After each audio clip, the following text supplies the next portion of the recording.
do it. Oh, I'm stuck on the table. It's a good start. So, a very good afternoon here from Buckmore Park for the 9th and final round of the Rye House Pro Kart Championship for 2023. It's Alex Goldschmidt and John Ratcliff. Yes, they've got double trouble in the commentary box this weekend. John, a really exciting qualifying earlier on, but now we are T-minus 15 minutes away from what is set to be a cracker of a 4-hour enduro around this circuit. Yes, thank you very much, Alex. Very much looking forward to it, and welcome to everyone who's watching on the YouTube live stream as well. Of course, if you've got anyone at home who sadly unable to make the event today, they can log into YouTube, head over to the RHPK YouTube channel, and look at our two beautiful faces over 4 hours of racing. I think that sounds more like torture for most people, but I'm sure you'll enjoy it nonetheless. We'll try and make it, try and cover the racing as much as possible, and not then you won't have to look at our faces for too long. But it's sort of brilliant, as you say. Qualifying, all done and dusted. A bumper grid. Was it 39 or 40 karts total on the grid for this one? I think that first corner, as I mentioned in qualifying, could be quite interesting, Alex. I think that's the diplomatic way of putting it. Could be quite interesting.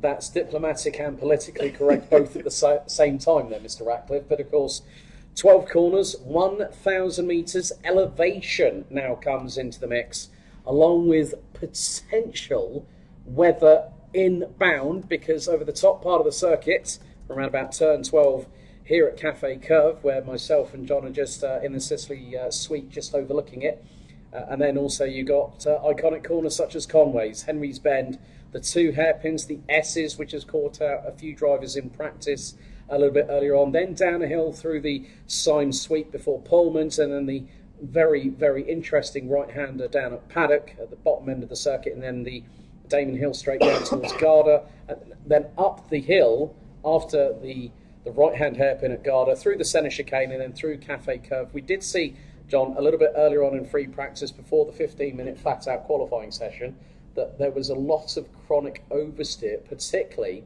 when the circuit was very saturated. Yes, indeed. I remember you were mentioning, particularly in the practice session, that chronic understeer that was coming up through the Cafe Curve, particularly hitting those wet patches, and often, as we mentioned earlier, the sort of rivers that were ending up being created, getting across the circuit. We may see a new Buckmore Park river system, we thought earlier on in the day. We may see that again, as you were mentioning. It has definitely clouded over ever so slightly. During the briefing and just before the briefing, we were looking at some nice blue skies over the top section of the circuit. That has now very much changed. Grey and gloomy. Could it throw some interesting weather at us over 4 hours? As I was thinking initially, when would we see people changing the tyres? Well, if it gets any worse than it already is, we probably won't actually need to think about that over today's racing, as we could see full wets for the entirety of the 4 hours. But will that happen? That's the excitement that comes with endurance racing, isn't it, Alex? And especially with RHPK, it's a real pleasure to be here at the circuit that celebrates its 60th anniversary, so many happy returns to Buckmore Park. It is going to be interesting. A lot of the drivers are already in their wetsuits, and wet tyres are order of the day. There is still a lot of saturation in terms of the top layer of the tarmac. There are no standing water puddles. We did have some autumnal leaves that were on the run down the start-finish straight heading into Conway's earlier on, but that was quickly cleared up by the carts, as they literally, using the limited aerodynamic wash, managed to collate them and push them to the left-hand side of the circuit. But there's still a lot of autumnal leaves coming out of Henry's Bend through turn 2, and then on the run down to hairpin number 1. Of course, a very different pit lane entrance and exit for the teams, so they'll have to... we just had the drivers' briefing where Clinton was talking also about his famed track limits. Now, for those wondering, those that are watching on the YouTube stream, thank you very much for joining us on the official RHPK YouTube channel through the wonders of modern technology in both sound and vision being me and John, along with the live timing. But the penalty system will be as follows: that if you go off track twice, your third one, you pick up a black flag, and then it's a drive through the pit lane onto the weighbridge, and it is very, very different for the teams to really have to deal with that. Of course, they have to do the switch off of engines. We normally have the limbo bar at Rye House, but yes. the biggest challenge here, apart from the curvature of the circuit is also the elevation change, because coming down Sime Sweep and going into Pullman's, they've got that momentum of gravity. But then coming the other way up, they've got to use sheer engine torque from these GX160 twin engines on the back axles to really maximise the traction coming out of Garda and coming up the hill. No, exactly. And through that last section of the circuit, with that elevation change, it can be quite difficult as well, because you're sort of braking and steering off camber as you come through Garda. It can get really slidey, particularly in these difficult conditions. To then try and get the power down as you come through the sweeping left-hander of the centre chicane up through the cafe curve. It's pretty much full throttle all the way from Garda through to the first corner, so that's where it's going to really matter. And then the first corner, although very fast, a very fast right-hander, you can go for a cheeky overtake there. Of course, you move all the way to the left-hander to try and open up as much as possible. Someone could dive down your inside. And as you've just said that, the rain has landed on the circuit, folks. We are not that far away. We are 9 minutes to go until we get the 4-hour enduro race underway. So your starting grid as follows. It will be Spectre PKS, one hand on the overall title for a second successive season. They start from pole position. HAC Racing and the number 33 will line up alongside on the front row. Monkey Motorsport and GKD Racing will be on row 2. Then Zingray Racing and JMS Racing will round out row 3. So Titan Motorsport, Alveston Autos, Monkey and Cobra Racing 1 will round out the top 10. March Racing, J&G, Helicopter Services, the Door Fitters and Happy Racing round us through the top 15. John, why don't you run us through the rest of this capacity 39 strong grid? I would absolutely love to. So from 60th downwards, we've got the number 55 of J&D Racing. Then it's the number 81 of Titan Wraith. Following them, the number 11 of Going Bananas. The 277 of SHSO Racing. And finalising the top 20, the number 26 of PKS Infinity. Behind them, it's GrabX Racing and Orange Tree Racing. Then Alessia alongside Burton Power Racing. They're followed by Flawed Racing and 207 Racing. Then it's Alessia Prime, one of our pro-class karts who are going for the championship this weekend, down in 27th. Not the best qualifying session for them there. They're followed by Statos Racing, Frascati Racing and Slippery Bananas, rounding out the top 30. Then it's Red Spider Racing, Cobra Racing 4, PKS 1. Then JZ Racing Clubman, JZ Racing Pro 1, Cobra Racing 2, Too Many Pies, Cobra Racing 3 and KTM, rounding out, as you say, an absolutely bumper 39 kart grid. Of course, you've got all the grid slots down through the last couple of corners. We're nearly seeing drivers all the way through Cafe Curve. It's going to be tough for them to even see when the lights go out, I think, for the race start. Yeah, I'd 100% second that one, John, because 4 hours have now been set on the timer. Great to hear some of the people bringing in the comments. So Anatoly Dulko from Racing Wolf. Where's the race picture? Hello, guys, I'm watching you. If you guys need cameras for the race coverage, I've got about 15 cameras. I don't think with the infrastructure that we have, so you're going to have to put up with mine and John's beautiful faces for the next 4 and a bit hours. Sorry about that. Kinsani saying best of luck to ProKart teams and Ollie at Frascati. Hope you got enough wets to see the day out. Can you hand out slicks? Well, if someone's got a raffle system, that'll be absolutely fine. Alison Drew saying good luck everyone. Fab atmosphere as usual. Keep the comments coming in live on the RHPK YouTube channel. We have shared the link in the group. So the more you share, the merrier it will be over the next 4 hours. But the rain is very much set in. Brollies are up. Hoodies are, well, wet weather clothing is very much de rigueur here at Buckmore Park in the south of England. If PFI is the home of British karting, Buckmore Park is certainly the heart of it. I definitely agree with that. What a fantastic honour it is for us as a series from Rye House to come down here to Buckmore for some fantastic racing. Now, it's not too long until we do get the action underway. Looking back to qualifying, though, I just thought quite an interesting point. You often see at Rye House, of course, a lot of the drivers and the teams have done many laps of Rye House. You often see in the qualifying sessions the teams that you would expect to see at the top of the timing screen, such as Spectre, really only go out for a few laps in qualifying, put in a good time, and say, "Cool, that's me done there. I think we're gonna be high up the leaderboard there." But you see, actually, a lot of the top teams doing the maximum lap time, 16, 17 laps. And as you got further down the order, some teams that didn't quite do as many, maybe had some issues in the session. And we did hear in the drivers' briefing a few teams having a couple of issues, some not to their own fault, some to their own fault, but understandably so at a new circuit, because not only when you come to a new circuit, you have to learn the new lines, new way to race people at particular corners, you're also learning everything around that. where you enter the pits, where you serve your penalties, where you get your fuel, all different things like that. So a lot to learn, a lot to get under your belt, but drivers really taking to it well. And with these conditions that are now starting, they're going to have to take like a duck to water to this final round here at Buckmore Park. They'll be calm on the surface and paddling like heck underneath. But I did also notice, due to start 29th on the grid, Frascati Racing have taken a trip down pit lane, so might have decided to chance it on dries. But the field is on wet weather tyres, so that was a bit of an unfortunate trek down to the pits just before the race start, which is imminently going to be getting us underway for 4 hours of racing. So, looking at the point standings, overall it's Spectre PKS looking to defend their title from 2022. 6 wins so far, putting them on a score of 355 points. Close behind them will be the likes of Helicopter Services, Monkey Motorsport, GKD Racing and JND Racing, who round out the top 5 positions. Covered by, folks, 89 points. In the Pro class, it's Alessia Prime, just 4 points ahead of JNG, with the door fitters a further 7 adrift, covering the top 3 by 11 points. Clubman, it's PKS1, who are 3 points ahead of Going Bananas with the 207 of 207 Racing, rounding up the top 3 again in Clubman. The top 3 teams covered by 11 points. John, you know what? I think at the end of the day, we have to look at it from Spectre PKS. They've got to stay ahead of Helicopter Services and Monkey Motorsport to pick up the title. But with Alessia Prime, J&G and the door fitters in Pro, PKS1, Going Bananas and 207 Racing in Pro and Clubman, this is right down to the wire here at Buckmore Park.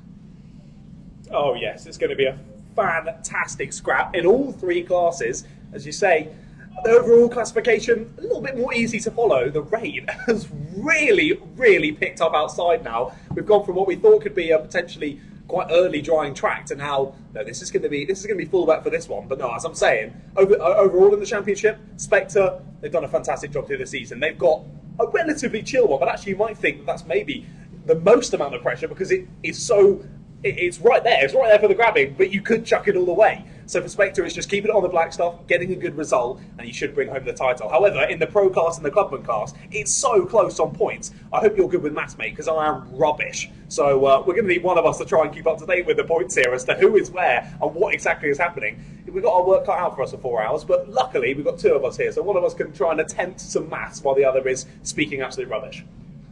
That's what we're paid to do, John. that's the reason why we're here and we're not out there. I mean, obviously, for those that don't know about John, he's congratulations on quite a few podiums this year in the Fun Cup, alongside your old man. So well done on that one. Our view is being blighted, but you know what? I'm going to stand up for the race start. As this is gone. Oh, dearie me, problems. That is for the 158. That is not what they wanted. That's JZ Racing Pro 2. So full course yellow flag conditions around this 1,000 metre 12-turn circuit. The 158 has now gotten going. So, folks, what a way to kick-start the final round of the 2023 Royhouse Pro Kart Championship. Amazing. And John's saying it's absolutely amazing because he can see us and hear us because the camera's our microphone on YouTube. But we're going to stand for this because the gantry outside the Sicily Suite, where we are situated for the next 4 and a bit hours, it is filled to the rafters. People bringing out their mobile phones. What an atmosphere, because very shortly we will be going green for 4 hours. Who will be our 2023 champions? Let's wait and see the chapters unfold before our very own eyes. So Spectre PKS and HAC Racing will line up on the front row. As John's trying to make it. If you want to make a beeline for the gantry, mate, you're more than welcome to, because they will start making their way down to the bottom part of the circuit, through Paddock, down the Damon Hill straight, through Garda at turn 10, then up the hill through the centre chicane and Cafe Curve. Red lights are on the gantry. Ladies and gentlemen, your appreciation for our packed out grid of 39 drivers. So, lights are on, lights are green, we're on the way, and it's the run down to goal race here on the opening lap for 4 hours. And round the outside, I think that was HAC Racing making a brilliant getaway as everyone goes through Henry's Bend. No strugglers at the minute.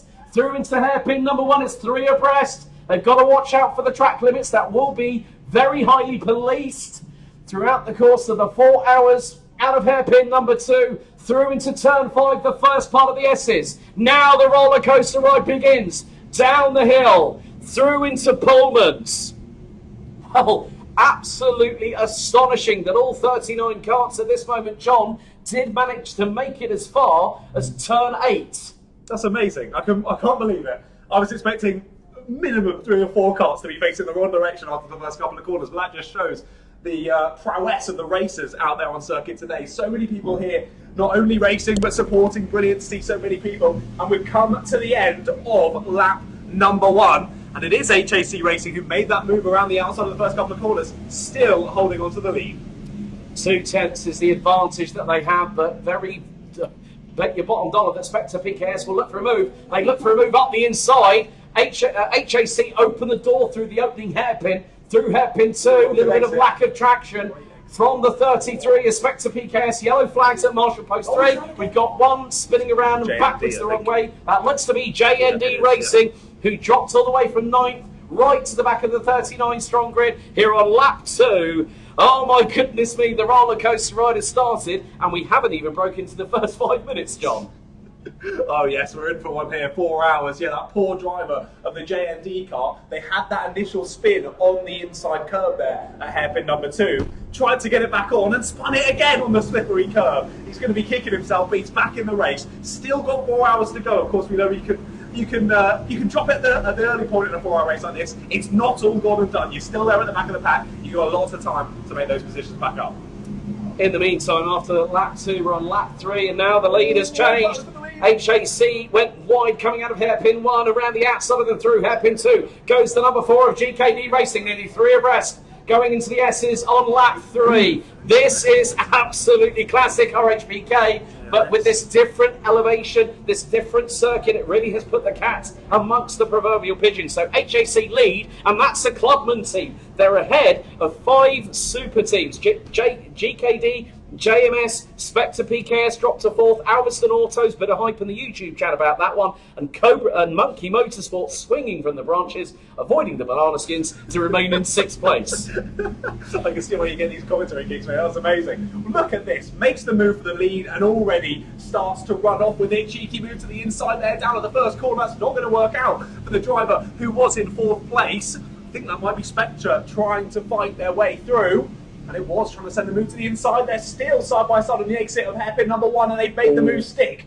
There they go then, up into 3rd place. But GKD on that number 4 already starting to drive away with this as they all battle in the background. And a few track limit warnings coming in. The first slaps on the wrist happening for HAC Racing, and the number 84 is Ingray Racing. Many happy returns. 35, not 21 today for Graham Cole, but GKD Racing have already sprinted to a 1.5 second lead. Track limit warnings will come in thick and fast.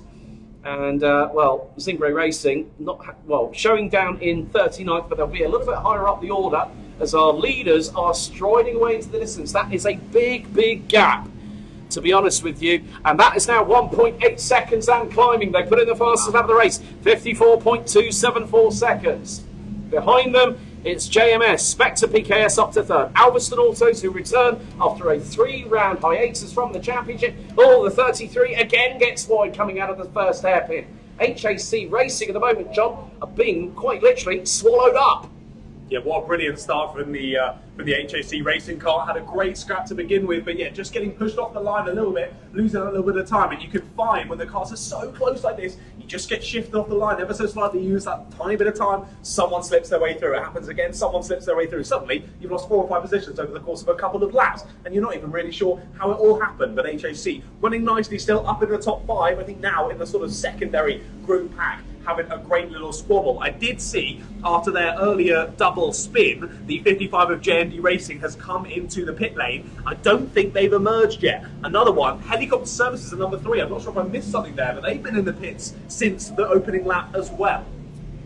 Yeah, a few dramas for some of the teams. Normally we see at the sharp end of the grid. We did see a brief yellow flag at Marshall Post 1 heading into Conway's at T1 just a few moments ago, but it's all flotsam and jetsam. There are drivers going too wide through the opening hairpin out of 2, and it really, really does show that the momentum of gravity going down through turn 7 at Sime Sweep, through into the left-hander at Pullman's, and then that very, very tight right-hander at Paddock that then leads you up towards Garda. It's a short shoot down the Damon Hill Straight, but with just 5.5 minutes completed, we are now already completing lap number 6. GKD leading the way, and their gap over JMS has now gone down ever so slightly. It's 1.5 seconds. Alveston Autos, however, the number 10, there's a bit of hype in YouTube about them at the minute, thanks to Racing Wolf. 53.847 is the fastest lap so far. Battle change for third. Looks like Spectre.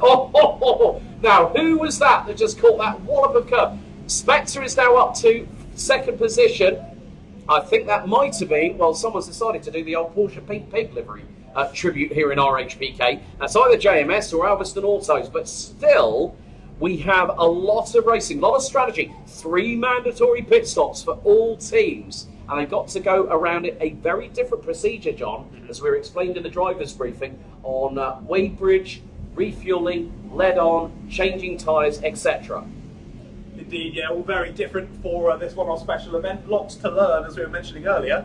We've not quite got to that stage yet, but the driver's doing a brilliant job so far, listening to what was being told in the driver's briefing. But Spectre PKS, I mean, was a little bit surprised on the pole position, as you would expect, but just dropped off ever so slightly on the first lap. Maybe a bit of self-preservation for the first lap with this many cars out there on circuit, just making sure that they get to the end of the race and get a good finishing position. Now, we'd seen Alveston Autos take the fastest lap of the race a lap or so ago. They had the fastest final sector, but Spectre had the fastest first sector. Now, the whole full lap fastest goes to Spectre PKS at 53.406, and that gap between themselves and GKD in the lead of the race has now dropped to below a second. A good 1.5 seconds still separates Spectre in second and Alveston in third. So can Alveston try and lead along to the likes of JMS and Monkey Motorsport towards that lead battle? As now, look at that, it was just less than a second. They've come across the line again. 0.29 between GKD and Spectre. A battle could be starting pretty soon.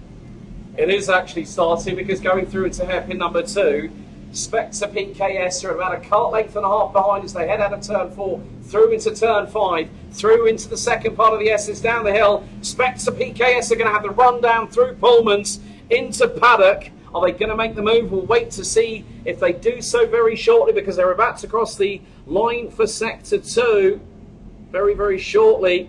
And over the crest they will come very, very quickly through the centre chicane at turn 11, up the hill, through turn 12 here at Cafe Curve, just off of the cafeteria, and they're right with them. A kart length separates them. Gap was under 0.3. It's now halved. 0.16 between GKD, who really have the opportunity of going ahead of both Monkey Motorsport, and the unfortunate moment for Helicopter Services, who are still down, way down the order.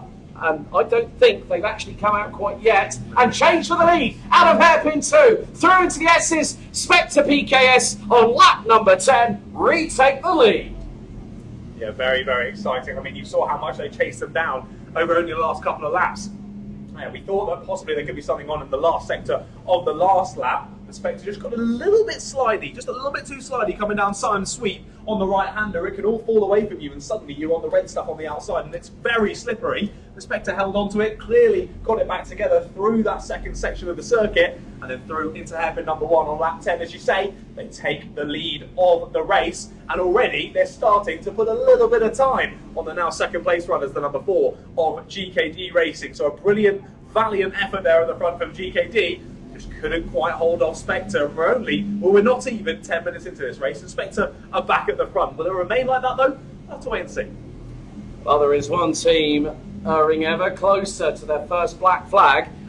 Stingray Racing, you've got 2 strikes. Third one, you're through the pits for an automatic black flag. So they have to be very, very careful.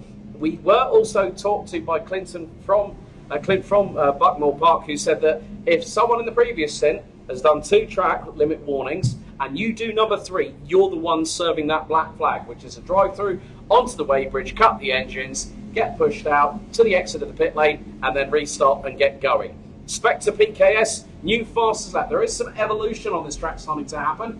The line is still very much mildly moist because the surrounding areas are blooming saturated, but they've just put in another flying lap. And the first team to break underneath 53 seconds, 52.993, expanding their gap over GKD Racing to 1.1 seconds. Alveston Autos round out the top three, so they are really making some headway. In the moment, well, look at this. I'm just looking through now. 227, which is PKS1, are not where I would probably imagine them to be. Because the 227 from PKS1, they have changed some names as well in the meantime. But yeah, PKS1 are all the way down in 32nd position. They are not having a great time, because in the lead of the clubman class, and who could pick up the title, it is going to be, as I thank you very much, Sean, for pointing that out. Alveston Autos have just overtaken GKD Racing for second overall. It's a top 5 super lockout, courtesy of JMS Racing and Titan Wraith. But March Racing are leading in the pros. They're 5th in the standings on 235. Now I'm looking to see where Alessia Prime is. They're down in 5th place. So the battle is really very much on. J&G Racing currently 10th at the moment, 4th in the pro classification. PKS1 are all the way down towards the tail end of the field. Going Bananas is 2nd. So this could be the pivotal point in the championship, whereby Going Bananas could beat PKS1 on the road. If they do, they picked up provisionally the 2023 Clubman title and then get progressed to pro for 2024. Yeah, we didn't see what happened to PKS1, did we? I think they were starting decently well on the grid, obviously set by the qualifying earlier on. No, I tell a lie, actually. I thought they were higher up, and I think I was thinking of their sister team, PKS Infinity. PKS1, yeah, we're down in 33rd on the starting grid, so they have made up a spot or two, well, 2 to be exact, up into 31st, but still, as you say, not quite taken to this Buckmore Park circuit, maybe as quickly as some of the other teams around them, and one of those being Going Bananas, doing a great job so far, still in that second place, second place in class, I should say, 13th overall for Going Bananas, 1 position behind on circuit to their class leaders of SK Racing, the number 227, and there's only 3.5 tenths between them, so Going Bananas, they could wrap up a class win alongside the championship for 2023 today here at Buckmore Park. I think they'll be pretty happy. The rain, though, has started once more. I think any thoughts that there may be a drive here in this race have gone out of the window completely. However, I am also pretty impressed that we are relatively close to our qualifying times, where it was a lot less wet. So the drivers clearly taking to the circuit, enjoying these wet conditions, and continuing to get faster and faster. There's battles throughout the field, and we'll try and keep you updated as best as we can for the rest of this 4-hour race. Yeah, I think it's now that we've had the chance to actually keep an eye on the racing action, I think myself and John will actually take a seat because it's a bit more cosy. So a big thank you to everybody. We are, if people are wondering how we're actually, we're not only streaming this, we're also recording this as well. So at least it's a little bit of posterity for Mr. Mark Beaumont. We wanted to sort of bring it, I think I've said that there are 3 drivers, Jay from JND, Wayne Edwards and Mark Beaumont. They're all getting an invoice in the post for nicking my graphics. Buggers. But yeah, things, you know, we normally know through what we've actually seen over the course of the 2023 season, whereby there's been a lot of changes up and down the field. There's also been dramas for teams, but we're now getting into that rhythm, John, with 14 minutes out of 4 hours completed. There's still a long road to go, and we've got a short time to get there. But I think at the end of the day, Zingray Racing have now cleaned up their act with regards to the track limits. They'll probably be tell you've still got 1 strike left. Be careful. Cobra Racing 2, the number 67, have also picked up a track warning. So the drivers were told by Clinton. So, you know, like say coming out of Cafe Curve, you can use the curbing. You can use the curbing. That's fine. You go onto the outside tarmac, the runoff area. Well, first of all, if you've got Chronico understeer, which we could see factoring in, because coming out through Cafe Curve, when they're trying to apply the power, there's some chronic snap-on understeer. When they're trying to turn left, the cart wants to go right, which is where, if we see that a little bit later on, as the drivers get a bit more fatigued, they'll be saturated, they'll be physically, mentally drained. We could see towards the end of it, you know, this RHPK season finale, that could happen, where some drivers have pulled in mammoth stints, and then you have drivers that have not done so much behind the wheel but haven't had as much running time on the circuit, that could be to the detriment of any one of these 39 teams here today at Buckmore. Yeah, there's certainly a lot to take on, and as you were saying, some track limit warnings coming through, some general warnings as well. We'll keep an eye on those, whether any of them turn to penalties. But for now anyway, the drivers and team members can relax. No penalty now on circuit as of yet. I'm not sure what was going on with the timing. We had a couple of changes that I noticed while you were chatting there. Orange Tree Racing jumped into 10th. They just sort of suddenly appeared in 10th place. Red Spider Racing have also appeared in 12th place as well. So that's changed that clubman order that we were chatting about a second ago. SK Racing still leading in the clubmans. Going Bananas, we thought was second, they were actually third, and yeah, splitting those two is Red Spider Racing. Those three in a lovely little pack though, not too much distance between them, and Red Spider Racing possibly looking to take the lead in the clubmans. Less than a tenth of a second between them when they crossed the line last time, so they're having a great battle, those two. And it's all chopping and changing throughout the order. J&G Racing on the 94 dropped a couple of spots on the last couple of laps. They just seem to be a few tenths of a second off the pace of the cars around them, so they dropped from about 10th place to 14th. They've now got Gravex Racing and Frascati close in behind them as well. Frascati have had a decent race start. They were the one that we were thinking might not make it to the grid, weren't they? And then they made it round, they've got started, and they're doing a good job, if I'm not mistaken. They might have had a moment if they decided to go on slicks. They've just been given the first contact warning of the meeting, as John was just mentioning. Just as he says that, it's like, it's not the commentator's curse, it's the fate of circumstance. John was talking about them, and something happened. So deal with it. A couple of other changes. So Red Spider Racing now take the lead in Clubman on lap number 19 of this 4-hour endurance season finale of the 2023 RHPK Summer Series, which started all the way back. I cannot believe I'm saying this, John. All the way back in March of this year. And we had, of course, the customary double race format at the Winter Cup back in early February this year. But still, the lead between Spectre PKS and Alveston Autos has now dropped. Alveston Autos have just taken nearly half a second out of the race leaders. So Alveston Autos on the move as we are about halfway through lap number 20. GKD Racing rounding out the top three, 2.5 seconds behind the race leaders. 5.2 seconds cover the top four with JMS Racing. Frascati Racing get past J&G on the road. Red Spider Racing now get past Orange Tree Racing and put a cut between them and the 277 of SK Racing. A lot of chopping and changing. KTM have just been passed by Cobra Racing. Cobra Racing 3. JZ Racing Clubman now in 25th. Monkey Motorsport starting to make a bit of a resurgence. They're up to 24th position. Not exactly what they would like to see. I mean, Helicopter Services, I've seen them in the pits. Well, I mean, I'm not too sure if there's a possible transponder issue there for Helicopter Services, but I'm sure that if that is the case, if the transponder's gone, then that will be lap counting for the number 3 multi-time RHPK overall champions. So Spectre PKS at the minute, well, they've just taken back another 3.5 tenths of a second as we're 18.5 minutes in on lap 21. Oh, first mechanical flag. PKS Infinity are going to be having to go back to the pit lane. Something is awry with their cart. That could obviously could be something to do with the car, could be something to do with what the driver's wearing. I've seen technical defects for helmets being undone and things like that, and that always makes you feel like a right silly Billy when you've lost basically a whole lap for your team just because you forgot to do up your helmet. Something silly like that. But the marshals here and the staff here, as we do see out of our window, the 26 pulling into the pits, have noticed something awry with that car, and it needs to come in, make the suitable changes so it's fit to go back out onto the Buckmore Park circuit once again. Yeah, as we said, Spectre had that poor lap, didn't they? Alton Autos closed the gap ever so slightly. It's now slowly starting to eke out again. I think probably what's happened there is Spectre have come up on a back marker, not the best time. It's held them up slightly, and they've lost that bit of lap time. But the gap now extending to about 1.4 seconds between Spectre and Alveston Autos in the lead of the race. Both of them lapping around the low 53-second mark.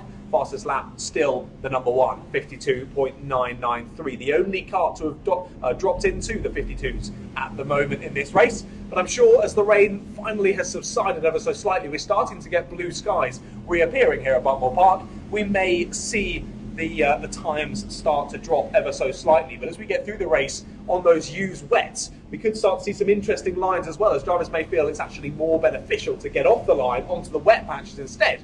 to find that grip. So we'll see how that continues to play out in this one. But gap swinging one way than the other between Spectre and Ulverston Autos. Not close enough for Ulverston to think about a move just yet, though, so we'll keep an eye on that one. Yeah, very much the case. Just having a look on the app on my phone, that rain is set to continue for the next 50 minutes, so it might be more of a drizzle as opposed to the deluge that we have, because we've still got over on the grandstand just off of Symes Sweep at turn 7 down the hill. Brollies are still up and very much prominent, so we are in for the long haul here at Buckmore Park for the final round of the season.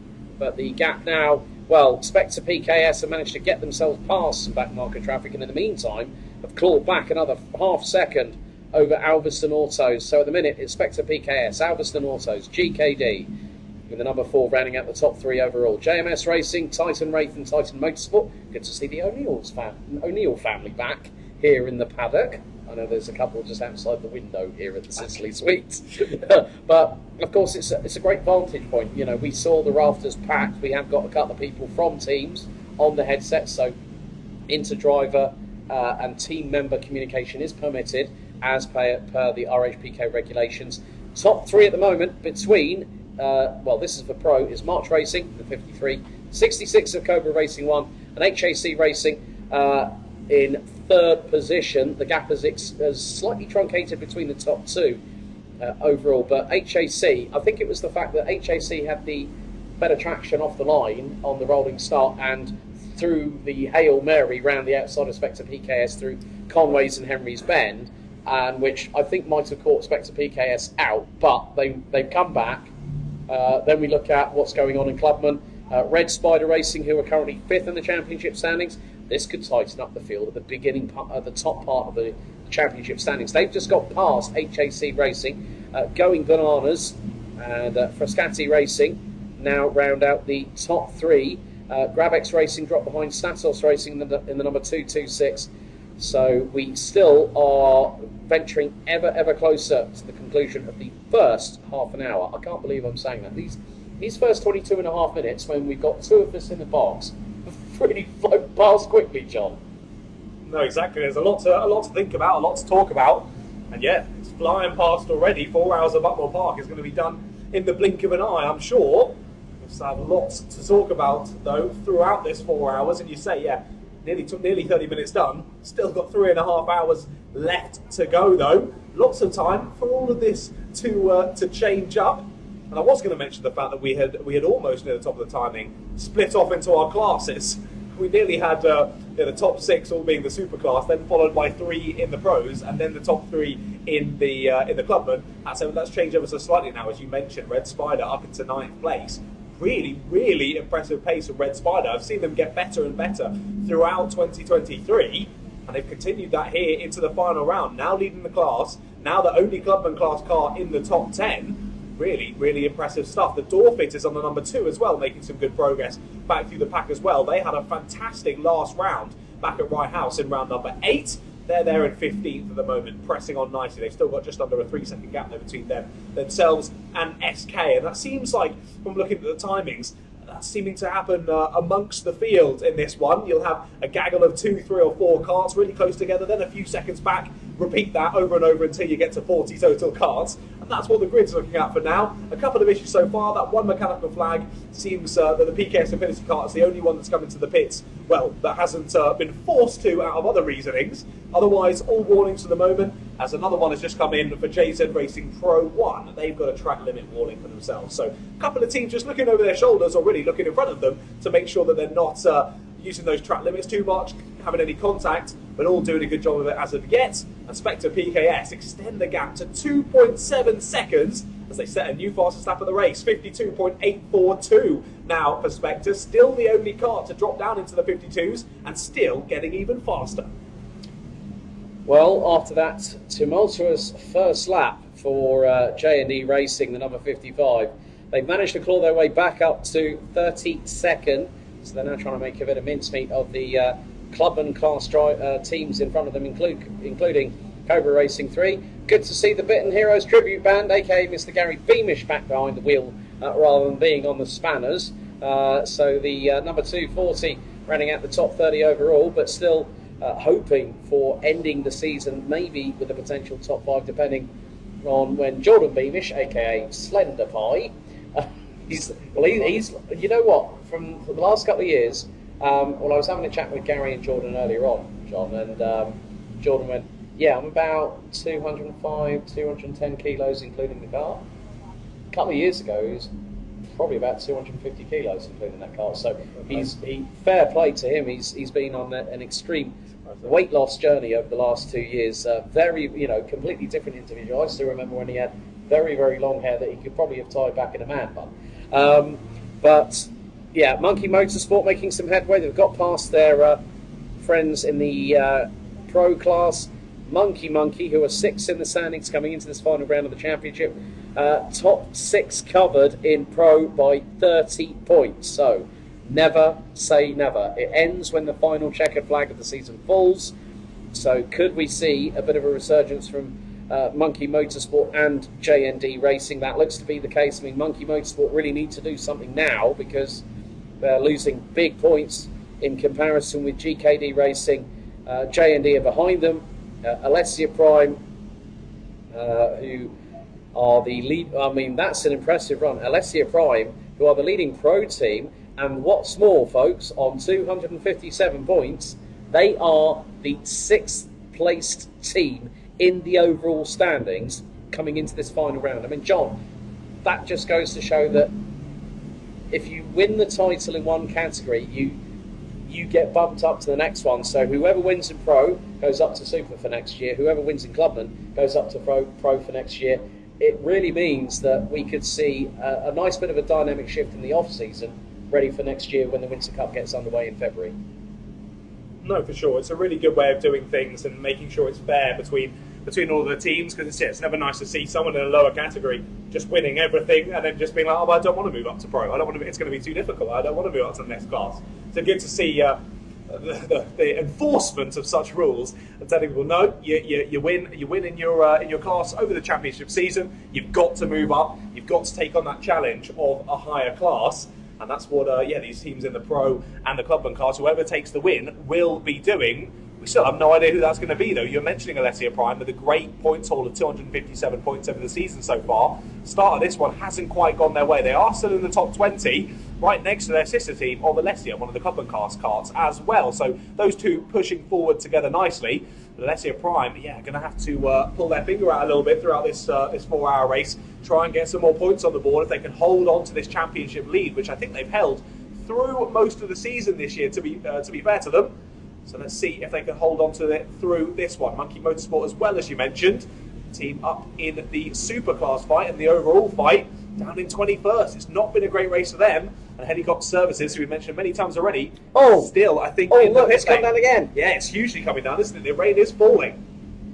That was sudden and biblical all at the same time. And Ginzani saying, can Mark do a Facebook reel of the pit setup?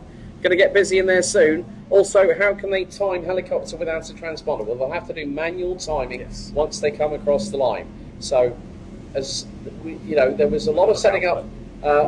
John is going to have a look around to see if he can spot the helicopter services. So, at the moment, the way things stand, as track limit warning out for Orange Tree Racing in the number 95. Okay, so. Did you say they were in front I saw them. 99, in front of 99, I think. So they are in 6th place. Yeah. So they're ahead of Titan Motorsport. So at the minute, so they are circulating.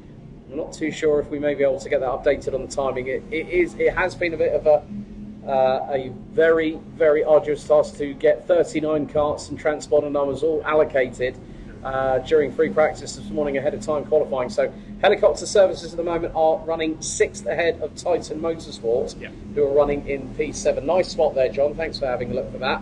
But still, it means that Spectre PKS at this moment, with now, folks, I'm just going to wait for it to count down ever so slightly, because we will now be at the half-hour mark of this final round of the season.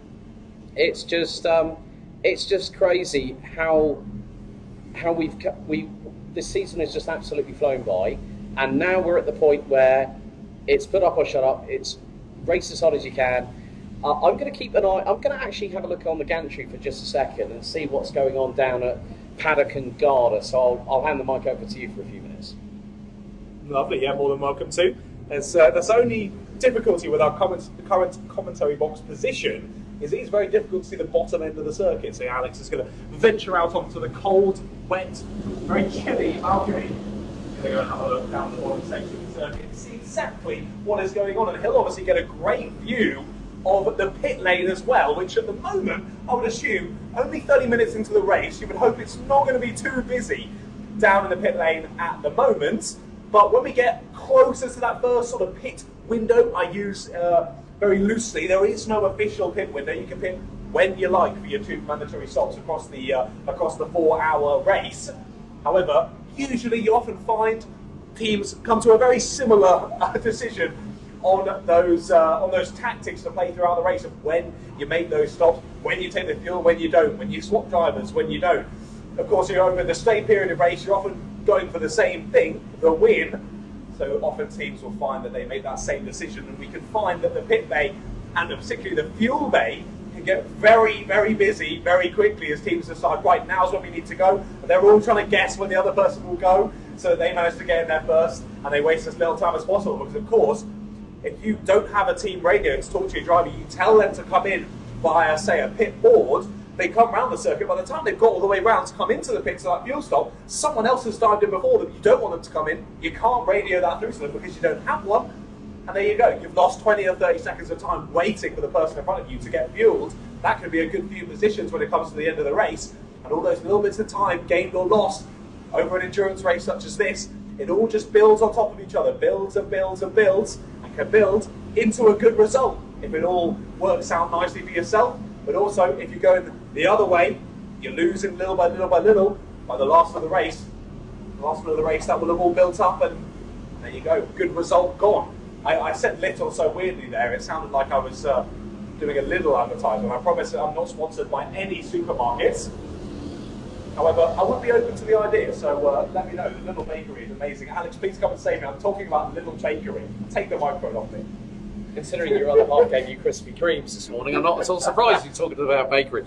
Well, I did see there's quite a lot of there's a standing water puddle and a half coming up through the centre chicane, and I did see the 207 and 207 Racing and Cobra Racing 2 in the 67 going sidewall to sidewall like Mansell and Senna back in 1991 up the hill. Nice. Literally, there were a couple of sidewall exchanges. So. That is, I mean, there's no, from what I've seen, there's no sort of like channels of rain going down the hill, down from Cafe Curve, but there are a lot of battles side to side. You know, there's drivers trying to make their way through backmarket traffic coming up the hill, and that's proving to be difficult at times because you've got, on the inside of turn 11 at the centre chicane, you've got a very, very close tyre barrier to the inside of that part of the circuit. So you've got to be really, really careful on how you sweep through Garda. You've got to really sort of swing the cart out wide and maximise your exit speed through Senna. But even that is more difficult when you've got one cart alongside you. I've seen carts where I think it was March Racing were trying to get through on some back markers. They're closing up to March. They're closing up to Titan Motorsport in what is 6th or 7th position overall. So it has been very, very close up and down the order. I'll be completely honest with you. You talking about bakeries is making me blooming hungry again, you bugger. But you know what? I mean, shout out to your other half, Lucy, for sorting that out, considering you gave her a lift this morning to the station. So, folks, we are not out of the woods yet, even though there's wonderful autumnal forestry surrounding this fantastic 1,000 metre, 12-turn circuit. It really is a pleasure to be here, and I think it's, as soon as I found out it was a full grid, a capacity grid, I haven't seen that in a very, very long time. JND warning, JND Racing, I've got a little bit of a warning. They might be on the naughty step if they keep their actions up. Apart from the fact they have that spin on that opening lap through hairpin 2. Yeah. Whoops. Yeah, it might go from bad to worse for JND there on the 55. I can understand it. You had that bit of a spin. You come into the pits wanting to press on again. But yeah, keeping in the track. I mean, it's not a track limit warning. It's just a general warning, so we don't actually know what it was. Not contact, not track limits, for something else entirely. But J&D Racing anyway. Just watch your back. Still got a lot of time to go here. Don't want to be collecting those warnings and building up to a nice little penalty for yourself. Now, of course, yeah, drivers cutting through the back markers, left, right, and centre. It's only just over 30 minutes into this one. We've already got our top 10 all cutting through the back markers. I thought really interestingly, look through the lap times for Spectre PKS. They are absolutely mental. What have we got here? 1, 2, 3, 4, 5 laps down below the 53-second mark, and they are the only team to have gone below the 53-second mark. A 52.6 now the time to beat. Spectre are just finding pace where no one else can on this Buckmore Park circuit. Absolutely amazing stuff, and they continue to press on ahead out in the lead. That gap now over 4 seconds.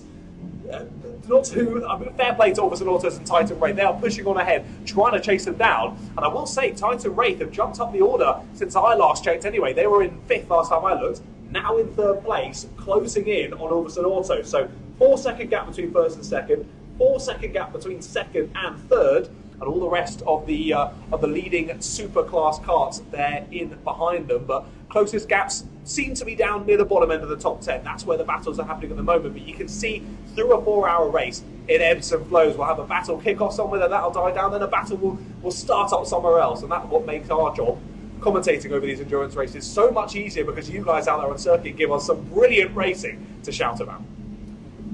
Yeah, that's why I've loved doing it since April of 2017 when I first did my gig, and you've only been with us, I think it's like the last year or two, if I remember correctly. Yeah. So, we have to give a shout out to some of the other people that have done RHPK previously. The man, the myth, the legend himself, now doing Formula 1 Kids, Formula 3, Formula 2, Mobil 1 Super Cup. Shout out Chris McCarthy. Top bloke. Ginzani saying he's atted Rob Sutherland saying, does the rain make you pine for winter clay EPS? Get on the slim fast and air your wetsuit out, you know you want to. There's always banter in endurance racing, in grassroots karting, and that's what we love about it.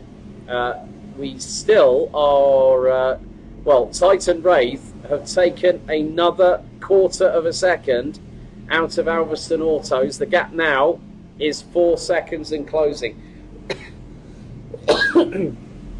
That's what happens when you try and rehydrate and commentate, and then sometimes you wonder why your palate, the cleft of your palate is suddenly dry.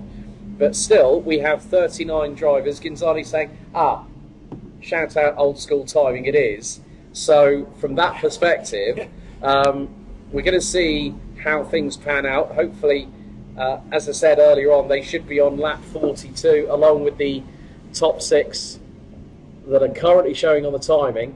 Now the rain looks to have slightly subsided, but I would think there's still probably a little bit of a drizzle out there. There's not so many brollies up in the grandstand over from our position, John. So from that perspective, it means that we could see some potential track evolution, but after track evolution normally becomes track devolution, because of the fact that rain will rear its ugly head once again. Yeah, I was going to say never with the rain subsiding. I said that near the start of the race, and then all hell broke loose. So, we're not going to mention any more weather. It's still very wet out there, and I'm sure there will be more rain to come in the next 3 hours and 20 minutes of racing here. But Spectre still having a fantastic race out front.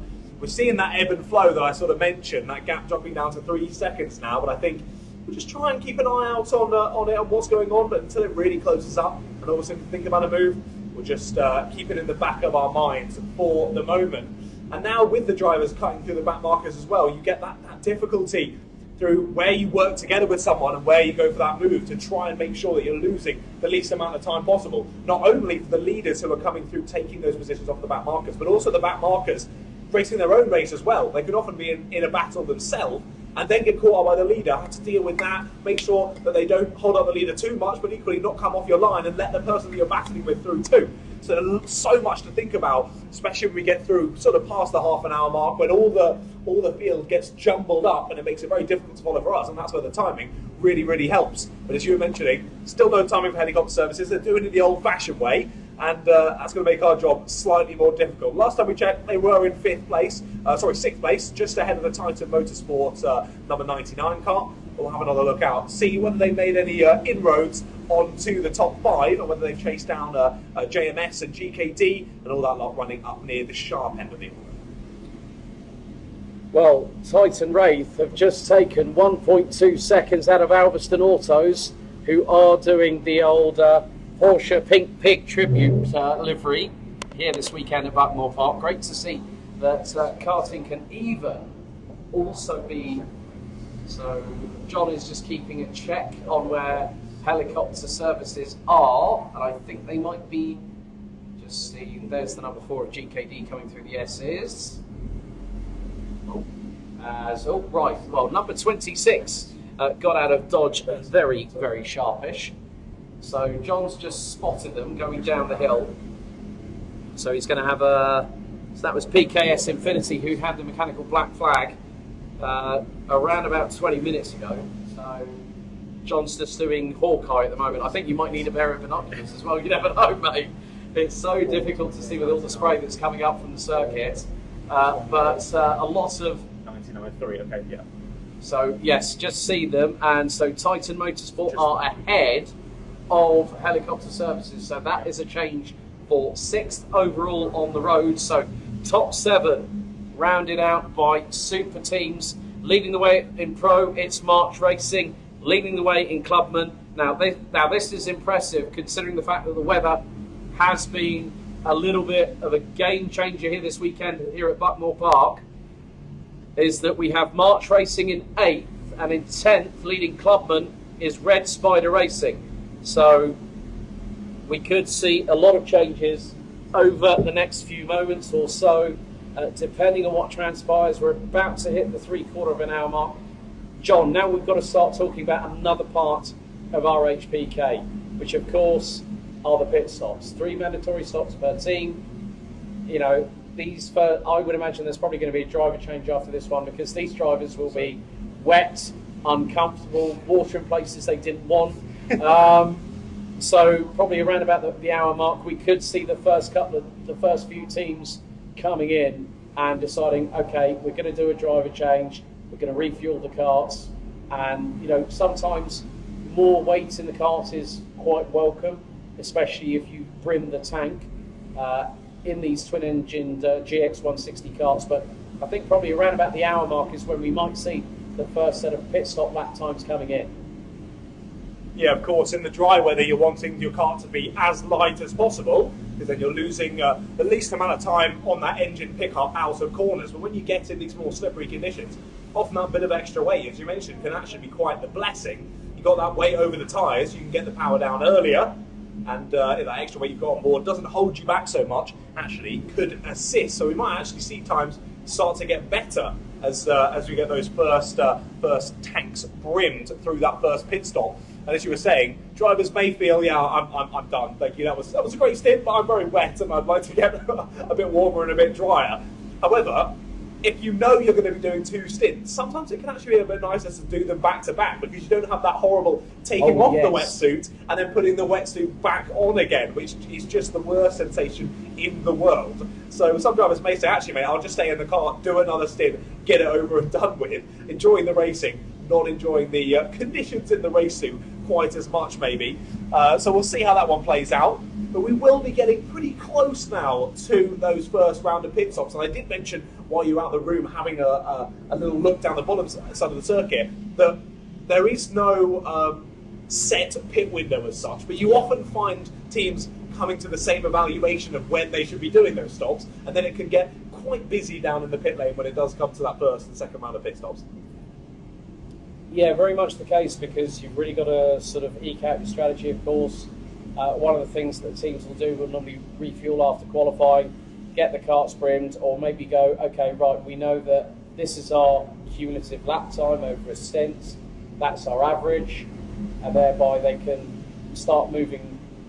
They might be able to go, well, actually, we've just seen that this cart's an inch lower on the fuel level, for instance. Yeah. Whereas in these wet weather conditions, having more fuel in the cart will help with the centre of gravity, and also help to split that weight balance, because you've got all that traction, you've got both engines on the back axle, and from that perspective, that'll help in the forward momentum going down the hill through side sweep and into paddock, through side sweep, Pullmans and paddock at turns 7 to 9. But then it also helps with a little bit of manoeuvrability, makes the kart a little bit more compliant in these wet weather conditions, and that for the drivers is quite crucial, because that consistency is how it helps you to build a lead, which Spectre PKS now, as we complete over 51 laps of this 1,000 metre circuit here at Buckmore Park, and the lead now is 6 seconds between Spectre PKS, Alveston Autos ran at the top 2, Titan Wraith in 3rd, GKD, JMS, Titan Motorsport and Helicopter Services round out the top 7. Top 3 in Pro at the moment, the 53 of March Racing, the 66 of Cobra Racing 1, and the Door Fitters a little bit further behind, because they've got the top 3, Red Spider Racing, Frascati Racing and Going Bananas, within a cumulative time of 13 seconds of each other, rounding out 10th to 12th, and they're the top 3 in the Clubman class. It's all still super close amongst that Clubman class. Those 3 line astir with only a few seconds separating them. Red Spider Racing starting to scamper off in the lead of the Clubman class. I did mention the Door Fitters earlier having a nice race through the field. They're continuing that in 13th overall. I need to remember that we don't have helicopter services on the live timing, but they add a position for everyone. As I was going to mention, how HAC had just dropped down the order from that initial incredible start. They've now come into the pit lane as they start to really drop down the order, hopefully for their first planned pit stop of the day. It is one of the earlier ones. I don't think I've seen anyone come in for a planned pit stop just yet. We saw a few earlier on which could have been a planned one. Equally could have been something wrong with the car, so we're never quite sure from the timing screen. But either way, HAC Racing, who were at one point your leader in this finale of the 2023 RHPK season, one of the first to take to the pit lane and get that first stop done. And it'll be interesting to see. They pitted just behind Door Fitters. In about 30 minutes or so, whereabouts are those two going to be placed on the timing screens? Will they be massively different? Will there be a much better overcut or undercut? Or will they still be in the similar sort of position on circuit? We'll have to wait and see, but it's all starting here at Buckmore Park. How is it all going to play out in the first round of pit stops? We'll have to wait and see. Yeah, we're around about 12 minutes away from the opening hour out of 4, so we're nearly at nearly 1/4 of the time out of 4 hours being completed here at Buckmore Park. So it's going to be interesting to see how things might transpire. Obviously that early pit stop really has dropped HAC Racing down to what is now 29th overall, and more importantly that has put them 8th in the Clubman class. 10 Clubman teams running, so HAC in 29th, J&G Racing, who were coming into this round of the championship just 4 points behind Alessia Prime. But could there be a little bit of a surprise in the works for other teams? Because at the end of the day, Red Spider Racing were on 184 points. They were 48 behind the current points leaders, PKS1, who at this moment are outside of the top 6 when it comes to the Clubman classification so far. Red Spider Racing really can help themselves in the overall championship standings coming into this final round, because we are 11 minutes away from the turn of the hour. Grey clouds again circling the top part of this 1,000 metre circuit. It turns 1, 2, 3, 4 and turns 1 to 6 from Conways to the second part of the S's. So it's anyone's guess as what's going to happen now, but I've just noticed that Going Bananas are within a second and a half of Frascati Racing. So the battle for second for Clubman, that's for 11th on the road, is getting rather spicy. And I saw a little interesting noise being made by John Ratcliff. John, what have you got for us? Well, it was 2 Clubmans going side by side. It was a bit difficult from our position in the Cosmos to see who it was, but through the middle S's, turn 5 and turn 6, we're going side by side. One driver there, the 27, I think that is, taking to the grass in avoidance there from someone else trying to take the racing line, but wasn't quite far enough ahead there to take that. Onto the grass they went. bit mucky tyres than heading through the S's, but they held onto it and continued on their lap nonetheless. I noticed from my little excursion outside, for one, yeah, it is a little bit drier than it was earlier on today, which is nice. I'm definitely going to curse it now and it's going to start absolutely throwing it down once again. But either way, watching drivers come up through Cafe Curve, completely the opposite to what we saw earlier in the practice and qualifying. In that we were, as we've spoken many times about, we were seeing some serious understeerers. The front tyres just did not want to grip, nearly going straight on out of Cafe Curve. They've now got the opposite. They've got so much grip coming up through Cafe. Some of them are turning it in a little bit too early and then having a bit of oversteer, getting the tail a bit happy through the left-hander, sometimes clattering that curb on the inside, which really unsettles the car. The curb on the inside of the left of Cafe Curve is an absolute cliff face of a curb. You don't want to be touching that. That'll lob you straight out wide through the final corner. So a couple of drivers just having to adapt their driving style ever so slightly into this race, and they find there's a lot more grip than what they had earlier. We're seeing that from the timings now. I think we've gone faster than what we did in qualifying, I'm not mistaken. That fastest lap still a 52.6 from Spectre PKS, but we do have a few teams who have joined them now in the 52-second mark. A 52.6 as well for Titan Wraith and a 52.8 for Ulverson Autos. Titan Wraith are within 7/10 of a second of Ulverson Autos here. We could see a bit of a battle for second place overall on circuit very, very soon. We'll keep an eye out of the window for that one. John, I've just noticed that Anatoly Dulko has just been spamming the YouTube chat again. Stop talking about fresh, Zingray using eco-friendly engine oil. Graham, you might need to do a taste test on that later. Even after 4 hours, tastes as fresh as almond oil. I've never heard of almond oil. Almond oil? What are you talking about, Anatoly? I don't know what. Sounds like something you'd rub on your table. Well, it sounds like something you get if you went to a spa day. Yeah. Completely understandable. Yeah.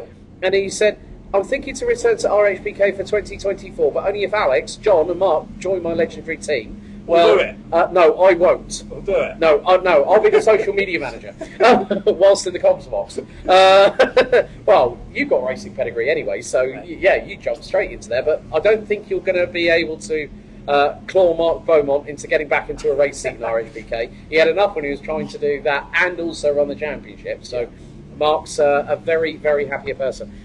Anatoly's actually made a very, very good point. So some of the teams showing as blue, I'm not 100% sure on that one. They could be possibly teams that might not be allocated a class, or might be allocated a class, but not be in a specific class as far as we're aware. But what do we know? We're here. The intelligent people are meant to be in race control and live timing, so that's their bag over there. So we could direct your question to them, but I don't know how far the answer would go. Either it's no, we're not going to tell you, or just leave us alone. That's probably going to be the big thing. But we are very, very close to heading towards, again, that first hour. But it's really starting to, I wouldn't say stagnate at the front of the field. I think it's just gotten into that nice ebb and flow of the rhythm.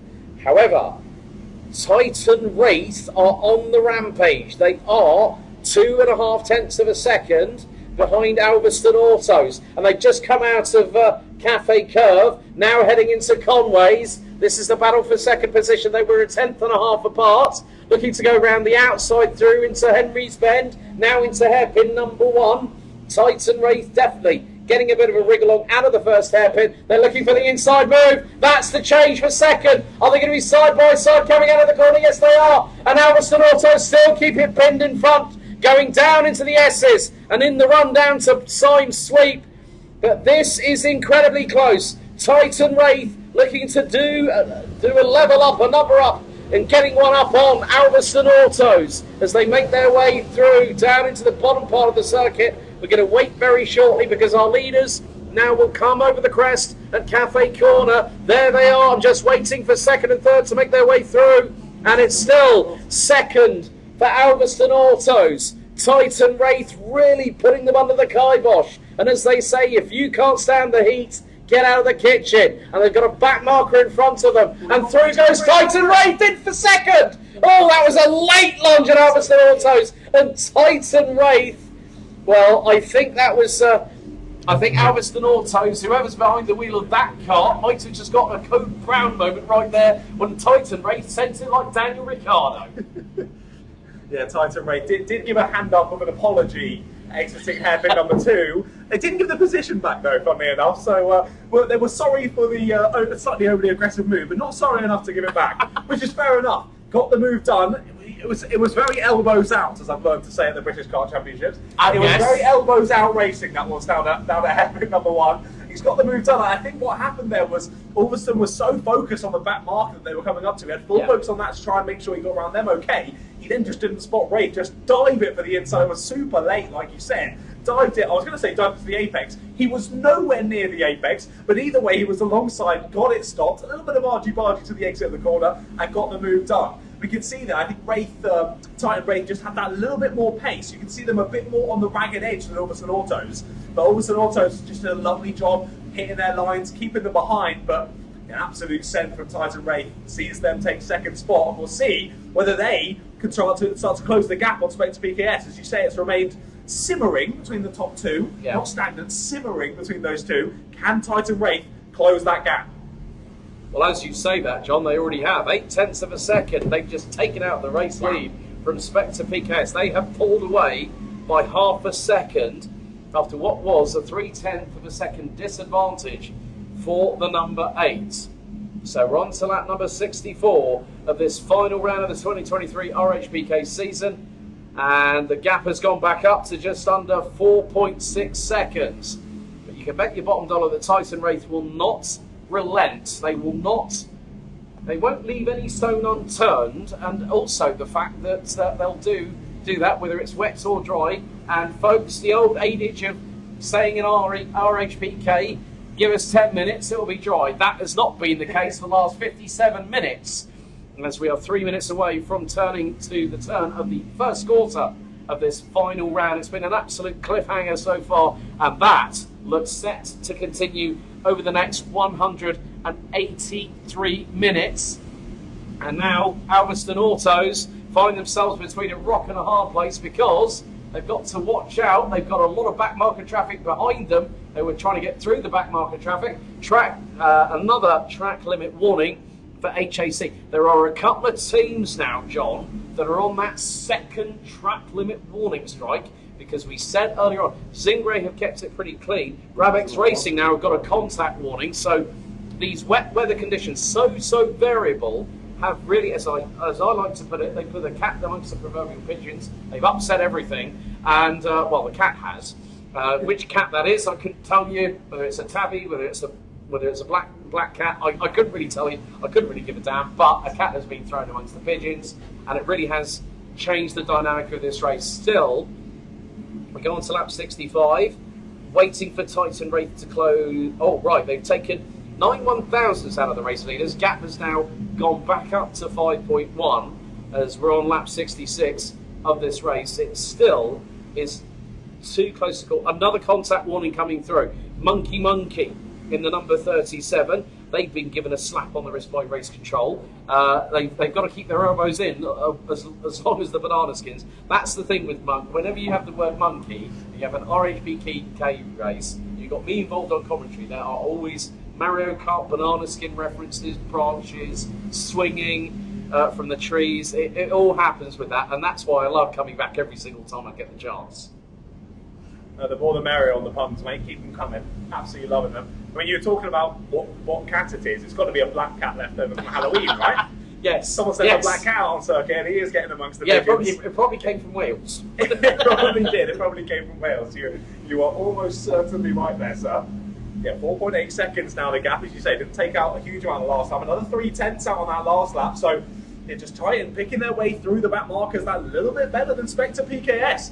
I honestly thought once they got out in the lead there, started pulling in the gap, I was like, well, I think this race might be over, to be honest. But Titan Wraith are doing a brilliant job of chasing them down. Less than 5 seconds the gap between the top two. Great little battle going on as well between JMS Racing, Titan Motorsport, and Helicopter Services in 5th, 6th, and 7th. they've been line astern for the last few laps. I did see a little bit of a mistake from Titan Motorsport. Thought it opened up an opportunity for Helicopter, but they held on to it through the bottom section of the circuit, and they stay as they are for now. Track limit warning for Going Bananas. Again, as you say it, we sort of had a moment of relaxation on the track messages board, and now we've got even more coming through. So it seems it's ebbed and flowed, not only in terms of position, but also in terms of messages from race control as well. And as Going Bananas get a track limit warning, Titan Wraith have now pulled a second closer to Spectre PKS on that last lap. 53.983 for Spectre PKS in the race lead. 52.950 by the number 8. We are now officially a quarter of the way through this 9th and final round of the 2023 season. So your top 5 in the respective classes are as follows. Spectre PKS lead the way by 3.7 seconds as they're about to cross the stripe. Lap 68 completed. Titan Wraith, I think they might be getting closer and closer still. No, they've just lost 2.2 seconds. Backmarker traffic will definitely be part of that situation. So that is now nearly doubled in the process. The Porsche Pink Pig tribute band, Alveston Autos, running in 3rd, ahead of GKD Racing and JMS Racing. That's the top 5 overall. March Racing, Cobra Racing 1, the Door Fitters, Burton Power Racing and Monkey Monkey are the top 5 in the Pro class. Red Spider Racing leading the way in Clubman ahead of Frascati Racing. As March Racing have just got past Titan Motorsport on track, who are now in the pits. SK Racing, the 277, who at the moment ran at the top 5 in Clubman, are in pit lane. So we are seeing those first sets of pit stops occurring. But Red Spider Racing, Frascati Racing, Going Bananas, GrabX Racing, I think very soon it could be Alessia that's going to take 5th place in the Clubman class as SK Racing dip behind the number 40 of Alessia, who are 4th in the championship standings in Clubman, coming into this 9th and final round. Still plenty of time to go. There's going to be a lot of activity in the pit lane. So you know what, John, I'm going to take a couple of minutes, have a look out from the gantry, see what's going on over there. Yeah, keep us updated with the craziness in the pit lane that is now just about to start being kicked off. So you do see, Titan Motorsport into the pits, SK Racing into the pits as well.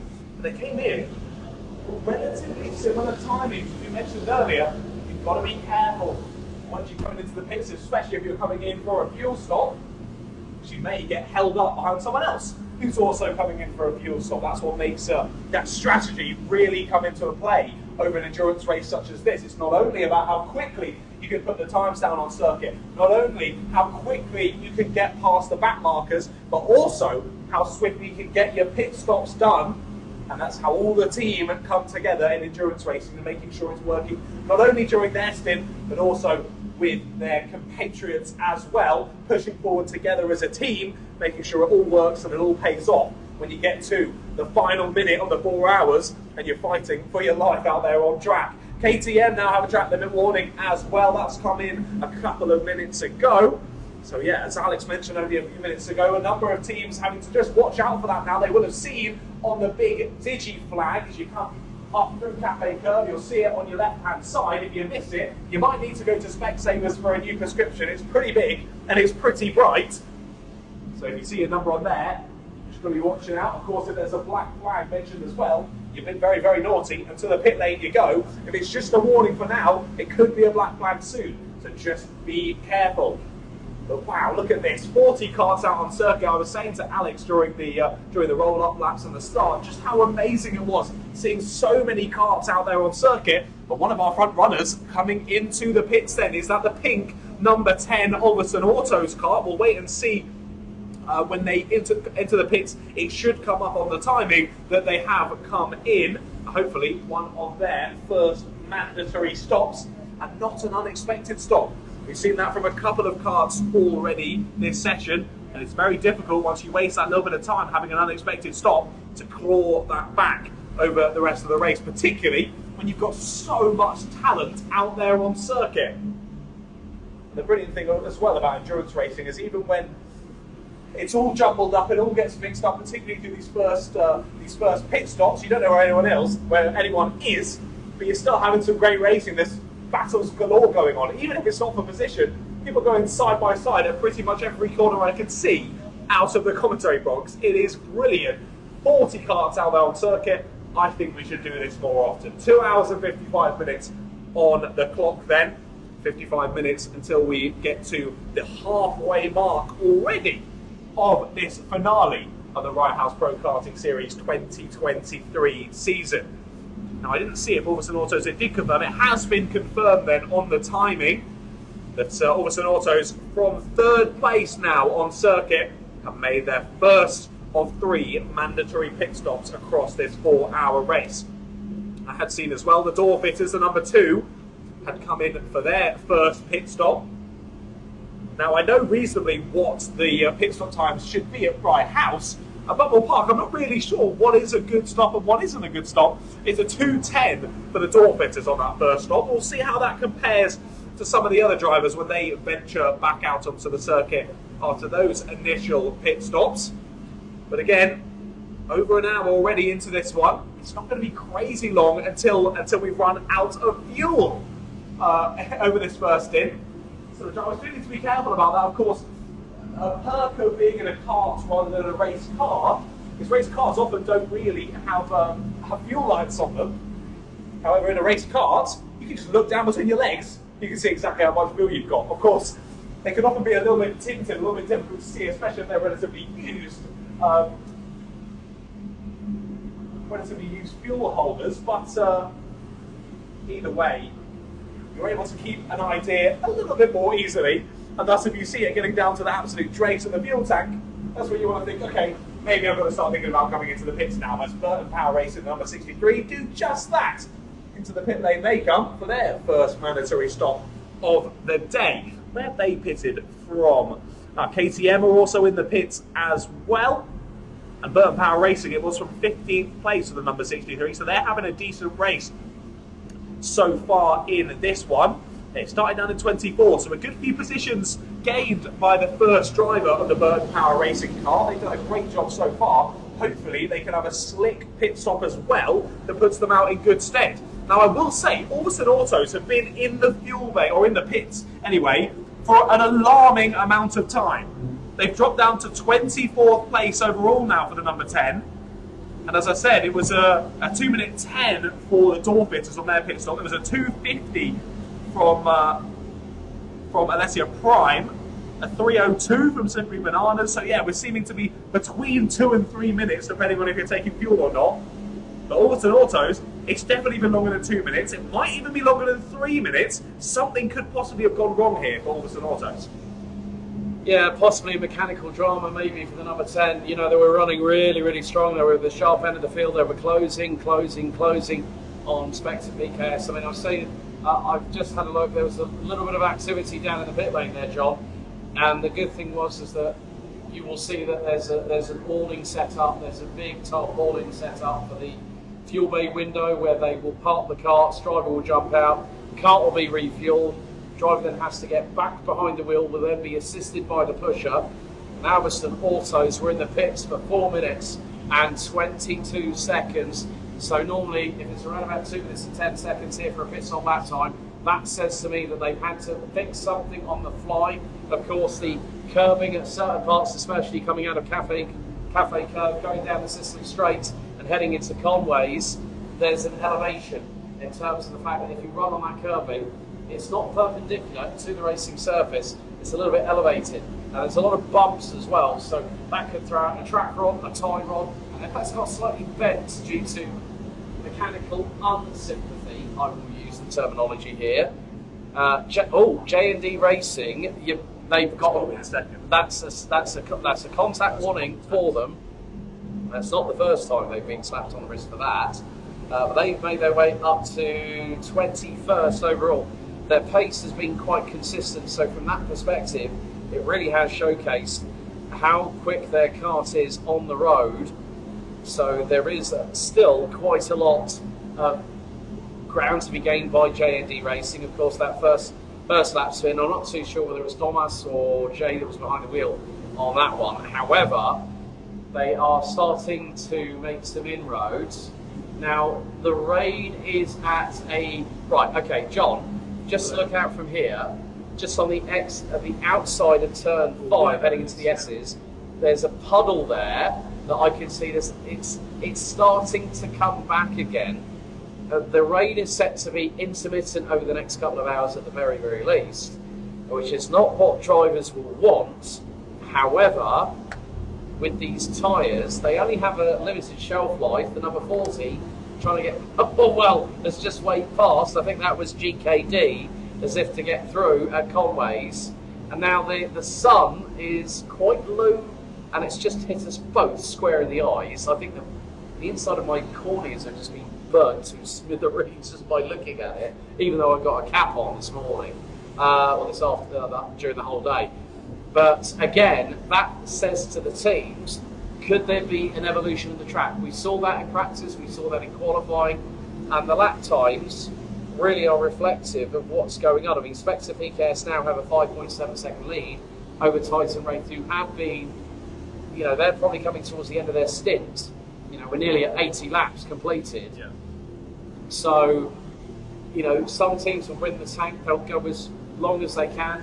If they manage to do a simulated run in practice to a particular lap time, they could say, okay, well, that gives us a cumulative of possibly going for an hour and 20 minutes, maybe an hour and 30, but they still have 3 mandatory pit stops to make. If they don't make those 3 mandatory pit stops, there's an automatic penalty post-race, and what could be a win could be ripped away from them. Indeed, you've got to make those stops. If you don't, you're going to have a big slap on the wrist, and you're not going to be in the position that you thought that you finished in. So just make sure you're not miscounting 1 to 3. I said my maths earlier was terrible. I will probably get that wrong. So make sure you're keeping an eye on that one. I did have a little look back. JND Racing getting a contact warning a few laps ago. They have got just a standard warning, a warning that did not say the reason for it. So I'm not actually sure how that works, because of course we know we've got, if you get 2 track limit warnings, you get a third one, that's your black flag. Of how it works between contact warnings and normal warnings and things like that, how they tally up into a penalty. We'll try and work that out for you in the commentary box. After the first round of pit stops is going well though. Monkey Motorsport are doing well because of it. They're up into 8th place overall now. They were languishing down around in 20th place earlier on, just in the low end of the team positions. Twilight Motorsport, after they've completed their first stop, they're back up into the top 10 as well, which is good to see them battling through nicely. But yeah, definitely the biggest losers from this first round of stops is Alderson Autos, and they're back into the pits actually. Looking at the timing, so Alderson Autos, the day has gone from bad to worse. Maybe they've come into the pits, they've noticed something wrong, they've tried to fix it as best they can, but they haven't been able to, and they've thus had to come back into the pits for a second time already today. What looked like it could be an overall top 3 here for Alderson Autos, it could have slipped away already, and we're only an hour in, Alex. This is gutting for the squad of number 10. Well, I think it's like once bitten, twice shy, John. The biggest problem is that once there is a mechanical issue, and they were stationary in the pits for 4 minutes and 22 seconds, and now they've, they came out, they seem to be possibly coming out again, 4 minutes and 11 seconds. So that is effectively 8 minutes that they have lost out big time. And so from my perspective, it could be the case that Alveston Autos have a problem that could potentially be terminal. And I really hate to say that word, because we all know that teams can have a really, really good run. They can be on the pace, they can be at the sharp end, and then it just slips away and you can throw everything at it, including the kitchen sink, and it doesn't quite work out. And then you just have to go, well, you know what, boys, we were rapid in qualifying, we were rapid in the race, and now that's it. That's if that's the case, that they end up, having more dramas, and that could be the case here, that they'll think, well, it's what could have been, even though the fact that they came back after a 3-round hiatus here at RHPK, it was more going to be the point of Alveston Autos was saying, right, we're back, we're not going to make up the numbers. Okay, we've been away for 3 rounds. Obviously, sometimes other things take priority, such as families, work-related issues as well. So if Alveston Autos do a bit of a J&D racing recovery like J&D have done, and they're now halfway up the field, effectively, up to 18th now, the number 55. They could probably say, well, we gave it our all, we've thrown everything at it, let's see how we end up after 4 hours. I mean, we're coming up to an hour and a quarter completed now on lap 84 of the race, which has just been completed as I speak by our race leader Spectre PKS. And Titan Wraith is starting to claw that gap back. Oh, that's gone down to nearly just under 3 seconds. So Titan Wraith did a 53.653. They were nearly half a second quicker than Spectre PKS, or nearly 0.4 of a second quicker than Spectre PKS on that previous lap. So that gap is coming down. One of the other things that I've noticed coming through Senna at turn 11, coming up the hill, is that if you've got clean air, that is the perfect window of opportunity that you can have. And I've seen that March Racing have been able to take advantage of that, to have a 16.1 second lead over Cobra Racing in the battle for the Pro Class lead. And this could really help March Racing. I mean, Alessia Prime, looking to see where they are at the moment, they're all the way down in 21st and they're 5th. So could this be the opportunity that March Racing, with 1 round to go, could overtake quite a few carts in front of them, which will include the door fitters? J&G Racing, I don't know where it's all gone wrong for them. They're also ahead of Orange Tree Racing, who are currently sitting in 22nd position at the moment, which by my reckoning puts them 6th in the Clubman class. So there could be an apple cart upset in Pro. What if March Racing, they put it all online, so like Paul Yetton, James Perry, Colin Sanzeri, they really do a great job. They're great characters, great parts of the paddock, including the late Mr. Marsh, who left us a couple of years ago. Really could be the case that March Racing, I think, could be springing a surprise from 5th coming into this final round. Only 22 points behind Alessia Prime. And Alessia Prime, they really need to get their skates on in this next phase of the race, because the second stint is also very crucial. Indeed it is. Of course, you've got that nice positive momentum from stint number 1, but yet to carry that on through stint number 2 is a whole different ball game. Now, I'm afraid I'm going to be the bearer of bad news again, this time for team number 24. A 5 minutes 27 pit stop. Red Spider Racing were looking good for a win here in the Clubman class, potentially. They've been battling through the field really nicely, messing out with the top 10 overall. Now, they're down in 29th place. They're straight back on the pace in the 55s, to be fair, so the new driver jumping in and doing a decent job to try and get back involved with the fight. But either way, that's a huge amount of time lost. Good 3 to 4 minutes lost on their competitors there. Of course, some of them won't have done their pit stop yet, but when it all works itself out after these first round of pit stops, it's going to be a huge, huge loss of Red Spider Racing, so I'm really gutted for them. They did a lovely job to start off this race.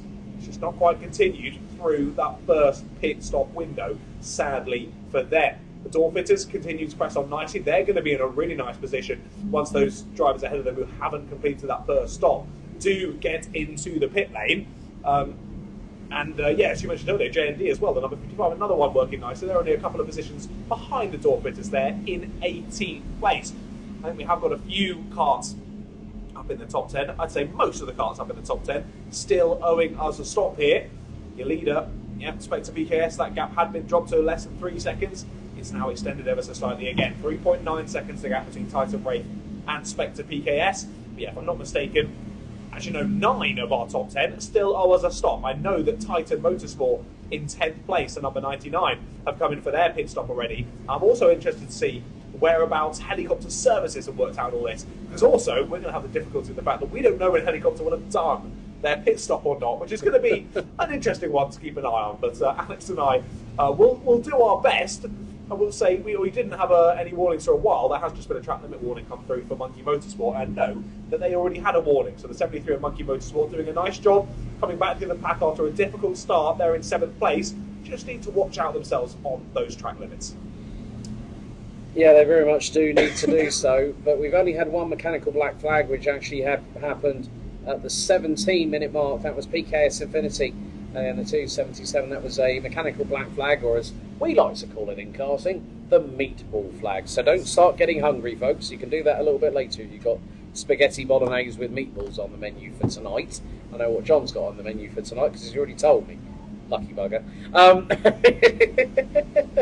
But the biggest problem that I see now, with this sun being so low in the air, the glare off of the tarmac coming out through Cafe Curve, because it's glinting off the bottom through coming out on the Sicily Straight, heading into turn 1 at Conways.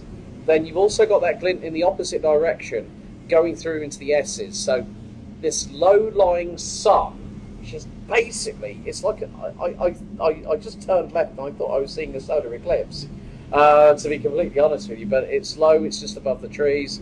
Of course, when we see a little bit later on what will happen in terms of possible, because we have had daylight savings time, there is a possibility that we won't be finishing under sunlight. We will be finishing as customary on round 9 of every RHPK season that I've been a part of since 2017. That was a bit. There was a bit of 2 and 8 going through turn 6 at the S's with 4 carts in a row. The third cart along did have a bit of a moment, and the driver nearly had a code brown in the meantime. But we always end up underneath the floodlights, and I think it's going to be a wonderful way to end it under the floodlights here at Buckmore Park, unlike the years previously where we've done it at Rye House. And it's really going to provide another added bit of that additional spectacle for this final round of 2023, John. Oh no, for sure. What a spectacle it is. Yeah, big shout out to there's a Mark and everyone who's made this event possible. Fantastic to be here at Buckmore Park. I was just having a look out the window trying to spot the helicopter services car. I found them, but I'm still unsure as to what lap they actually are on, because they're right there with GKD Racing and Monkey Motorsport in a line. So GKD are a lap down on the leader, Monkey Motorsport are 2 laps down. Now, I'm unsure if helicopter services will have done their pit stop yet, because I would be very impressed if they were right behind GKD and they hadn't done their pit stop yet. Equally, I'd be like, oh, I'm not sure what's happened to them if they're behind Monkey Motorsport now. So we'll wait and see how that all plays out, because they were just behind Titan Motorsport, who are now in 10th, who have already done their pit stop.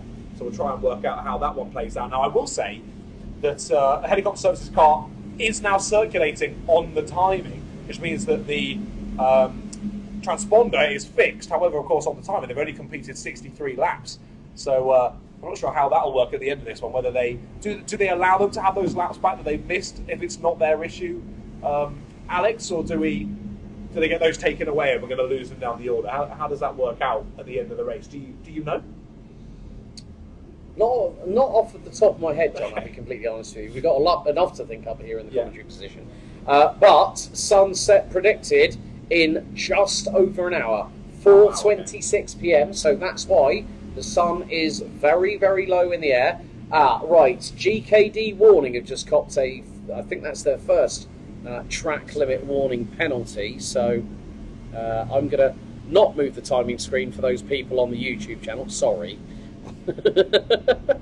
That's and great to see that we're into double digits on the RHPK YouTube channel, so we're going to try and see if through the wonders of modern technology, depending on who's on, that we might be able to try and set this up where you'll actually see whoever's commentating will also be a relevant graphic for the round, and also the live timing being shown. We've been broadcasting now for, oh crikey, I can't believe I'm saying this, John, just about an hour and 40 minutes. So thank you to everybody that has been watching. If you haven't subscribed to the RHPK YouTube channel, what rock have you been living under for the past few years? That's all I'm going to say about that one, because that's water under the bridge for me. But I have subscribed. I have been on multiple grid walks this year, over the past few years. But you know, the thing is that with such a tight time scale, it's never easy to try and do these grid walks. It's like herding cattle trying to organise these teams and drivers to even get on the grid, let alone you know, when they want to go racing, fine. When it's everything else, it's like, I'll be there in a minute. There is possible light rain due as Titan Wraith have taken the lead on track. So Spectre PKS just going to happen to. And so the new leaders, Titan Wraith, are just ahead of Spectre PKS. So they have made the move for the race lead on lap 95 of this final race. Nice spot there, John. it's a bit difficult with this low-lying sunlight. It sort of like compromises our peripheral vision as well. And it's even worse for us because we're both specs wearers too. Yeah, it makes the glare even worse for us. It's awful. We're dealing with it. Should have brought some sunglasses with it. But I don't know where that even came from Titan Wraith. They were a good 3 seconds behind when we last checked. And as we'd said, that gap had been ebbing and flowing one way then the other. It didn't seem like they were chasing them down particularly quickly. But on that lap prior to the overtake, 1.5 seconds was gained by Titan Wraith. They were still 5 or 6 tenths of a second back when they crossed the start-finish line, but by hairpin one, they got the move done. So I think possibly just 1 or 2 back markers holding up Spectre in the wrong places where they did not need to be held up. And Titan Wraith just saw the opportunity and went for it. So fair play. I think Spectre would have been so focused on getting through on the back markers, they wouldn't have even thought about someone going for a move on their 4 position. And Titan took that with both hands, grabbed it and are running with it. So fair play to them. That gap now back to 6 tenths of a second again, but this time the other way around. Titan Wraith ahead of Spectre PKS. And we finally have a new leader in this race. I think that's the 3rd leader so far in this one. And of course, yeah, we had HAC, didn't we, on the opening couple of laps. Then Spectre retook it, and now Titan Wraith to the front of the field. Almost at 100 laps completed here at Buckmore Park as we get close to an hour and a half completed. 2.5 left to go.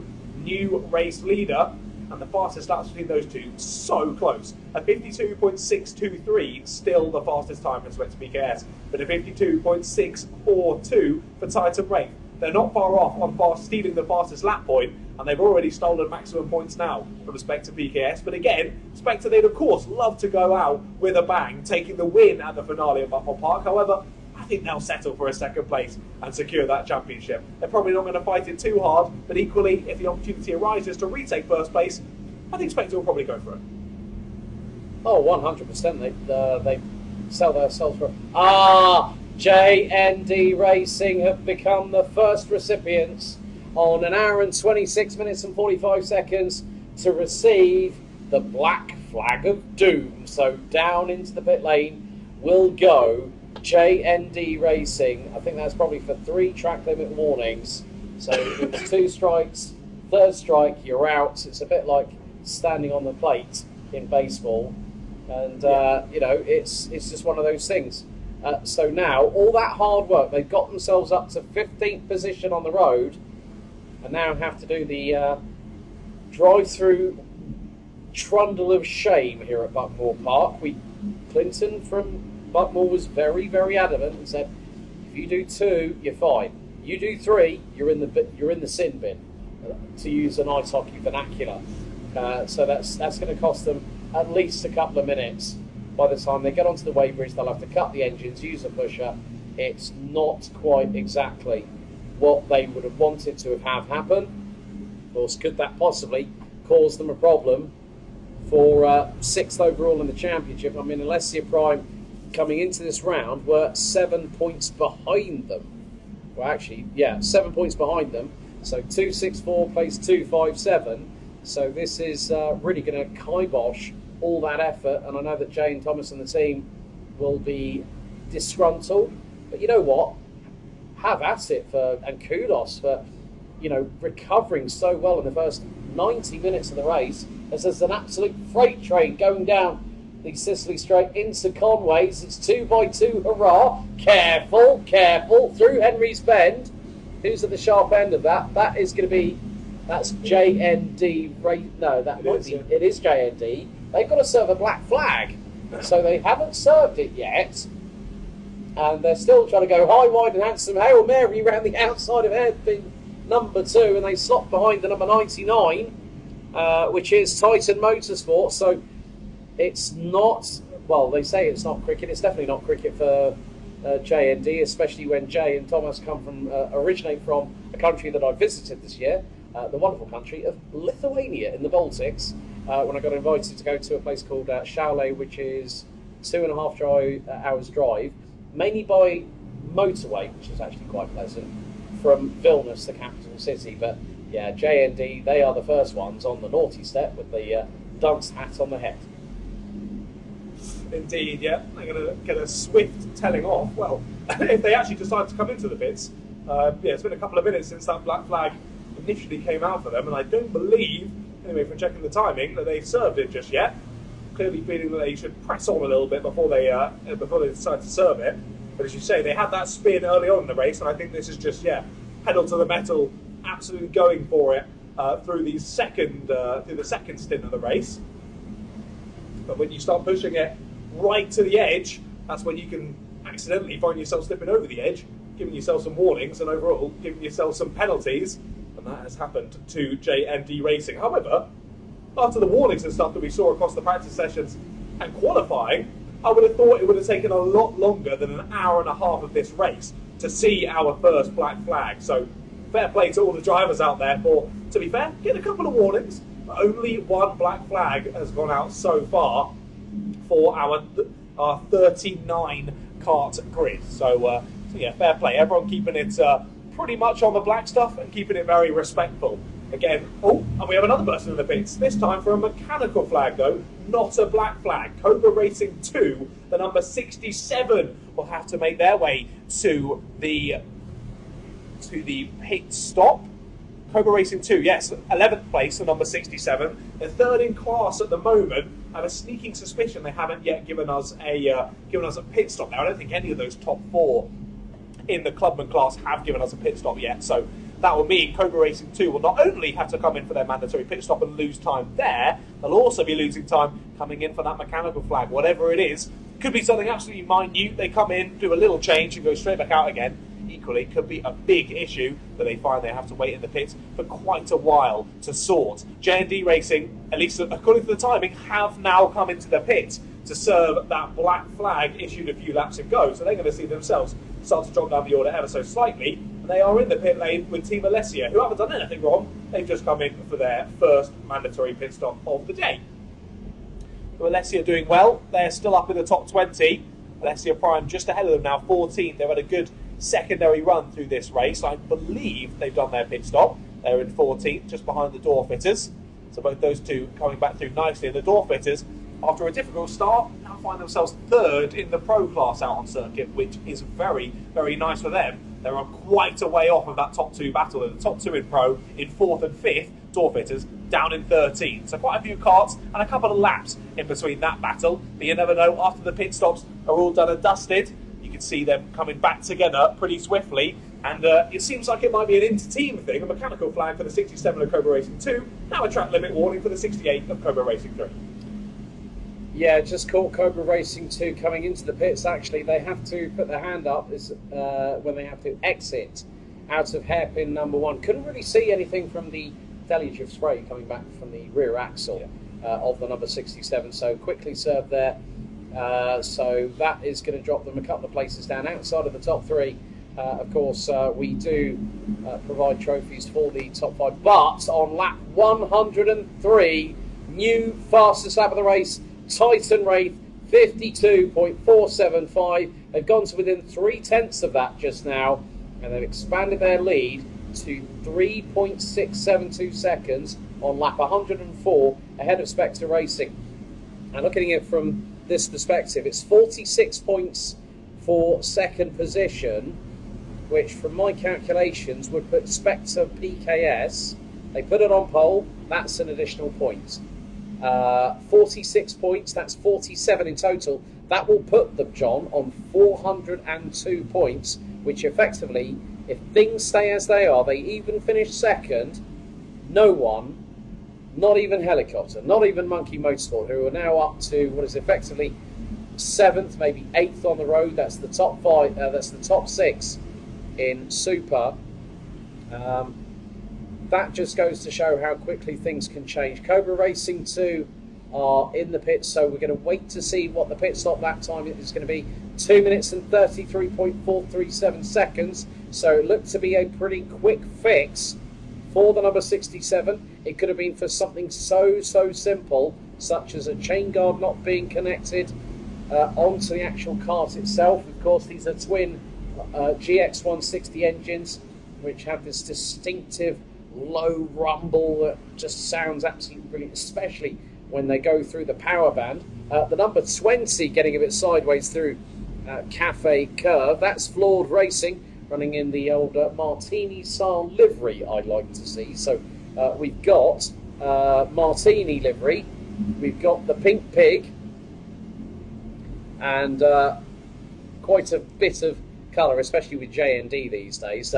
They are now back out onto the circuit. So Cobra Racing 2, just over 2.5 minutes in the pit lane, but it is getting very, very close indeed to heading to. We're about 25 minutes away from the halfway point of this season finale for 2023. John, the thing is, you know, we had madness and pandemonium in the first 15 minutes. We had the rain decide to rear its ugly head multiple times. At the minute, we are getting a lot more blue sky up above as the sun is starting to set. We are just under an hour away from predicted sunset at 4:26 p.m. UK time here at Buckmore Park. Big thank you again to the team here, led by Clinton, to really help us run this event here. And it's nice to have that change. It's nice for a new challenge for the drivers and for the teams. And still, March Racing leading in the Pro class. Going Bananas now have the race lead in Clubman in the number 11. So things could very much change at this moment, because Going Bananas are just 3 points behind PKS1, and PKS1 at the moment are still outside of the top 5. It looks like the title is slipping away from their hands as we get deeper and deeper into this race. It is indeed, yeah. It's all starting to work itself out in the championship standings now. As drivers are sort of settling in, teams are settling into where they should be in this race. I think I've just seen JMD Racing coming into the pits again, which, of course, we've already seen them a couple of times. I think one was a mechanical flag. We've seen Barter come in after an earlier spin, and now I think they've actually come in for their first planned stop. Have JMD. I could be wrong, but we'll see if it comes up on the timing screen as the fact that they're in the pits again. So it's been a challenging day so far for JMD, and indeed, there we go. Updated on the timing. They are indeed in the pits for the number 55, but it has been a challenge. So hopefully it's a decently speedy stop. They shouldn't have anyone else in the pits holding them up, at least in the fuel day, which will be a help. So going on to that slightly differing strategy for them due to that earlier issue may actually help a little bit, because through the rest of the race they find themselves on quite an alternative strategy to a lot of the carts around them that they're chasing, and that will mean they can maybe gain a few seconds here and there on the pit stops where they are able to get in while it's a little bit more calm compared to other drivers and teams who find themselves having to come in due to that low fuel and being forced, their hand being forced to come in when they have to, and thus maybe losing a bit of second under that those differing of strategies.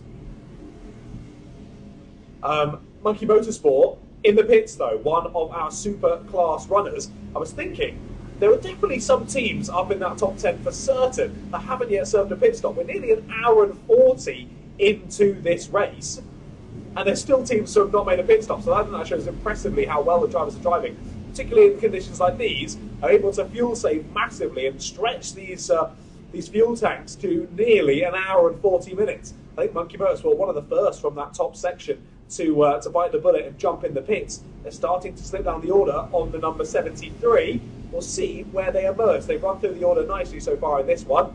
We'll see where they emerge and how difficult it's going to be for them to actually get back up into those proper sharp end of the top 10 positions once it all sorts itself out. There you go, another one bites the bullet. JMS Racing goes for it into the pit lane. They come as well from the top 3 positions. So I think now we're going to be seeing a lot of the top runners dive into the pits for the first stops, and we'll actually get to see what the genuine differences in time and pace are between the top runners who have already pitted and the ones who are just diving in nearer the end of the quote-unquote window.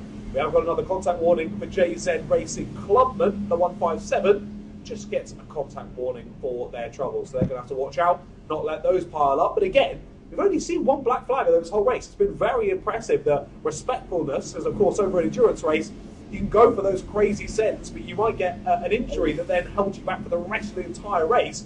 So just go for those nice, respectful, calmer moves, maybe waiting in a corner for the proper move to show its head. The driver's doing that nicely. Only one black flag as of yet, and I know now that I've mentioned that, we're probably going to get a deluge of black flags, but I'll put that on my own head. Yeah, and give yourself a pat on the back at the same time. Right, well, I did see a little bit of a hairy moment coming out of Cafe Curve. The number 20 had the number 6 right round the outside of it, coming through out of turn number 12, and that was very, very hairy at the very, very least. Flawed Racing, and it was 36 Motorsport that actually went round the outside of them, so it was not going to be an easy one, and especially when you try and chance it coming through the final corner. And we are seeing a lot of drivers just being very, very careful coming out of turn number 12. As I've just seen Tyson Wraith come through to complete another lap. We're on lap 112 of this race. We're now 20 minutes away from hitting half time.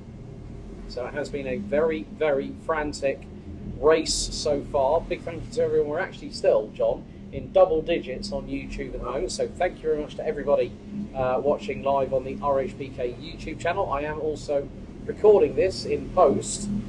So a little bit of posterity, I think, for the pair of us, because normally when we're at Rye House, what we tend to have is we'll have the comms, we'll have a headset on, and we'll have some kind of camera that won't have a lens cap on it.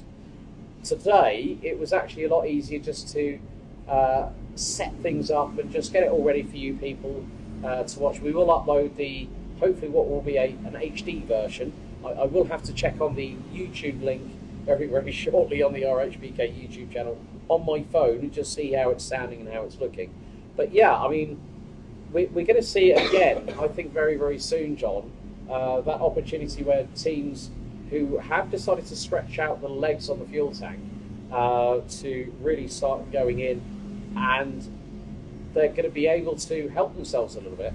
Because we talked about earlier on in the race that when the track was saturated like it was biblical when it came down after 20 minutes, even at the start of the race, that the track would evolve as the number 88 gets round the outside of the number 77, 77 being KTM, who are all the way down in 36th position, and going round the outside of them, going out of Cafe Curve, was Grabex Racing. So there is still a lot to play for, but I think for those that have bring the tanks for the first stint, I've really got that out of the way, and that will mean shorter refueling times on the pit stop windows, especially when they're coming from those second and third pit stops, are going to be ultra crucial. And if they can make the undercut work coming into the last 45 minutes of the race, that could be crucial on seeing who wins the race in each class and who becomes our 2023 champions. You were definitely right about the track evolution, as it's got a little bit drier here at Buckmore Park. Still very much as we saw in the qualifying session where we had the drying line form. There is definitely a drying line throughout this top section of the circuit at least. But you get off of that drying line and it's still very, very wet. Still some huge puddles just off of the line, particularly on the exit of hairpin number 1, hairpin 2, and then through the S's. You get offline, try and go side by side, do these few corners, you're suddenly going to find there's a lot less grip than you remembered as you get shuffled off towards the edge of the circuit. With that track evolution, of course, we saw near the start of the race, I was speaking of the fact that our top two were the only ones able to drop down below the 53-second mark. A lot of teams have actually been able to do that now, and we did see the top two teams, Spectre and Titan Wraith, were below. Oh, we got a spin outside the window. The 207 goes for a spin out of Cafe Curve. He's not happy with whatever happened there. Oh my goodness, he gets back on circuit. Got very close and is getting rather handsy, shall we say. But gives the hand gestures also to race control as well, saying, what was that? So 207 clearly feeling like they got a bit of assistance there as going round. We've got another couple of cars round out of hairpin number 1. One car spins, takes out J&D as they spin back round. J&D have rejoined this yellow flags down at hairpin number 1. And that is, I think, one of the Bananas cars, I want to say.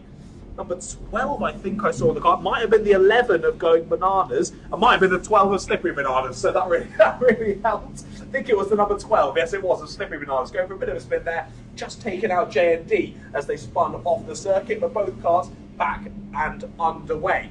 But yeah, as I was saying, on those times, the top two were just dipping into the high 52s ever so slightly, but sort of in the low 53s was the general times. Now we're seeing those top drivers consistently in the mid 52s right. and consistently down in the 52.4s as well. 88 has just put their hand up, so that's Grabex Racing, second in the Clubman class, running P7 at the moment on the timing. So they're now going to go into pit lane as Oh, they're coming to a very, very slow crawl. Oh dear. Looks like they might come to a stop here. They're trying to crawl into the pit entry. This could be our first fuel issue. We were talking about drivers really trying to eat these fuel tanks to the end of a stint, and the 88 might have had an issue here. Sorry, not the 88, the 8, of course. They dive into the pits ahead, so there's the 88 is now up and pushing themselves into the pit lane. I'm not sure if there are any rules on hopping out of the cars and using your legs to push you into the pits. Well, I think the thing is that at that point, as the driver's now getting back in to the car, so the number 88 of GrabX Racing was actually Titan Wraith had no other option but to go past them to the right-hand side because of the fact the 88 was coming to a stop. So I think they were very, very much marginal on fuel. And I think at that point, when you have that kind of situation, what you don't want to have happen is to go like, oh, we're marginal on fuel, or pit this lap.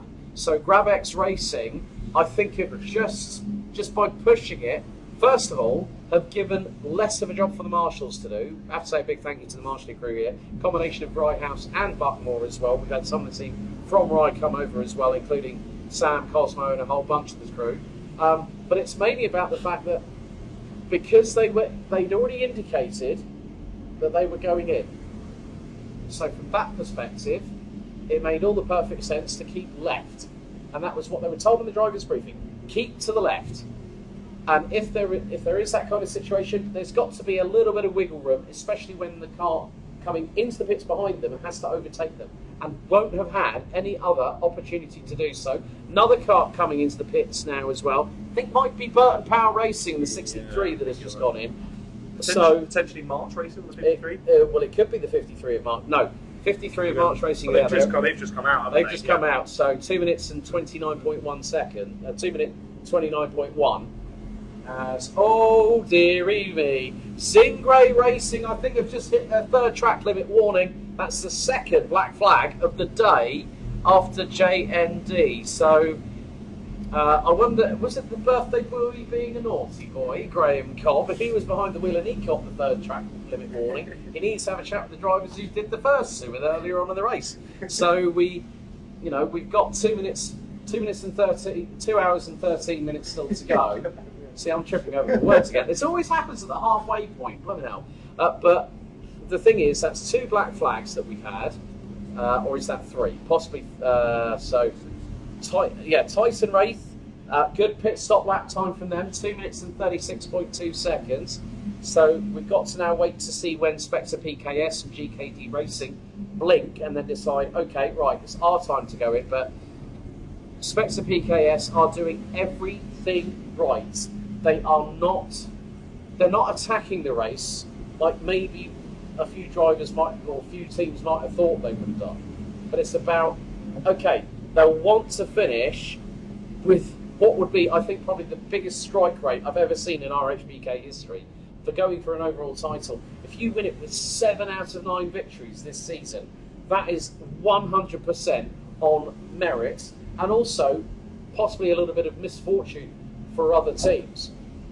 So from that perspective, Spectre PKS are doing everything right, John. They're not putting a foot wrong. They're making sure that they get through every single lap of this race and bring it over the line. That's the key point. If you bring it over the line, and you've done enough, because second place and pole position, as I said, that's 47 points, will put them as our championship winners for a second successive season. And again for 2024, they'll have the target on their back once again for everyone to aim at. Yeah, Spectre have been in an absolute class of their own this year. They've been amazing to watch. It's been such an honour for myself to be in the commentary box for some of the races, and I'm sure you would say the same, Alex, just to watch how fantastically they put these races together.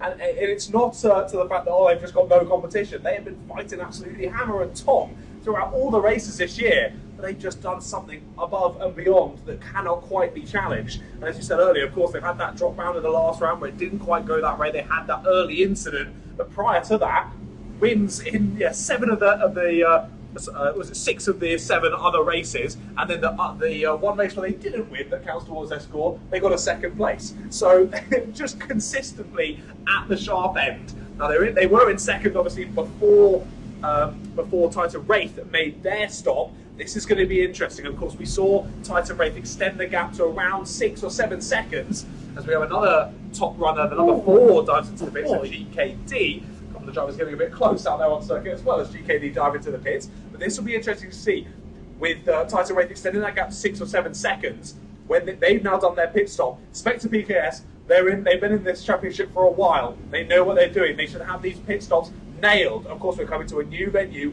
The places you need to go to during that pit stop are in different locations. Could throw up some issues, but anyone that we'd expect to bang out a really good pit stop time would be Spectre. They've just come back out and they've done a 2:14, it seems, for Spectre. So we'll see how this plays out once all the pit stops are done and dusted. Yeah, that's the best pit stop lap time we've seen so far. I actually just saw JZ Racing Pro 2 fire it up the inside of March Racing. And, well, I mean, that's incredible. 17.5 seconds ahead of Titan Wraith. Now, Titan Wraith, 2:37 in the pits. 2:14. That is incredible. Exactly what I was saying. It was. The thing is, Spectre now will have a lighter kart, and the reason why I say that is mainly because of the fact is mainly the pace that they've shown. Their first pit stop was nearly 2 hours. Oh, the black flag of doom again. This time it's for the 157 of JZ Racing Clubman. That's not gone to plan for them. These black flags are starting to rear their ugly heads now, folks. We're not that far away. We're about 8.5 minutes away from hitting half time, where we both will get a little bit of a respite. So one of us will be talking on their own for 10 minutes, and then so will the other one. So you'll have 10 minutes of me, followed by 10 minutes of John. Lucky you. Lucky you lot there on YouTube. We've had already concurrently around about 12 viewers, so big thank you to you all for tuning in. Again, just please like, share and subscribe if you get the opportunity to do so. It's a little click for us here at RHPK, but it means that, well, for you guys watching, you guys and girls watching, and also for us it means a hell of a lot. But yeah, to have that gap after their pit stop, their opening pit stop out of 3, this means that Spectre PKS can do one thing: full push for the rest of the race. Exactly, and now we know why they were pushing really nicely. Of course, had the fastest lap for a good section of this race, but they just didn't feel the need. When Titan Wraith came through, they didn't feel the need of, they've stolen the lead, we need to now get in a scrap with them, and just waste loads of time. They're veterans in this, they know exactly what they're doing. They just let Titan Wraith come through. Right, there you go. If you guys want to continue to push on and drive away from us, you go for it. But we're in our own race. We're hitting the lap times we know we need to hit. And we know when we get to the pit stop that we can do one over on you. And that's exactly what Spectre have done. That gap was 17 seconds when they came out the pits. Now it's just below 16. So we'll keep an eye on how this gap trickles downwards. But both drivers, you would assume probably new drivers in the cars, down in the 53s already. Not quite challenging the fast times in the 52s, as a lot of the top 10 have now managed to secure. But the 53s now seem to be the times so far in this stint. Dorfit is continuing to press on. New personal best for them of the 53 dead. They're up into the top 10 now. So we're talking about how far down the order they were earlier on. If I can get my words out. Dentures. I do need some dentures, clearly. We were speaking earlier about a couple of drivers, a couple of teams who had some issues. If it's early on in the race, you know you can push back through. The Dorfitters are just proving that right now, and I think we've just got a couple more carts still owing us a first pit stop. We're closing in on the 2-hour mark now, with some carts still having not taken any fuel. I think the main one I can spot of that is Frascati Racing, the 187 in 7th. Pretty sure they owe us a pit stop. Going Bananas have now taken theirs, as with a 2:34 on the last lap. They're going to be right in and around SK Racing when they come across the line now. See who is now leading that Clubman class. Yeah, I mean, the Dorfitters being one team, currently sitting 9th overall as per the timing screens that myself and John are seeing at the moment. But then you also have to give that shout out to J&D Racing, because they made their way into the top 15 and then unfortunately cop the black flag. So straight away from that perspective, you've really got to feel sorry for them. I still remember when they were a clubman team, and now, you know, they're battling in supers. It's been it's been 2-3 seasons so far, and from that perspective, it's more a case of they've got to sort of like look at it and say every single year is a character building year. Oh, mechanical black flag, and that's for Alveston Autos. The dramas continue for the Porsche Pink Pig tribute band down in 25th. That is going to drop them again. I'm going to see. Oh, they've just gone past the commentary box position. I cannot see what is wrong, but John, I'm going to see if I can take a brief look. There you go, another spot for us, Alex. Out onto the gantry he goes. Not even sticking a coat on. You're braving it, sir. The sun's gone down now. The sun's gone down now, you're going to be freezing. Alex ventures out then. Have a look and see what's happened to the Alveston Autos car. Have they got into some sort of incident trying to come back up through the order? Or is it, as we said earlier, with some earlier mechanical flags, is it something just really, really simple? Is it something just like an undone helmet? It can be something literally that simple. You come in, you just do it up, you go straight back out again. You've lost so much time. You would have lost coming into the pit, stopping, getting that sort of coming back out again, a good 30, 40 seconds, a minute maybe. Even from a tiny issue like that. That's assuming that it's a tiny issue. If it's a big issue, that's multiple minutes lost, that's down the order you're going. It's going to be very difficult to climb back up. Alveston Autos, looking for a top 3 earlier on in this race. They've just had difficulty after difficulty after difficulty, and back into the pits. The number 10 goes again. They were, but currently are. They are currently still lapping around this Buckmore Park circuit. They're there in 25th place, 2 positions behind J&D Racing. Another car having some issues throughout this finale of the RHPK season here at Buckmore Park. Now, I will say on the blue numbers, I know I mentioned earlier, I think just a bit of a timing issue there, because I can see 207 on one of our blue numbers. They're definitely in the clubman class. So I think just some difficulties there. I think we can assume that Startos are in the clubmans as well, because Orange Tree Racing are in the clubmans, and so are 207. But what update do you have for us, Mr. Goldschmidt? I just had a quick look at the right-hand side pod of the number 10, because that mechanical black flag was shown, but then might have been retracted possibly, because over the top of the numbers on the side pod, on the right-hand side, it looked like something had gotten stuck to the side pod. So what they might have thought might have been an issue could have been just a little bit of surrounding debris. Just coming, you can see it's just on the top of the side pod, so it's obscuring the number. Ripped off. It's possibly yeah, it's probably like the vinyl wrap has just sort of come asunder. I mean, if there's been a little bit of contact, then yeah, they do say that rubbing's racing, but karting's a non-contact sport. Yeah. So from that perspective, it might, because it's superficial, if it was flapping about a lot more than that, then I could probably see the reason why they threw the mechanical black flag out for. Oh, they're throwing it out again. So it could be for number being obscured. Maybe. If that's the case, because if that comes off, or that get moment for one of the cars going through hairpin number 2. I think that was hairpin number 1. I think that might have been number 15. As they're 3 wide coming out of hairpin 2. It's getting a bit dicey out there, folks, because we are a couple of minutes away from hitting half time. But so they retracted it. Now they've brought it back out again. So Alveston Autos have to serve that very, very quickly. I feel pretty hard done by if I was one of the team members of Alveston Autos, if it is something to do with that number flapping around and being obscured, because I think just on that one lap alone, looking out the window, I can see 5, 6, 7 carts where the number is almost entirely removed from earlier contact, either in this race over this weekend or earlier on in the season. So I would feel very dismayed if that is the reason. Of course, there could be something that Alex and I cannot spot from our vantage point up here in the main building at Buckmore Park. It could just be something that we can't see, that the marshals out on circuit and the guys up in race control can spot and have radioed through. The fact that they need to come into the pits, and Alveston Autos are now in the pit lane. They have come in for that mechanical flag. I don't think they were going to get a third warning there. They would have got a black flag, and that would have been substantially longer time served in the pit lane. But hopefully for the number 10, for the team at Alveston Autos' sake, hopefully for them, it's not too much of a long stop. But we'll have to wait and see. Alston Auto's day goes from bad to worse, but we are just about to hit half race distance here for round number 9 of the 2023 Rye House Pro Karting Series season. My name is John Ratcliff, joined alongside me Mr. Alex Goldschmidt. It's been a fantastic day of racing. Myself and Alex have thoroughly enjoyed it, but as it is the 2-hour mark, I think I'll leave Alex to run you through the current race order.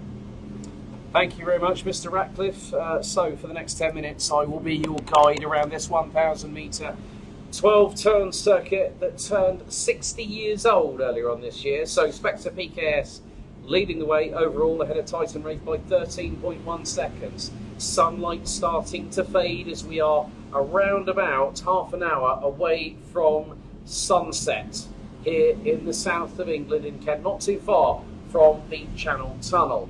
Titan Wraith and Titan Motorsport at the moment on the timing round out the top 3 positions. Head of GKD Racing, of course, number 3 Helicopter Services are the team that we are hoping to see a little bit further up the order. Once everything has been confirmed and ratified, they will be going on to manual lap scoring for the number 3 previous multi-time RHPK overall champions. March Racing leading the way in Pro in 5th position ahead of JMS Racing, Frascati Racing and the number 187. Reminds me of a number from Demolition Man with Sylvester Stallone and Sandra Bullock a few years ago, if you might remember that particular action movie, which also incorporated a very particular Mr. Wesley Snipes.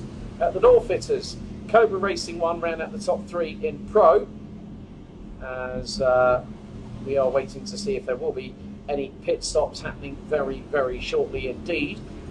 Monkey Motorsport put in a personal best on lap 130. 4 laps, well, they're 3 laps off the leaders. They put in a 53.108. Statos Racing in the number 226, 11th head of Alessia Prime. Monkey, they ran at the top 5 in the Pro classification. Orange Tree Racing rounding out 2nd in the Clubman class ahead of Going Bananas. SK Racing in the 277, Cobra Racing 2, PKS 1 and Alessia rounding at the top 19. HAC Racing, who started on the outside of the front row just over 2 hours ago, now round out the top 20 in the number 33. They round out the top 7 in the Pro classification, in the top 6 in the Pro classification. Grabex Racing, as SK Racing dip into pit lane from 3rd in Clubman. So we got Grabex Racing, Happy Racing, J&D Racing, who are one of a handful of teams that have got a black flag, including Zingray, who have just set their new fastest lap of the race. Grabex Racing, Happy Racing, J&D up to 23rd, Slippery Bananas and 207 Racing ran at the top 25. Cobra Racing 3, J&G Racing. Then we've also got the likes of Alveston Autos, who are circulating down in 28th as the number 10.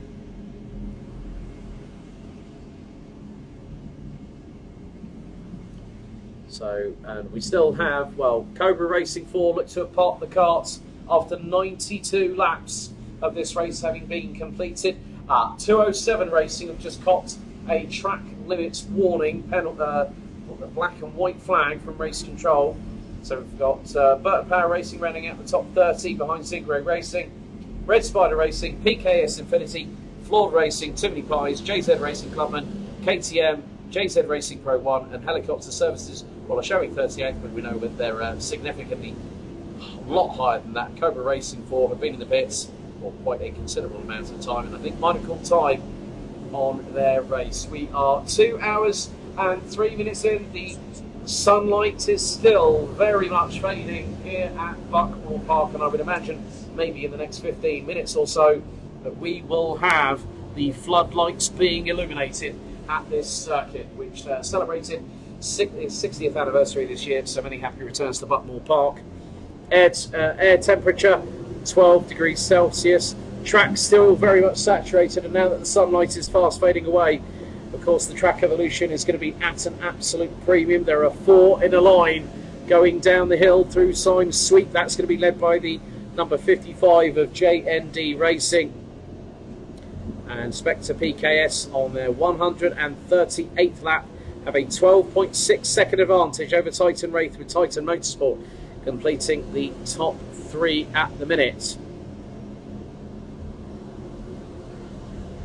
So we've been broadcasting live on the official RHPK YouTube channel for close to 2 hours and 20 minutes with myself, Alex Goldschmidt, and John Ratcliff, joined in the booth with one another for the final round. It's been a real pleasure being part of the commentary cavalcade that we've had here in 2023, and of course 2024 will be round the next apex. You can expect dates for the calendar to be revealed in due course by series coordinator and former RHPK racer himself, Mark Beaumont. So Titan Wraith losing a little bit of time to Spectre PKS, but in the meantime Titan Motorsport have gained by nearly 4/10, and they are 6.3 seconds behind the sister team. Good to see the likes of Martin O'Neill back in the RHPK paddock. It's been a while, mate, and hopefully we'll catch up a little bit later on in person.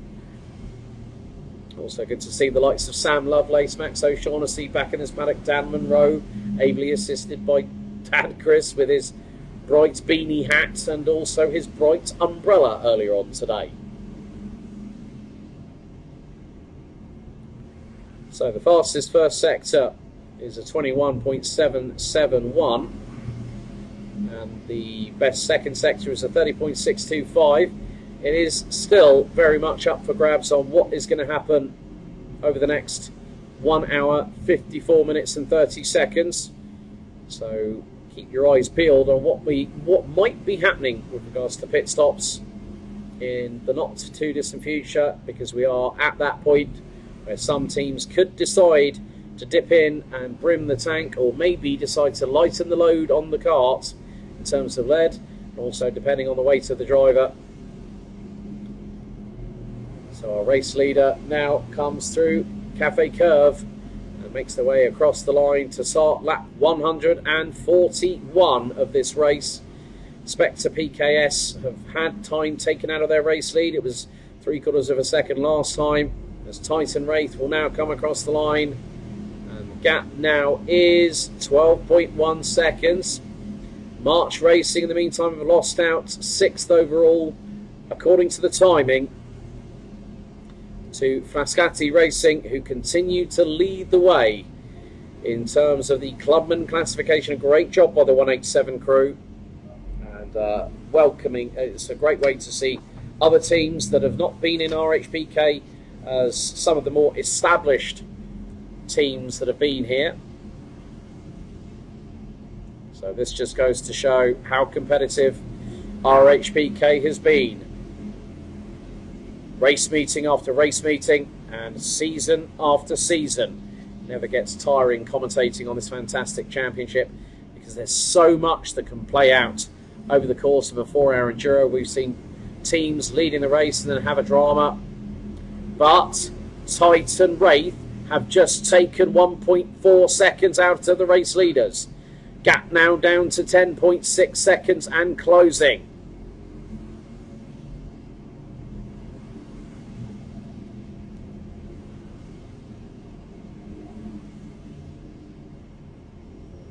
So it is very much still close to call as to who will be our 2023 champions. It's I'm not going to start doing any calculations. Got to do all of that after this race evening and after what has been so far an enticing and exciting battle over 2 hours and 8 minutes. JMS Racing on lap 140 make their way across the line, still waiting for those blue lines on the left hand side of the timing that you folks can see on the official YouTube side of things. So we've kept it running as much as we can. So nearly 2.5 hours of broadcasting so far here in 720p.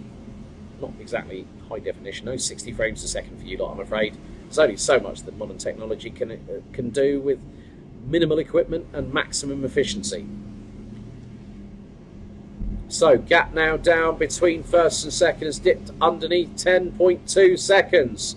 That is another half a second taken out of the race leaders.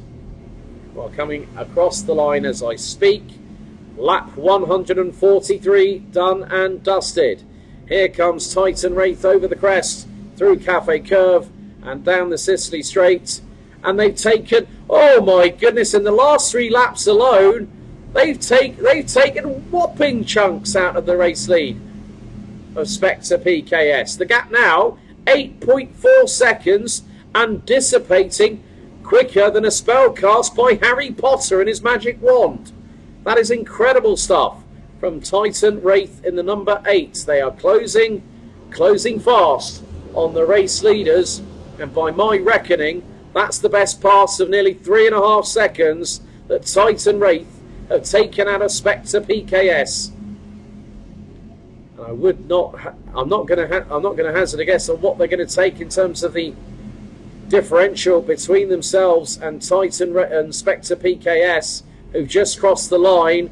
1.8 seconds taken out last time. This time it's another 1.8 seconds. Gap down to 6.5.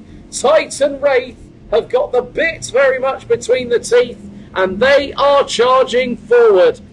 Spectre PKS are wondering, where on earth does this pace come from? It's a combination of multiple factors. It's also the fact that there's multiple carts in front of Spectre PKS, whereas Titan Wraith have got clean air. That is incredibly crucial around this 1,000 metre 12-turn circuit. That gap is dissipating so quickly, I don't think Spectre PKS can keep a read of what Titan Wraith have done. That's over 5 seconds, lopped out of the lead in the last 4 laps, as lap 5, which will bring us on to lap 145, is about to be completed. Another 6/10. Gap now down to 5.9 seconds. Spectre PKS, John Ratcliff, have just got the warning sign, as if to say, Titan Wraith are closing, batten down the hatches and brace yourselves. I'm braced, I'm ready. I can't lie, I was stood up there for the whole 10 minutes, I didn't hear you once on the tannoy, so I don't know if this is even working. Maybe a battery change might be in order. Well, there's a nice little green light on it, so I don't know why it wouldn't be working. Hello. I don't think it's working. We can go and see if we can. Oh, maybe yes. See if the battery changes it. We can have a look. Oh. Well, sometimes it can be down to if that's on. It's been warm the whole time. Yeah. They probably kept it on just to keep us warm. Oh, that's very kind of them. Yeah, very kind. Thank you, Clint. Thank you, everybody. Right, time for a mic change. Sorry out there. Quick, you're going to have to wait. Luckily, if you're watching this on the YouTube, though, it doesn't affect you. Let's see if it works. Right, hopefully. Let's head out onto the gantry. I'm going to head out onto the gantry. He's going to go to the gantry. You've got me in here, I'm afraid, now. There we go. He'll be going for his 10-minute break. Still doesn't seem like our microphone's working, sadly. But either way. Well, it could be depending on how I hold the microphone. There we go. Not. Testing. It might be working. Sorry, viewers. Well, you know what? We're just going to carry on regardless. I don't care. But John, I'm going to hand it over to you for the next 10 minutes. Thank you to everyone watching so far. Like, share, subscribe. Do those 3 things. You'll be in our good books rather. Otherwise, you'll be in the black book. Don't want to be in Alex's black book. No. It's a scary place to be. Ah! Very scary. You don't want your name on that kind of sheet. Right, 53.1 last lap from Titan Wraith. 52.8 from Spectre. So that gap just slightly opened once again. I think we're going to be saying that a lot through this secondary stint, where we get towards those next pit stops. I think then we'll be seeing some late pit stops during that final hour of today's 4-hour race. So yeah, 6.2 seconds the gap between those top 2. It's not too much further back to Titan Motorsport. They've had a great run through the first pit stop cycle. Of course, Titan Motorsport were one of the first carts, one of the first teams to bite the bullet and go for it on the first pit stop window. And it seems like that undercut. If we stand up, they can probably hear us. Okay. And it seems, let me know if you can hear anything or not. And it seems as if that initial undercut, that going for it early, has worked very well for Titan Motorsport. As indeed, they're there. I'm going to tilt you up. Hello. They're there in 3rd place now. And they've just set a personal best time. 52.657 for Titan Motorsport. So we've got 2 Titan teams now on the podium. Yeah, this definitely isn't working, ladies and gentlemen. I don't know why I'm still holding this, but I'm going to do as lovely Mr. Alice Goldschmidt says and just hold it near my mouth, even though I don't think it is working at all. But anyway, let's keep looking at the racing action. So yeah, impressive stuff from Titan Motorsport, I will say. Fair play to them. Up in third place now. And it's those three that are the only karts on the lead lap as it stands. I think, to be fair to the drivers, when was that? 4:08 was the last warning. It's now 4:14. So we've had a good 6 minutes without a track limit warning. Hopefully that continues, drivers. I'm looking at you. I know I'm going to say that instantly. Next lap, one's going to pop up, because that's how it works in karting.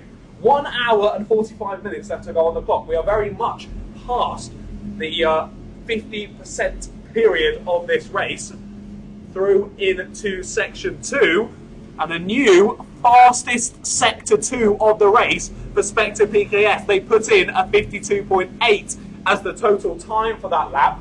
0.4 of a second off of the best time over the whole lap for this race. But with a new fastest sector 2, clearly it's drying up very nicely. And as we thought, top section was probably going to stay a bit drier through the second half of this race. Now that the rain has subsided, I know we've said that we're going to keep mentioning that and it is going to then happen. I was right about the track limit warning. I was right. Burton Power Racing, on the minute that I said 4:14, I said, well, we've not got any. Burton Power now get a track limit warning. So thank you, Burton Power. As this mic definitely isn't working, I'm going to use it as a pointer. Naughty Burton Power Racing. Track limits for you. However, I think that's either the first or the second one for Burton Power.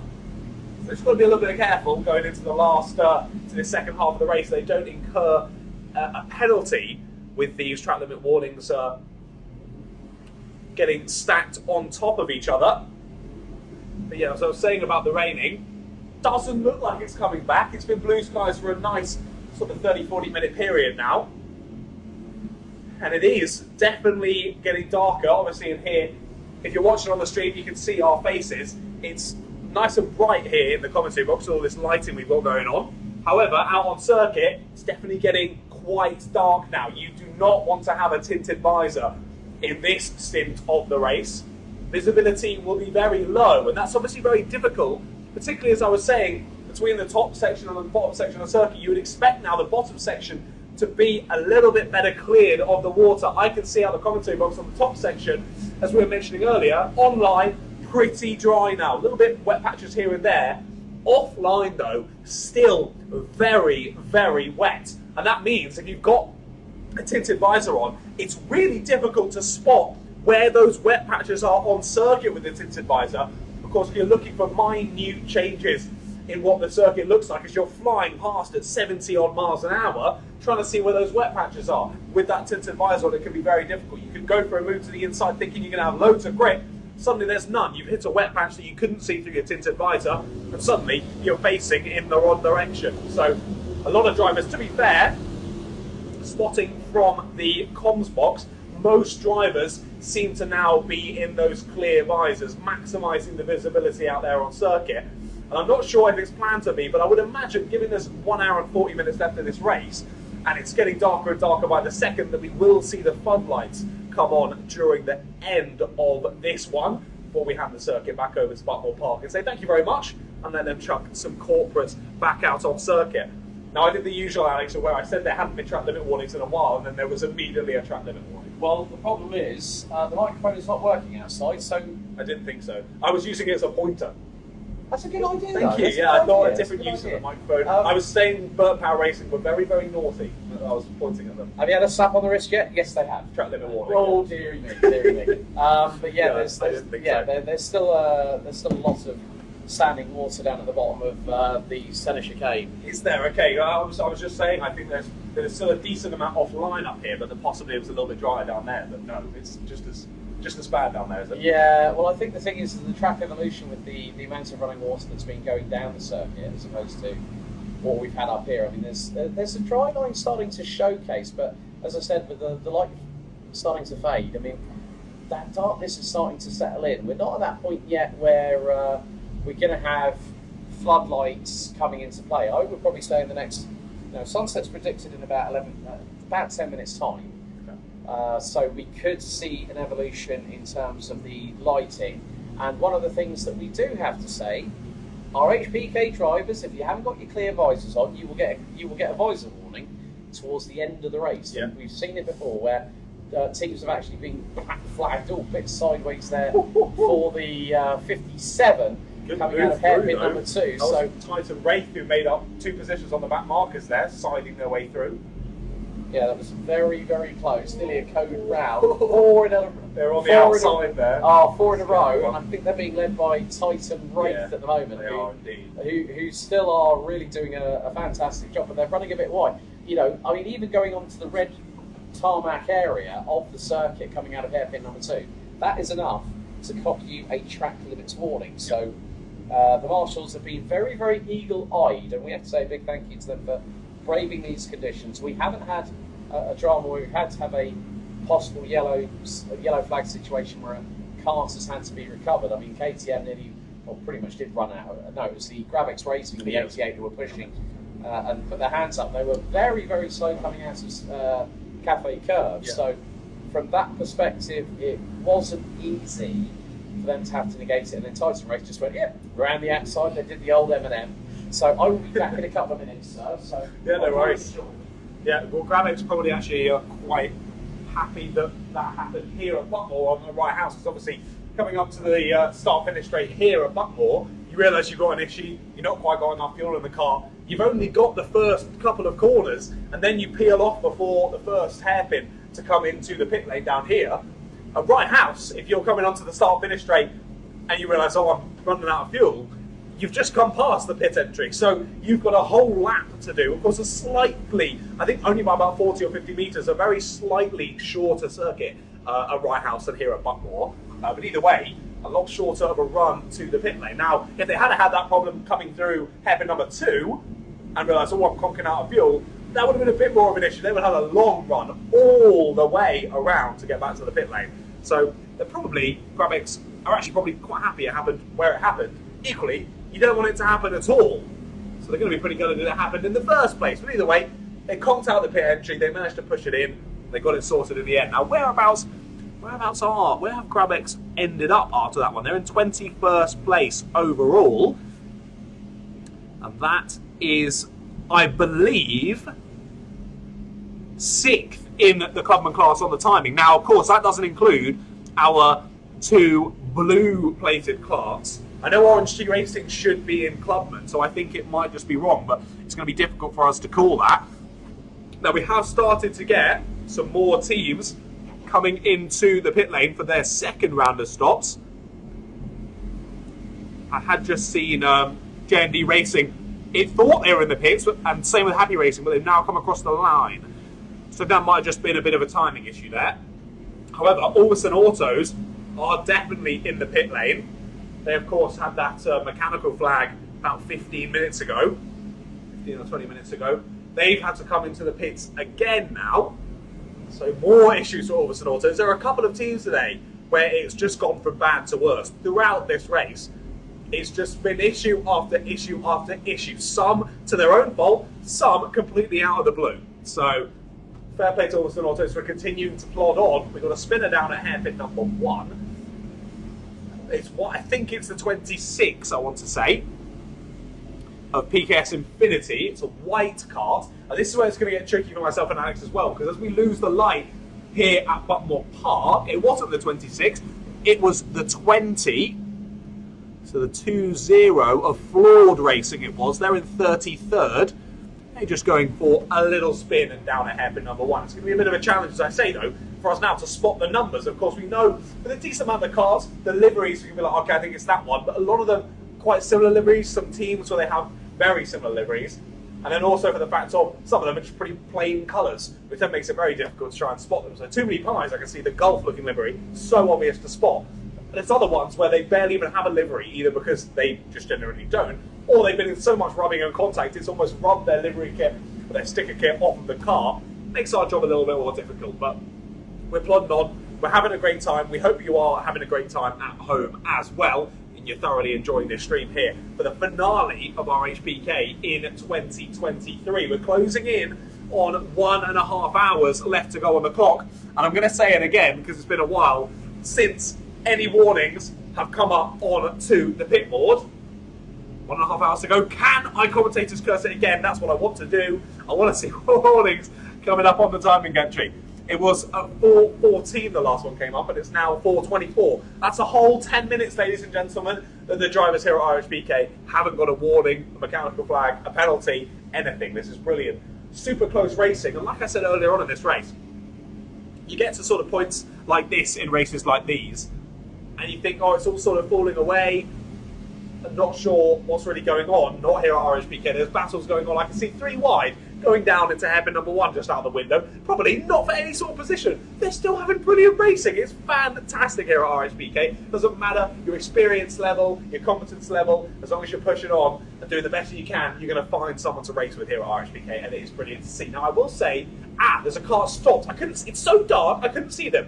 They've just got back going. I saw there was a yellow flag going through the first couple of corners. They've continued on the lap, so I'll check out again. Cannot see the number from where I was there, coming through hairpin number 1. We'll try and spot exactly who that was. I didn't see if they went off or if their car just conked out, but either way, they're back underway and running, and it was the 88 who came to a stop there out on circuit, trying to spot that number. I think that was who we saw had the issue earlier. Is that the Grabex cart? Isn't that the 88? Yes, it is. So the 21 of Grabex, the 88 of Grabex Racing, who are in 21st place, have conked out on that last lap. They've got it back underway. Let's see when they come across the line how much time they have lost over that lap. I'll try and keep an eye on them as they're now flying down through sector 3. Is that them across the line? Yes, it is. So a 1 minute 11 when most carts around them on 53s and 54s. So what we're looking at there, high teens, sort of 17 or 18 seconds lost there, where they've pulled up, come to a halt and restarted. So maybe some sort of engine issue there. Hopefully it's remedied. It was just an IT crowd situation of trying to turn it off and on again. And they've got it done. They're back on the way. We'll see where that plays out. But yeah, the 88 Grabex Clubman just came to a halt. The Grabex car came to a halt out of... we got a cart in the wall down at hairpin number 2. I just saw the end of that incident. That was involving the 77, which I think is going bananas, is it? That's KTM. That's KTM, sorry, isn't it? The 77. They've got Burton Power Racing. So KTM and Burton Power Racing have come together there on the exit of hairpin number 2. Saw Burton Power Racing go head first into the wall. They managed to get themselves out of it and continue, though. But still, even with over 2 hours completed, lots of scuffling going on throughout the pack. Well, we're getting into the last 90 minutes of the race here, John, and apologies for those at the circuit. We have tried to jumpstart the microphone, so it's not worked. But you know what? I think in some respects, a lot of people will be happy with the silence, so to speak. Just going to keep here as a pointer. Yeah. So if you're naughty, you're on the naughty step. We've got the microphone of doom pointing at you here on YouTube. But quite interesting, the approaches that I've just been having a look on the gantry, John, and looking at the different approaches. There are some that are keeping the throttle very, very thin. So coming out of centre, up towards Cafe Curve, some are going very, very close to the wall on the inside, on the approach. But then I was listening to the throttle manipulation of certain teams, one of which being, I think, was Spectre, KS. Yeah. So contact warning for the number 66. Naughty, naughty, very naughty that one was. I will say, I didn't pick it up on the stream. I noticed and then immediately forgot about it. Titan Wraith are down to 3rd place. Right. They've been overtaken by Titan Motorsport and they've dropped quite a bit of time. They're now 42 seconds off of the lead of Titan Wraith. So something has happened to Titan Wraith. But their sister team, Titan Motorsport, now within 9 seconds of the lead. I wonder if that's a bit of a strategy call from Martin O'Neill, who's leading Titan Motorsport. I mean, I've known Martin, Andy, and the rest of the O'Neill family for quite a few years, so there will be some strategy involved. But as I was saying, I like hearing from Titan Wraith, Spectre, PKS coming through Adam Cafe. What they would do, they were actually trying to rotate the car through careful throttle manipulation. There were some carts that were actually going 30 sideways, so to speak, considering its relation to the circuit here at Buckmore Park. like some of them were turning it in. The back end, oh, we've got another spinner going through the first hairpin. We'll wait for that car to circulate because we are waiting for the floodlights because the Buckmore Park sign off of Cafe Curve is the biggest amount of luminescence that we actually have around this circuit. I've heard you can actually see that from the space station. Probably see it from Mars as well, maybe. But yeah, it's pretty bright. Yeah, it is freaking bright. I mean, well, the sunlight earlier on when I thought it was a solar eclipse was bright enough in its own right. But you know, it's always the case where, you know what? Shall we sit down again, sir? Because I think you can do your naughty, very naughty pointing stick with the microphone of doom, just so at least we can be a bit closer to the camera for you folks at home. Do they want that? Well, you know what? you can either you've got it anyway, so you can like it or lump it. We don't give two stuffs. But even Clinton's actually. It's changed again. Right. So also, Titan Motorsport were in the pits. Yeah. So maybe the fact that they probably brought Titan Wraith in, as we've got a yellow flag down at the bottom of the circuit. So there's green flags on the Digi flag at Cafe Curve. So something's happened down probably towards Garda or Senna. So now this is where it gets interesting. These light conditions that we saw plenty of rain, we saw sunshine from up above, we saw blue skies. There is some cloud cover still menacing its ugly way, as John will be, I'm sure, back with the very, very quick sit rep very shortly. So, what's the news, Mr. Ratcliff? Yeah, so someone's gone off down at Pullman's, the bottom of the hill. They've gone into the barrier, and there's yellow flags for the whole sector because they're having to fix the barrier. Oh, yellows down. Yellows all the way through the bottom section of the circuit. So that'll be from Sign Sweep all the way through to Senna Chicane at turn 11. It is, yeah. So they're right in the middle of the circuit between turn 8 and turn 11, fixing the barrier. Right, so they do say that the marshal's safety is a big priority. That's what Clinton also said in the driver's briefing earlier on today. But looking now at the championship permutations, I mean, Spectre PKS have a very, very comfortable lead. They're over a lap ahead, and we're now into the last 90 minutes, an hour and 28 still to go on the timer of this 1,000 metre circuit. J&G Racing are in the pits, Burton Power Racing in the pits, Alveston Auto as well. They've been in the pits for quite a few times. I think they might have called time up. They came in again, I think, while you were out.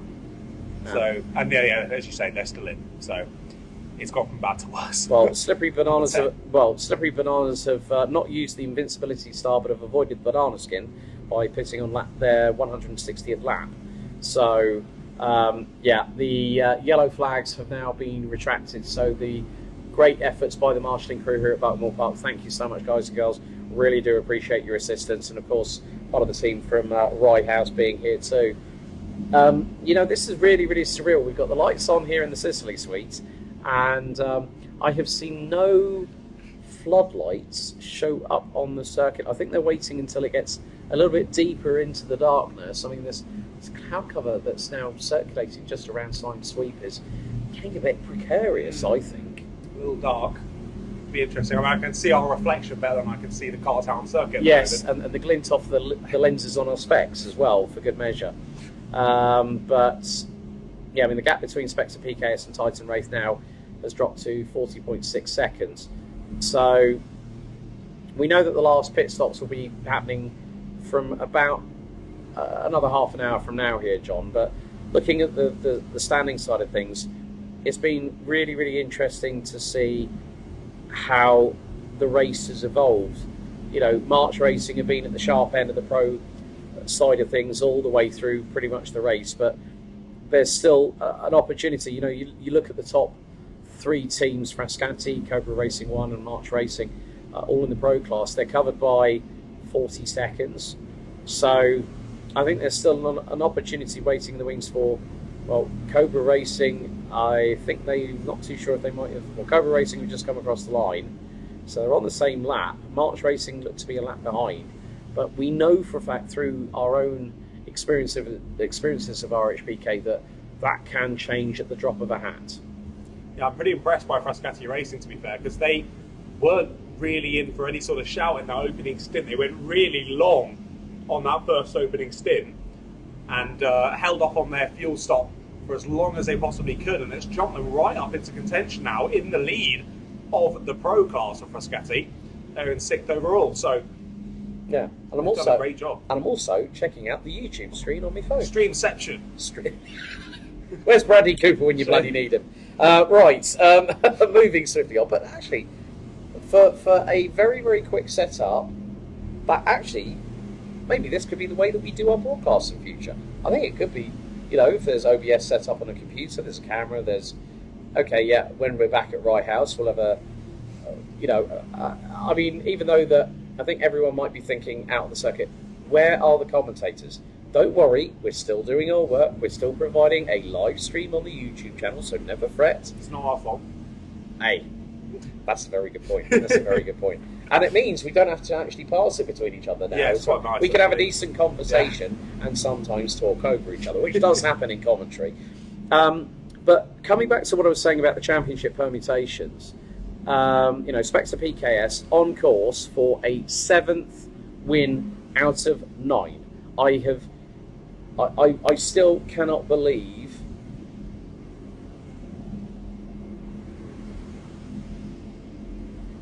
I'm just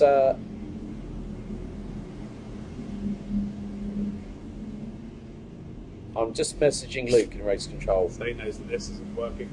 We've been told to pass on some messages to the drivers, but we can't. Yeah. It's difficult without this thing. Unless you think you can shout really loudly, Alex. I think I'd stretch my vocal cords a bit too far on that one, John, to be honest with you. Luke's probably seen the message. So, yeah. We shall see if we get a working mic. Well, I might go onto the balcony and see if I can get it to work. Okay, yeah. Well, if that's the case, then you need to tell that no tinted visors after lights go on. Okay. So, John will be doing that at the moment. But yeah, coming over to the championship permutations. Oh! Alex, I don't know why. It's probably because we let it cool down for a little bit. Right, okay. You want to hand it over to me? All right, I think it's working now. Okay, attention RHPK paddock. Please, can we reiterate the following? No tinted visors are allowed. No, it stopped. Oh, it stopped. Has it started again? Right, RHPK paddock. Please be advised that once the floodlights go on, hang on, right, how's that? Okay. RHPK paddock, please be advised of the following. No tinted visors are permitted once we go lights on the circuit. There's will not remove so please be advised. So Alex is currently trying to give a message out to the drivers to tell them that they can't wear their tinted visors once the lights come on. However, he's trying to be challenging because the microphone cuts out after every 3 words. So I managed to get the call out done. He's got it. I managed to get the call out done. Come hell or high water. I think maybe it could be that there is a problem. I think so, yeah. Well, they will have definitely heard that message at least in 4 separate chunks. So. RHPK, so. Yeah, no, I think this is. It wasn't the battery. And folks, floodlights! We have floodlights! Yay. It's nice and lighty here in Buckmore Park. I think. Oh God, I sounded like I had an accent then as well. Jesus. Oh dear. This is what I think is actually quite cool, that we're able to do all these sort of things through the modicum of, hang on a second, Titan Rave on lap 175 of just on a 52.295 second lap time. Well, would you Adam and Eve that, mate? That's pretty impressive. That's great. And still, and to be fair, Spectre were only 0.003 of a second slower than their best lap. Yeah, well, I think there is a bit of track evolution coming along. So, I think so. It sort of went away a little bit, didn't it? Yes, and now it's starting to come back again. It did, and so from that perspective, it's more a case of, seeing what exactly is going to happen over the next hour and 20 minutes. But I would imagine the fact I'm going to keep an eye on drivers as they come up. So clear visor. Oh, it's going to be. Oh, that's Titan Wraith. Very close. Trying to get through on the back. Or they go straight round the outside of them, doing the old Hail Mary round the outside. So it's been pretty good so far. Track limit warning has been gone out for, well, going bananas about a couple of minutes ago. So yeah, it might be the case that it's quite funny that we managed to let the microphone cool down a little bit. I think it was just a bit annoyed that we were making too many decibels around the circuit. So fair enough. I do have a habit of doing that. Breaking the decibel limit. Yes. Yep. Me too, especially in Europe. Good lap there by JMS Racing. They've just put in their personal best, as have Spectre PKS. So I'm going to be quite interested to see when we manage to get. This is the allure of a night race. The final race of the season for RHPK. Is this the first time you've done a season finale? Have you done one before as well? I mean, bearing in mind you're a young pup in compared with me when it comes to long service medals. When it comes to this, I did my first commentary in 2020. So this is the end of his third season here at Rye House. So have you ever done a season finale? Yes or no? I think I might have done last year's season finale. If I'm not yeah, mistaken. because I was way at that point. Yeah, I think I might have done that one. Yeah.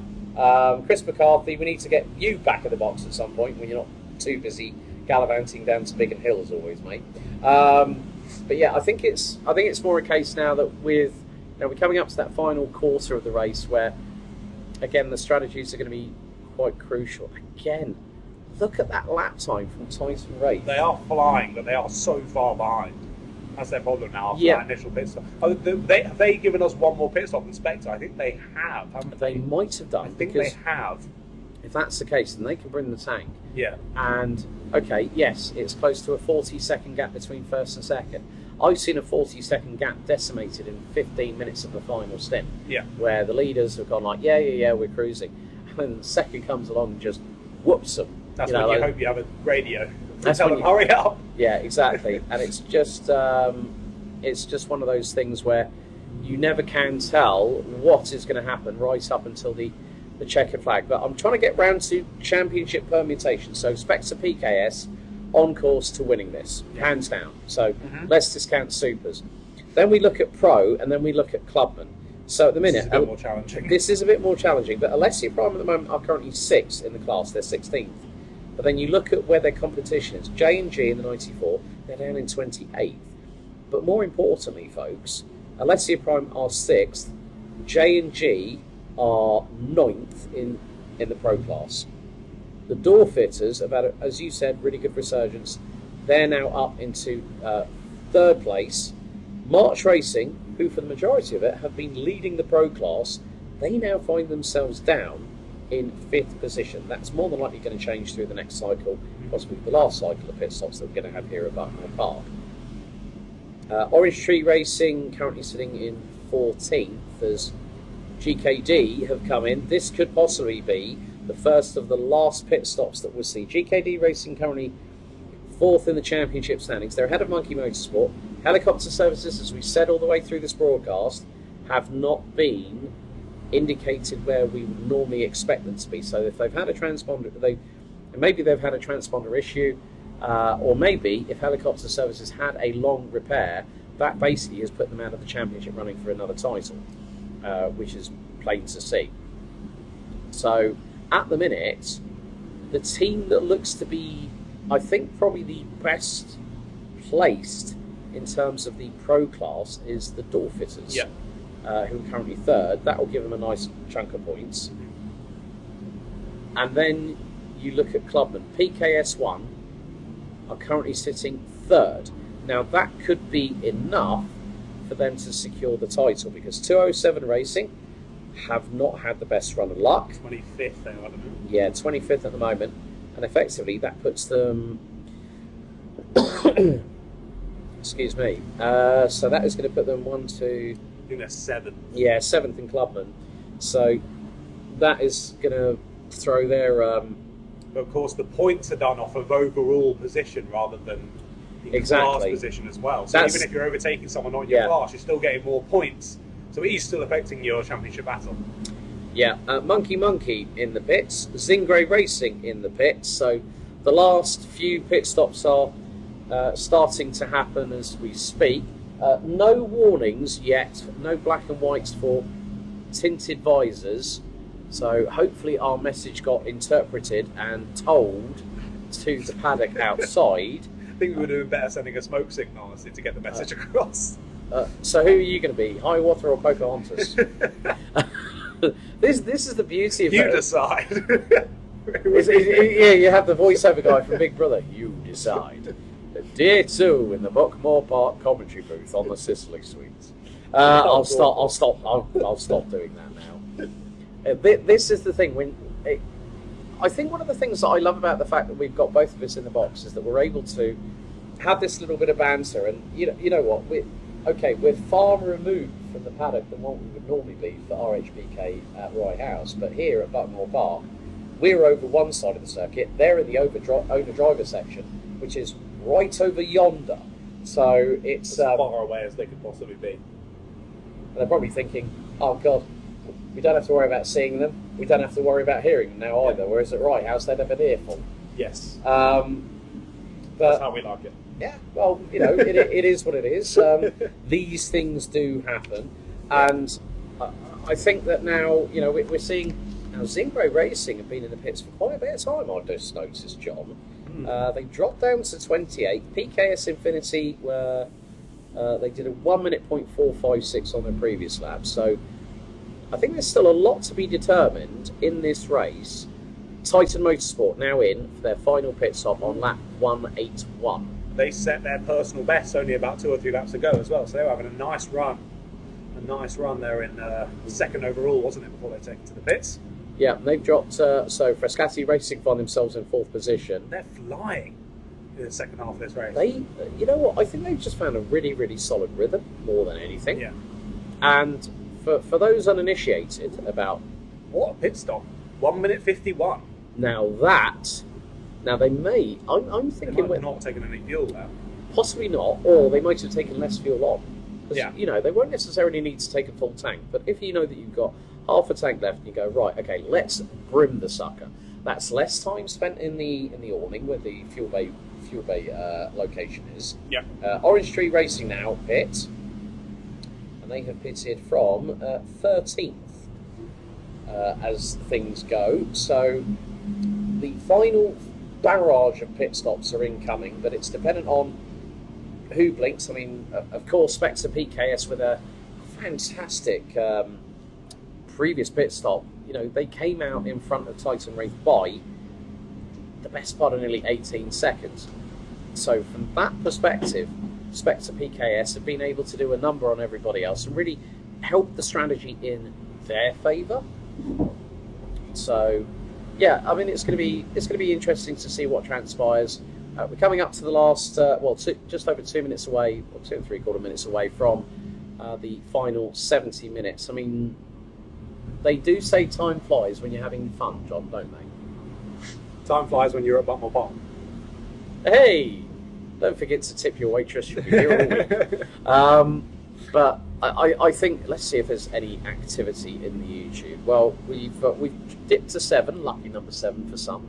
But we've been broadcasting for now over 3 hours. I'll be completely honest, I was a little bit perturbed. I thought, it went excellent connection. But never fear, when you have a smartphone, you have a set of earbuds, that helps you in good stead when you can check the audio. So that, from my perspective, is a win-win situation on that front. So thank you, Mark Beaumont, for the camera legend. And thank you to Buckmore Park for allowing us to use their Wi-Fi as well. So that's even helped on data usage on our respective mobile phone tariffs too. Yes. No, that's definitely helped. Thank you to Buckmore Park for having us. And thank you to Mark as well for deciding that he needed both of us crazy men in the box for this 4 hours.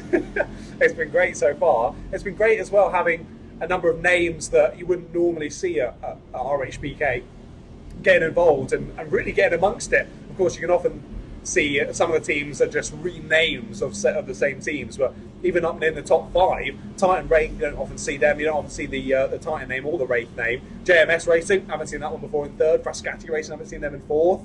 So many teams getting involved for this finale here at Wright House. Obviously a big event in the pro karting scene, this finale bumper event at Buckmore Park.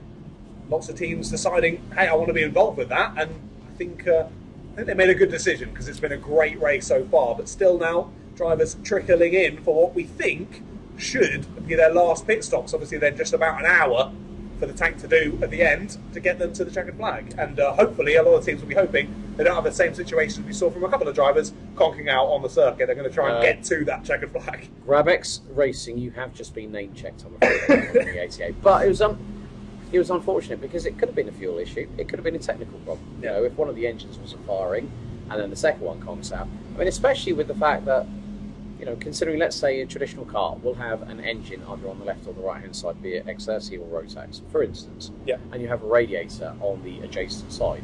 Whereas these teams have two engines, and they have carburetors, they have you know, a relative smorgasbord on different plumbings and all that kind of stuff with regards to these engines. So Cobra Racing 1 are in the pits. Orange Tree Racing, I've noticed, have been in the pits for a little bit of a while now. They have been in for a while. I noticed the same for Burton Power a little bit ago. They've been in the pits for ages now, so something's really gone wrong for Burton Power Racing. It might have been after that moment where they ended up in the wall earlier on. It might have been, yeah. When was it? The 77 of KTM. Yes, it was. Clattered into them and put them into the barriers, unfortunately. So Cobra Racing 4 have managed to get the kart back up and running again. They're on lap 135, so they could make up a few laps in the meantime over the next hour and 9 minutes and 30 seconds. So we want to hear from you people in the chat. Who is your pick for this year's champion for 2023 in all of the three respective classes? Right, want to join us. Mr. Beaumont, we're still live, we're still recording on YouTube, and unfortunately the mic has had a fit. So we're broadcasting to the masses. That's good. That's good. Yeah. So how's it been from your end? Because you've been down there for a longer time. Yeah, really good. Really, been brilliant day so far. The race was really clean start, which was fantastic. It was impressively clean. It was really good. So we've had some really good feedback as well from today. So from new and old teams. So it's been a really good day so far. I think HAC putting it on the outside of the front row and then doing a number on Speeds and PKs on the opening lap was probably one of the biggest talking points of the race. But it really has sort of, I mean, it's great to have the O'Neill family back in the paddock as well. Haven't seen them for years. And then you've got Titan Motorsport, Titan Wraith, and Titan Wraith have just taken, folks, again, that like literally when Spectre PKS hit traffic, Titan Wraith have clear air and just are able to ban around the circuit. I mean, from your perspective, you're saying about the feedback, I think the drivers are really enjoying racing the circuit, aren't they? No, it's brilliant. It's great. It's a great venue. Huge track, which is great. It's a nice bit of space, but we've got battles up and down the field, which is just great to see. So yeah, it's been a good day so far. And we're broadcasting on YouTube for the very first time. Exactly. That That's brilliant. That's really good. Good. And thanks for the lend of the camera, by the way. I forgot. If I'd have known, we would have been. Me and John would have been sitting here at the desk and talking to the masses on our official YouTube channel. I think next time I'll make sure I bring my own camera, and then at least we can make sure that happens in future. Right? Yeah, that's been good. It's been good. So no, really good, guys. Okay, awesome, brilliant. Thank you very much, Mr. Mark Bowman, our series coordinator. We'll leave him to get on with whatever he needs to do. Orange Tree Racing. I think there's something awry there. They have been in there for over 8 minutes at least. So there could be the signs of a possible issue there for the Orange Tree Racing crew. Real shame for them. They were really running at the sharp end of the field earlier on, John. They were right up there with it, weren't they? With the top running clubman carts, which is usually where they find themselves. I think they're around 4th place in the standings. Orange Tree around the relative sharp end of the clubman standings. We'll just double check whether my information is totally wrong on that one. No, in the pro class, 4th. Apologies. In the pro class, they are. That's all right. That's all right. That's why I printed. I assumed they were clubman. No, that's why I printed all this off. Yeah. I just thought, well, okay, we've got computers, but nothing beats a good old-fashioned bit of paper. Nice, yeah. Considering it actually exhausted the black cartridge on my printer at home. sorry, sis. Right, Alessia Prime have come in. So that has dropped them down. Yeah, Orange Tree Racing, I'm really concerned on that front. Maybe. Are they coming out anytime soon? No. I mean, we're 6 minutes away from the final hour of this. It's been an epic season so far, coming up to, and this a little like, what I'm spotting up above us, John?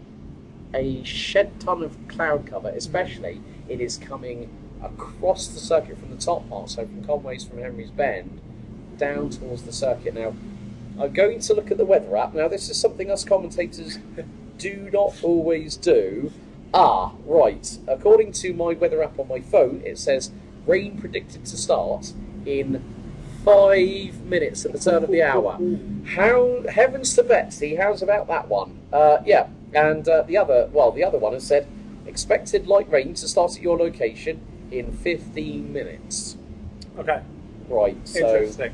I know for a fact that one is a lot more precise than the other, and I normally do see that this one tends to be, especially with, that's one of the things I love about this. You get the good old radars on it as well, don't you? Love the map. Love the map with the radars.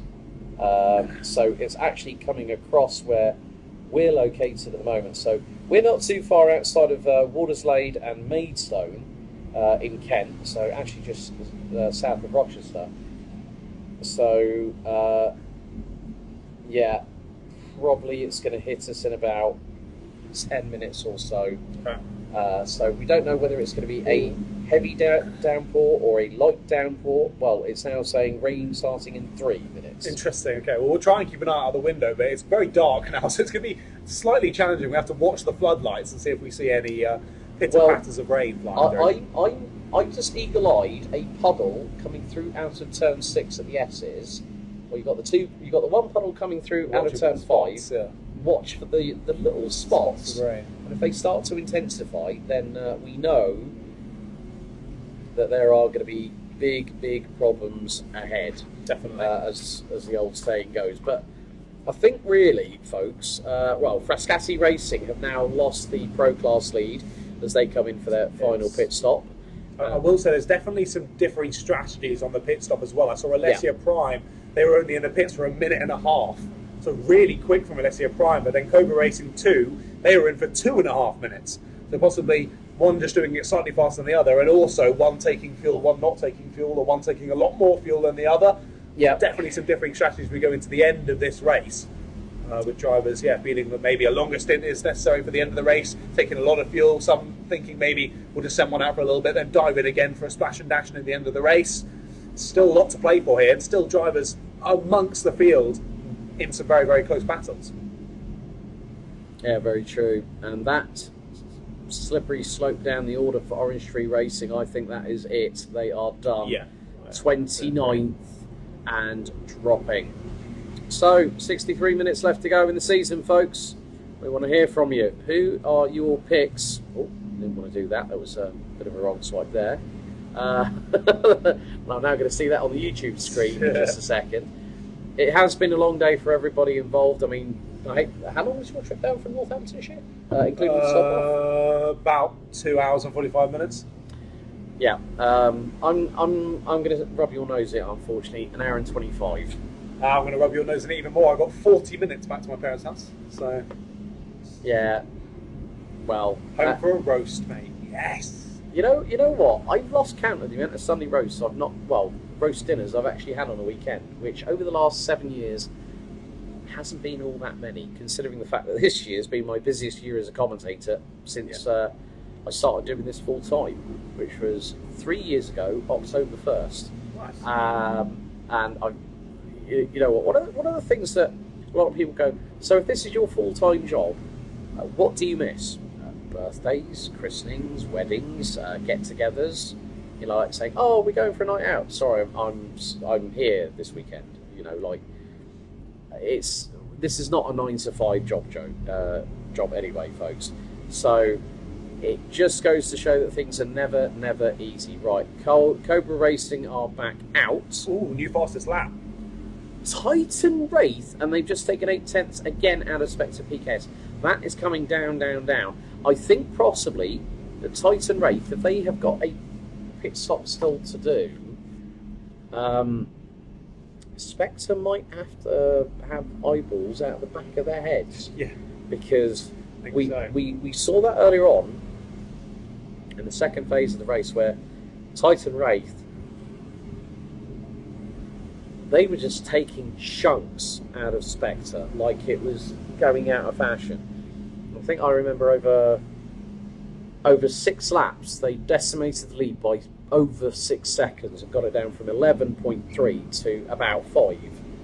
And then they ended up taking the race lead. So that gap has come down by nearly 1.7 seconds. Oh my God. Well, they did that fastest lap of the race, and then this next lap they've just come through, they've done a 52.4, 2/10 off of that fastest lap. So they are consistently setting fastest lap pace here. As I say that, Spectre PKS just did the fastest sector 2 of the circuit over the whole race. So, I mean, they are responding. A 52.8 on that last lap, still 0.4 of a second slower than the Titan Wraith car though. So it does seem Titan are really quick on sector 1, so this top end of the circuit, and as you come down the hill you head into sector 2, and that's where Spectre PKS have the pace on them. So really interesting stuff between our top 2. We'll keep an eye on that gap for you, but again, we're still not 100% sure of how much or how many pit stops each of those teams owe us. Now look at that, Titan Wraith now come into a bit of traffic and they do a 54.4, and that 2-3 seconds that they just made up over those 2 laps,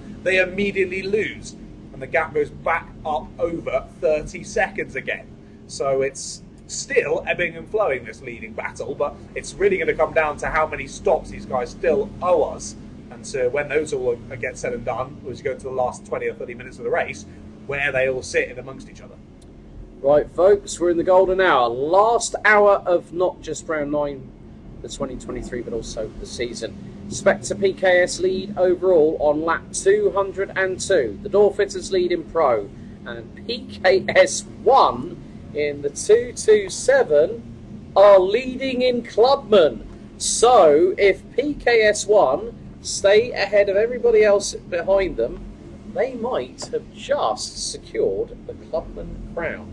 But of course, after this, we've got to help Mark Beaumont with some scores to be tabulated once we get the results. So, you know what I'm going to do now? I'm going to go outside briefly and I'm going to just check to see if there is any potential rainfall coming down, John. Okay. So give me a couple of minutes. Have a quick look.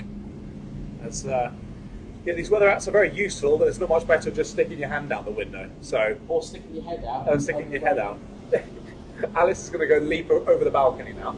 And he'll go and see whether we've got any rainfall out there on the Buckmore Park circuit. Now the Door Fitters, from the lead of the Clubman class, have now come into the pits. As we head over 1 hour to go. 58 minutes now on the clock, ladies and gentlemen. We've done 3 hours of this 4-hour endurance race for the finale of RHPK in 2023. If you're still enjoying the stream, make sure you subscribe to the channel. And that's quite funny. Alex doesn't know it because he's out of the commentary box right now, but he is just very minorly commentators cursed PKS1. He just said about how amazing they were doing and that they're now leading the Clubman class. They just got themselves a track limit warning. So just need to watch out for themselves there, PKS1. I think now we've gone on to the final hour of the race, and finally our blue numbers have been updated. They have. All the blue numbers now have turned into the respective numbers that they should be, such as Statos Racing in the Pro class. They've finally been changed. I think 207 was another one. Yep, they're now in the Clubmans as they should be. So that's good, as there you go. So after getting a track limit warning, PKS1 dive into the pits. So do SK Racing.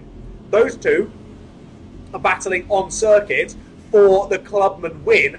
2.9 seconds in between those two when they came into the pits last time around. It's going to be a real fight in the pit lane there, but of course don't forget, there's only a certain number of fuel bays that you can go into. So if they're already full, then SK have come in behind PKS1 and they could get held up here in the fuel bay. We have to wait and see how that plays out between the two of them, and if they have a slightly differing strategy going into this final hour, who gets out of that pit bay first.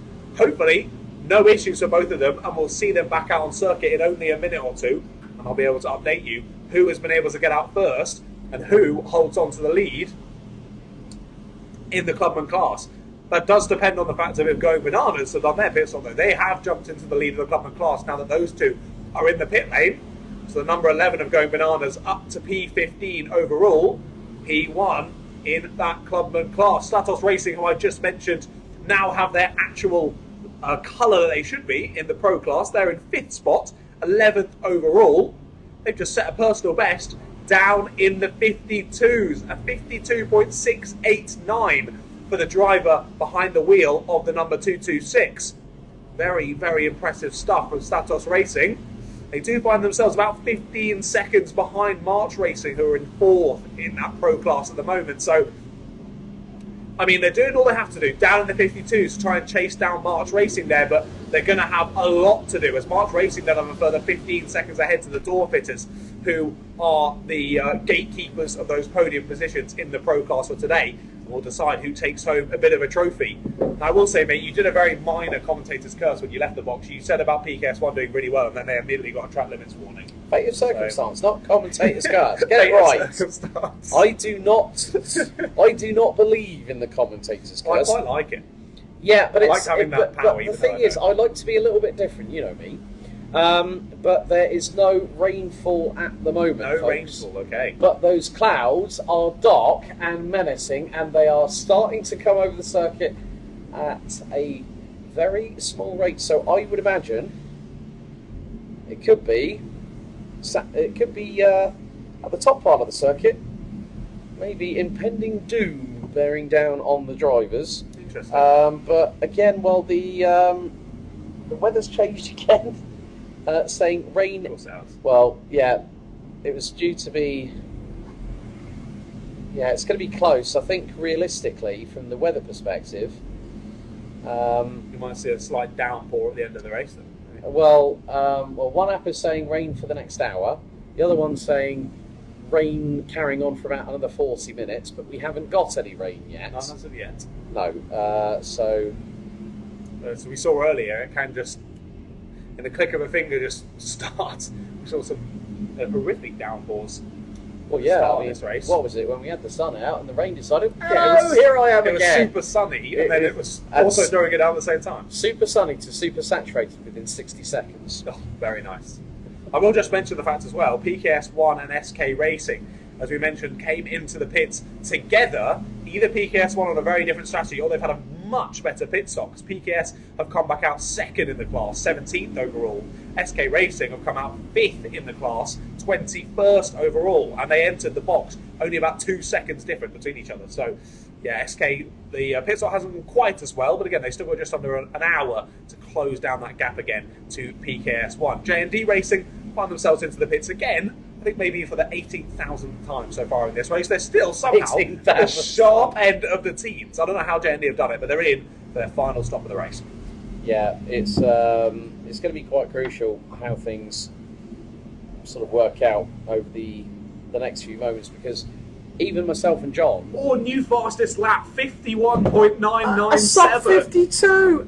Wow. And they've just taken nearly 1.9 seconds out of them. Wow. Hold the phone, Titan Wraith on the rampage. J&D in the pits for the final time on their 200th lap. Oh, we got our first visor warning. Burton Power Racing. They should advise they weren't listening to your slightly crappy announcement.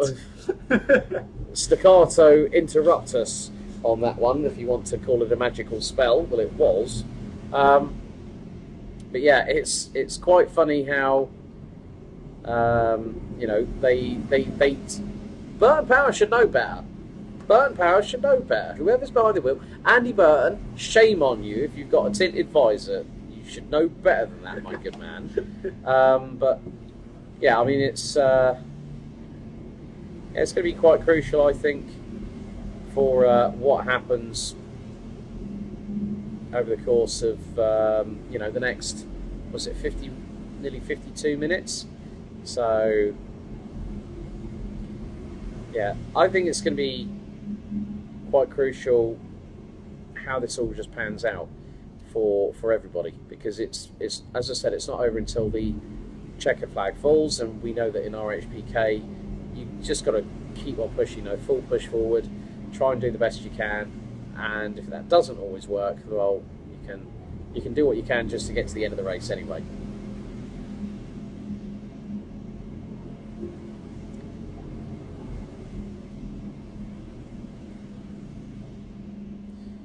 I'm just trying to work out how the best Sector 1 and the best Sector 2 equate a larger time than the best lap overall. I think they're by different carts, but I'm still very confused as to how that works. Yeah. It's always... They're confused. Anyhow, Spectre PKS. Yeah, Spectre PKS have the fastest Sector 1 and the fastest Sector 2, but Titan Wraith have the fastest lap. So Right, I have got a pen, I have got paper, I have got the championship point scoring. So I'm gonna do some numbers at the minute. So looking at it from this perspective, PKS1 are 16th, so that is track limit for the door fitters.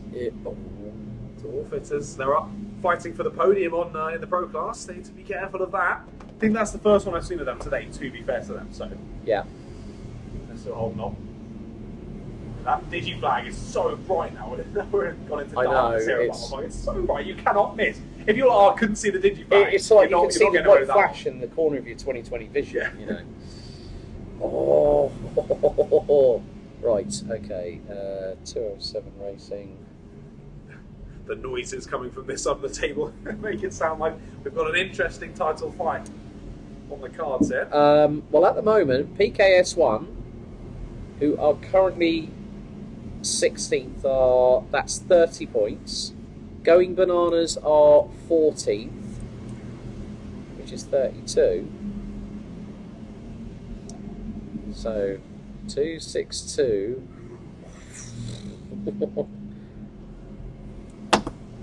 Blimey. Blimey O'Reilly. So, pretty much, Going Bananas need one more position to take the championship, don't they, at the moment, as it stands No. The thing is that I need to know who is the fastest clubman car out there. Who set the fastest lap out of them? That's the biggest question. No, I think you only get the fastest lap point if you are the fastest lap overall. Oh, no, you're right. You do get it. Sorry. All right, so, I take that back. I know for a fact that. So it depends. The thing is, I'm only going to go on. It's going to make it difficult.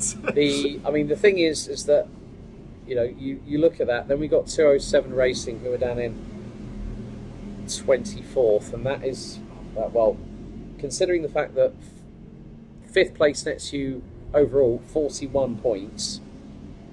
I think it's going to. I think 207 won't win, but I think it's going to be nip and tuck between PKS1 and Going Bananas. It could be a couple of points between them. Then we have to turn our attention to Alessia Prime, who are currently 13th at the minute. So, as I was just... why did I put that piece of paper behind the itinerary I had in front of me? Idiots. Right, moving swiftly on. Let's have a look at the program. So, J&G are currently 26th. That is 20 points. So that puts them on 273. Alessia Prime at the moment are 20th.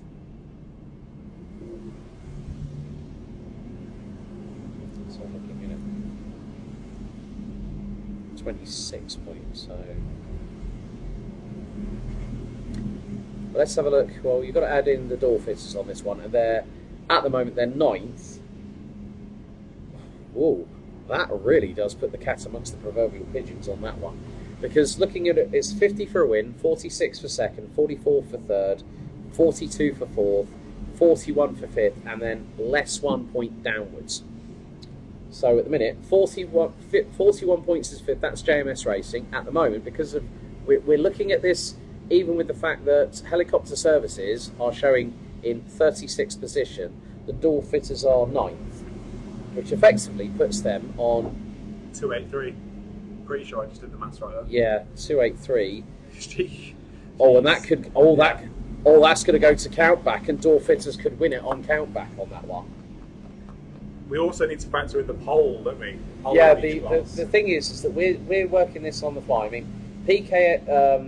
I mean, Spectre Racing, Spectre PKS at the moment, they've got pole position. They've got, at the moment, they're leading with 46 minutes still to go. So that is 406 points. So at the moment, Spectre PKS, have just come into the pits for the final time. Oh, okay. So the thing is now, folks, Spectre need to finish where they are. They will be, at this moment, with 46 points, plus an additional point for pole position. Fastest lap hasn't gone to them, it's gone to Titan Wraith. 355, plus 1, that's 356. Add the 46 to it, that's 402 points. So, and that was even with me not thinking in a logical formation on calculating maths, and that sometimes can be a little bit easier said than done. We've just got a contact warning for March Racing, which has come through. Oh, yeah, They're battling through nicely. They're in 10th now, so back up into the top 10 after earlier difficulties, but they're having a nice race through.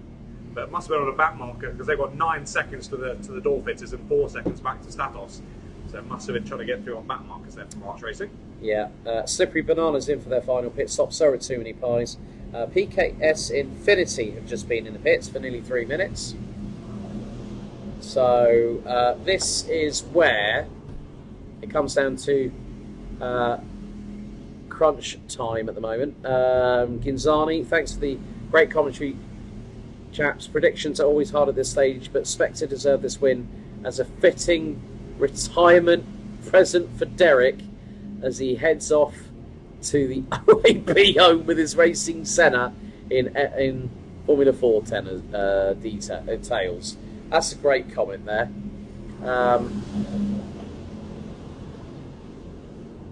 Excuse me, Mr. Alex Goldschmidt. Yes. Something very interesting to tell you. It's raining. Oh, batten down the hatches and brace yourself for incoming rainfall, folks. It was peeing it down when I got here this morning, and also on the way here. So, expect the lap times in some modicum to drop off. Now, we have been on air for 3.5 hours. We still have 40, just north of 43.5 minutes still to go. I can hear some of the carts scraping as they come through Cafe Curve out of turn 12 and go down the Sicily Straight. So, yeah, I've had a really nice comment from Ginzani on YouTube. Hello. Who's been one of the most active ones, along with Racing Wolf, Anatoly. He said, "Great commentary, chaps. Predictions are always hard at this stage, but expect to deserve this win as a fitting retirement present for Derek as he heads off to the OAP home with his racing Senna and Formula 4 tails." That's brilliant. That's great. Nice backhanded compliment then. Yeah, and we have to say a big thank you to all 12 of you that are watching along with us. So really do appreciate it. As I said, that has dropped down a number to number 11. Look, I have proof. Look. Aha! Water on the glasses. Did you do It Is I, the rain out there? I'm going to go outside and actually have a... Yeah, I as soon as you said... It's very light. The drivers will not be noticing it at the moment, but it is starting. Yes. That's the main thing. Yes, that's the crucial component here. We'll wait and see whether it begins to affect lap times at all. We're still looking at 52s really at the sharp end, then into the 53s and the 54s as we go down the order. I'll go out and have a little peruse. Okay, have a peruse, Mr. Goldschmidt. While Alex is perusing, we have a bit of time to ourselves. Oh, what a brilliant race it is. Now a minute different between Titan Wraith and Spectre PKS. Now, I believe I've only seen Spectre do 2 pit stops, but I initially thought it was 2 mandatory, not 3. Alex seems to think it's 3. I am still confused on this statement. If you know for certain, let me know in the live chat. But I'm pretty sure I've only seen Spectre take 2, and I'd be surprised if they came in for another stop again. We'll wait and see. Titan Wraith have definitely done 2. It's whether that's it between those two, or whether we're going to be expecting another pit stop. Just as I say that, Titan Wraith come into the pits. So we clearly were, as Alex has kindly told me through the window, that there's more of a drizzle now. It was just pitter-pattering. Now it is drizzling. It's all mechanical flag. It's all kicking off. Alex has left the box, and it's all kicked off. Mechanical flag for the 77 of KTM. And we saw them getting in and amongst it early on in this race, and they're now finding themselves getting a little mechanical flag. Again, we don't know what that is for. Something awry with the car that the wonderful marshals and ladies and gentlemen up in race control have seen something on that cart that they feel it needs to come into the pits for some addressing to whatever the issue is. We'll keep an eye on KTM. They're going to be pitting from 34th on circuit at the moment. I think that's only going to drop them down one position if they're able to get out pretty quickly, and they've now got a black flag. Have KTM in the same minute as the mechanical. Now, whether the mechanical's been up for longer than maybe I've seen it on the timing, maybe it came up on the board first. Equally, that is pretty quick to be going from mechanical to black flag. Usually you give them one, if not two, opportunities to see the mechanical flag. They'll put it out twice. Then if you still aren't coming in, they'll put out the black flag for you. That's going to be a longer stop now for KTM. They're going to have to serve that black flag and then stop up and see what this mechanical issue is for that number 77 car. So far from ideal for them heading into the last 40 minutes of the race. But look at that. Titan Wraith have come back out of the pits. They are 10.5 seconds behind Spectre PKS. And we saw them close down quite the sizable gap earlier on. And we saw them take it down from what was close to 40 seconds to around 25. And it's, look at that, straight out of the pit. So they've dropped it from a 10.5 second gap to 8.8 seconds. Titan Wraith have done their pit stop. They've come out 10.5 seconds behind, and on the first lap they've dropped it to 8.5 seconds. What? Well, there's been multiple yellow flags around the circuit as well. Getting a bit slippery, is it? It is getting more than a bit slippery. I've seen quite a few drivers having a few 2 and 8s coming up the hill from Garda at turn 10. So this rain is setting in. It is really it's got an intensity about it, but it's not to the point where it's significant enough for people to start sliding off the circuit. God forbid that's something we don't want to have happen here in the final round of the season. No, definitely. I was saying earlier as well, I mean, now they have the clear visors, which makes it easier, but now we're properly in the dark with the floodlights on. More rain starts to come down. It's going to be really difficult for the drivers to spot as they come into the braking zones how much more water has come down on the line and how they're going to need to change their driving style and their braking points to deal with that change in the conditions. So it's going to be really challenging over this last 40 minutes. Well, I mean, looking at your experience in Fun Cup, okay, yes, it's a tin top, but there's still the same ethos when it comes to wet and dry weather conditions, because you've got to look at brake modulation, steering input, throttle manipulation. Yeah. You know, I was seeing a couple of cars coming through out of centre where they were literally, one went straight up the inside of somebody else and ran them wide. So I think now is that possible window where we've got under 38 minutes to go, John, that the track is going to go away from the drivers. And as I say that, Tyson Wraith, that is another second. Gaps down to 7.8. I did say to you, didn't I, earlier on, I said, I've seen leads decimated. And I think Tyson Wraith, because of their adverse strategy, it's a positive disruption, so to speak, folks, by using that vernacular. God, I'm coming up with some really long words, very, very interesting words so far today. Vernacular being one of them. You have to look at the different factors that whereby Titan Wraith has been on an alternate strategy to Spectre PKS. It's like saying in a Formula 1 race you decide to go on the hard of the first stint and then use the softs in the second half of the race if you're doing a one-stopper, for instance. Titan Wraith have been able to maximise everything out of the cart and also out of the drivers. We're about to complete another lap as they're coming across the line. That's nearly another second. Yeah. So that has been a gap that was, 8.8 when I went out. It's now down by nearly 3 in the last 3 laps alone. So Spectre PKS, yes, do have the lead, but with 36 minutes to go, it is anyone's guess who is going to win. And you see the gap between Titan Motorsport, who are now ahead of GKD Racing. Just slipped past that last lap. Yeah. So now the weather will come to the teams that have, I think, done the ultimate setup compromise, where they've they've gone, okay, well, some of them will decide to go on higher tyre pressures, some will go on lower tyre pressures.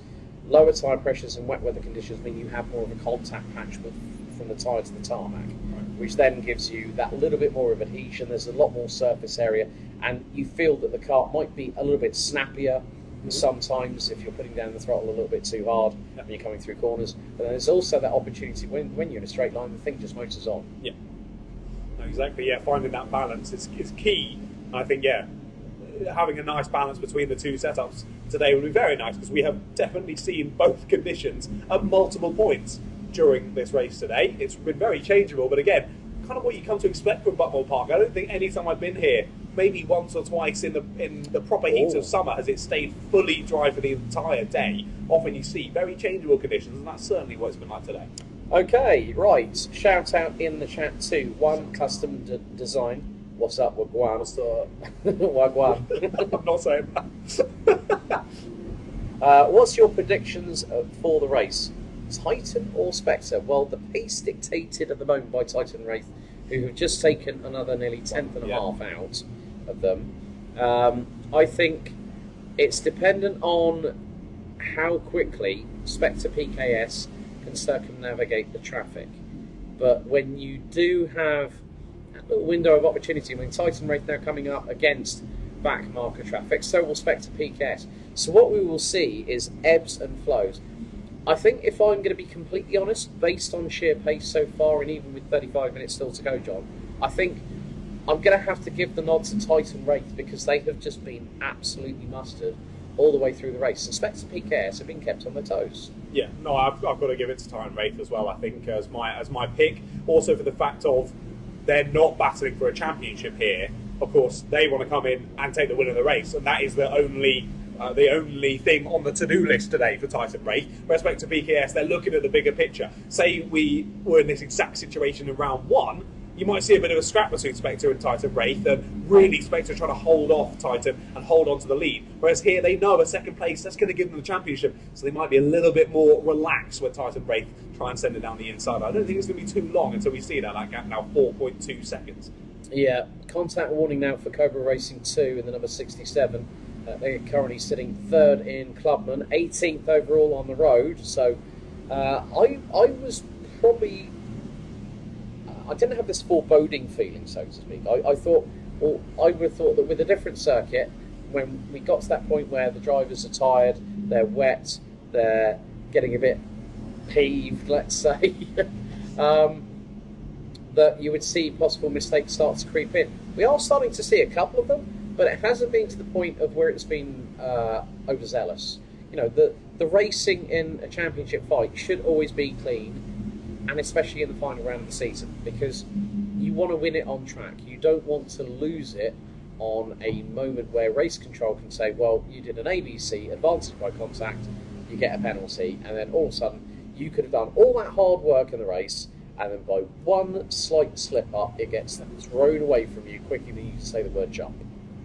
Yeah, that is the gutting thing about endurance racing, but that's why when it does all come together, it feels pretty amazing over such a long distance of a race. 4 hours in total to keep out of harm's way, keep in the battle, keep setting the lap times that you are aiming to do. It all comes together, you cross that checker flag, you get a good result, it feels incredible. So, yeah, the drivers all doing a great job. Oh, what's even more incredible, 2.3 seconds is now the gap between Titan Wraith and Spectre PKS. They're coming through hairpin number 1 as we speak. So it is game on for the race lead with 32 minutes on the timer left to go here in the final round of the season for 2023 RHPK, live and direct here from Buckmore Park, the heart of British karting down in the south of England, not too far away from Maidstone and Folkestone. It is going to get very, very close. They're making their way through into turn 9 at Paddock, the short run down Damon Hill into the right-hander at Garda. It's nip and tuck between the pair. That gap is no longer 2.3 seconds. I think they're going to be right on their case as they come up the hill through Cafe Curve. And here they are. And they've now, that is an absolute run and a half from Titan Wraith. They've got that gap down by a further half a second. It's 1.8 on lap 232. Cry havoc and let's slip the dogs of war, especially if your team name is Titan Wraith. Interesting that they were both in the 54s on that lap. I think we're definitely seeing, firstly, a drop-off in pace. No one getting close to the 52s anymore, let alone a 51. But interesting that they are both losing a bit of pace on that last lap. They're both involved in a bit of a gaggle with some back markers. I think just Titan Wraith being able to get through it a little bit easier, a little bit more easily than Spectre PKS. But equally, they're both dealing with some tough circumstances at the moment. Yeah, door fitters have just picked up a contact warning on our 3 hours and 28 minutes of this race completed. We started at 2 o'clock on the button here at Buckmore Park. They've really been able to give us a helping hand. They've only got clear air in between Titan Wraith and Spectre PKS now. No back markers in between them. Just 1.6 seconds of clear air. And Spectre have got back markers in front of them. So they're trying to get through them at the minute. So Titan Wraith will close up on the back markers. They're going to be heading now through into turns 5 and 6 at the S's, down through the dip, through into Symes' sweep. The sweeping right-hander at T7 for into Pullman's at turn 8. At the moment also, Frascati Racing have come in. We've got yellow flags down at the bottom part of the circuit, John. Just been briefly retracted, as this is going to be too close to call. The leaders now will come over the crest again at Cafe Curve. I've just spotted them. And, there's only one car between them. One car between them. Gap's now 7 tenths. 7 tenths for the race lead on lap 234. Titan Wraith have got the bit between the teeth. They've got the fire lit up in the belly. And they are chasing down the race leaders. It's only going to be a case of not if, but when. They're going to come through turn 5 now. They are line astern. Through out of turn 6. Down the hill they go once again. 7 tenths between them after 233 laps with 29 minutes to go on the timer. Well, could you have believed that? Incredible stuff, because they're going to be coming up the hill once again. And they've got 3 back markers ahead of them. So 20 comes through. There's 1. There's 8. That gap's slightly expanded now, I believe. And it's gone up to by just 8 tenths of a... it's up by a tenth. But this is where we get excited. Yes, we're standing up, as you can see. Hello. Exciting. 2 thumbs fresh. The problem is they come past us and then they're invisible the rest of the map. I know. It's like we see them and then they are deep into the middle of the night. That's them. They've just gone down the hill, I'm pretty sure. Yeah, there are some... 2. Yeah, they are going now through... We've got a contact warning for Titan Motorsport. Right, they're currently sitting in P3, so whether they come a cropper against the back marker, they're a little bit further back. They're coming out of hairpin number 2, heading into turn 5 and turn 6 at the S's. But now, the 2 leaders. Let's see how close they are now. Up the hill. Oh, they've got it! Titan Wraith have got the lead! By 6 tenths over the line. That is a 1.4 second pendulum swing. They were 8 tenths behind. I think Spectre got caught out, but so are Titan Wraith. I think Spectre's right with them. They're coming through hairpin number 2 right now. Let's just see. Are they going side by side? Yes, they are. Yeah, back down the inside goes the number 1, isn't that? No, that's the 20. That's the 20. Sorry, that's on the back marker. My apologies. So actually, no, Titan Wraith have cleared that back marker much faster than Spectre have. That was Flawed Racing, the Martini Tribute livery band. So this gap could start to expand.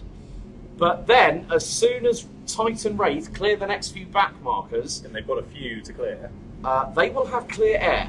And they're not hanging about. Oh, there's a side-by-side in front of them. Titan Wraith come up very, very quickly behind. And quickly dispose of one of them through Conway's, out through Henry's Bend. Now into hairpin 1. Titan Wraith taking the inside line, trying to get the crisscross into hairpin number 2. Do not put the Hail Mary around the outside, please.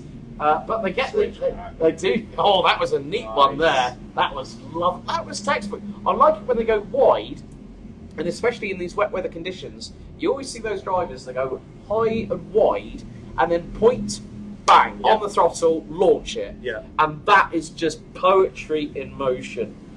So that's just awesome. Cobra Racing 1 now in the pits for what will be Oh, 26 minutes ago. That sounds like a bit of a smash and dash. That situation does. to me. That does. I'm so impressed by the drive of the Titan Wraith car, the confidence, I think is the word I'm going to use, the confidence flying past these back markers is unbelievable. Just sending it to the inside being like, no, this is my corner, this is my line, and I'm taking it. And people, he is like Moses, he's parting the Red Sea, and people are moving out of the way. To be fair to Titan Wraith, that gap, now almost 3.2 seconds. It only overtook him about 2 or 3 laps ago. That's incredible pace from Titan Wraith. I mean, amazing. Incredible. 25 minutes, just over 25 minutes. 2x2 hurrah up into Conway's. We're trying to make out where carts are out on the circuit. It's very difficult. Rye House, it's easy. Buckmore Park, you need about 50 million cameras from our perspective, because we're going by line of sight and we're also going on the timing screens through Alpha Timing. So for those that have been watching, we're using live.alphatiming.co.uk/RHKC as the official live timing, because they've had to set it up. They can't use the Rye House live timing because there are events going on there for corporate karting. But that gap is now 5.3 seconds.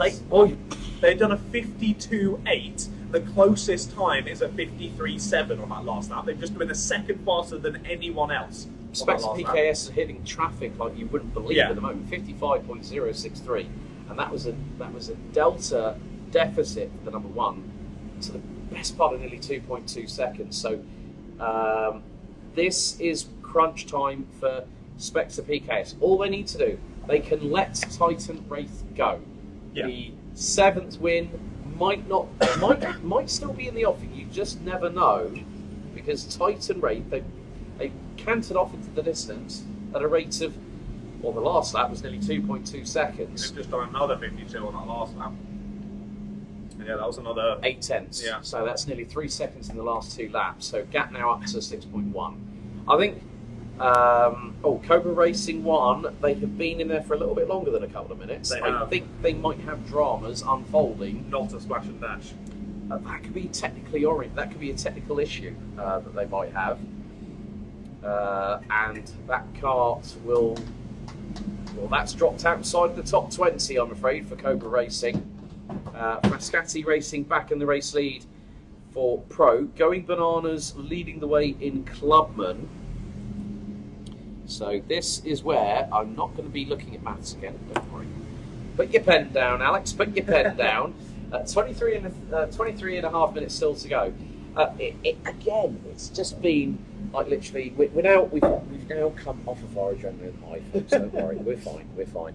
Let's just have a look. Relaxed, I don't know what you're talking about. So, a couple of people retracting comments. Well, yes. But this stream is not for kids, so we haven't F'd or Jeff'd or B'd or whatever. We haven't dropped any mic drop. Well, we'll drop a mic drop at the end of this. Hey! On cue. Well done, John. Thank you.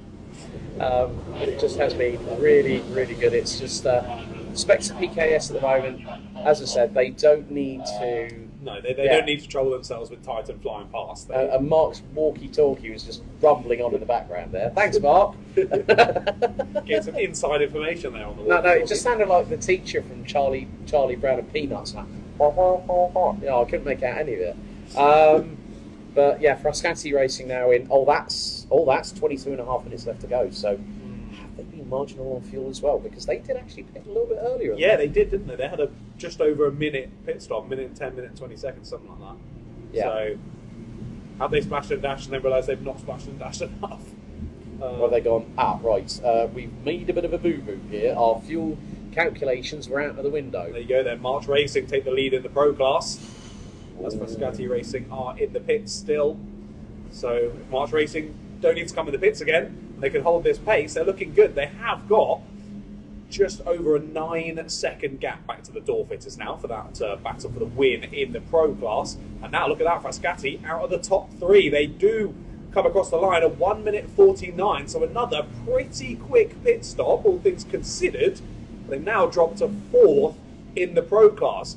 Pretty close in the Pro class, though. 9 seconds between the top 2, 3 seconds back to 3rd, and then a further 9 seconds back to 4th. So they're all on the same lap, all, I think, in the same sector of the circuit as well, the top 4 there in the Pro class. So look at that, over 3 hours and 40 minutes of racing, there's only around a 20-second gap between the top 4 in the Pro Class. That's amazing. Yeah, even if March to win the race, they're not going to win the Pro Class title. You know, that it's. I mean, I just worked out they would be on 274. So at the minute, you know, it's going to be. That's right. Close and sniffing for it, but just not quite. Yeah, they got a whiff of it, but they haven't got the. You know, they need something bad to happen to. Yes, they need a bit of strife to hit anyone behind them. Yeah. Like, say, if Alessia Prime have a problem, if J&G, Door Fitters, Orange Tree Racing, you know, if and Anatoly, you'll be pleased to see that all the numbers have actually been issued their correct colours. So yes. We've got no more blue tabs on the live timing. So Going Bananas have decided to pit. This is from the lead of Clubman as well. Could this possibly put them in the clutches of PKS1, who are now halfway through their lap? This is the title battle, isn't it? Yeah. PKS1 versus Go Bananas. This is the battle for the championship. I think that PKS1 will be ahead of Going Bananas very, very shortly, because Going Bananas have been in the pits. PKS1, they are making their way towards the end of the lap. Right, yeah. So Going Bananas might be... they have got ahead. So Going Bananas might not just lose second. They may more than likely lose second at the rate that Cobra Racing 2 is closing in. So at this juncture, there's a few other teams coming in. Cobra Racing 1, Cobra Racing 3, 207 Racing. It's now just come to that moment in... I can't believe, like, we've been talking away for just the last, we think it's 5 minutes. 10 have gone by. We're now into the last 19 minutes of the race, folks. And, I mean, Titan Wraith, 100%. I doff my cap to them. And I can very rightly do that because I'm wearing one. Yeah, I had to do it for temp. It's fair enough. You just had to sort out your hair before we went live anyway.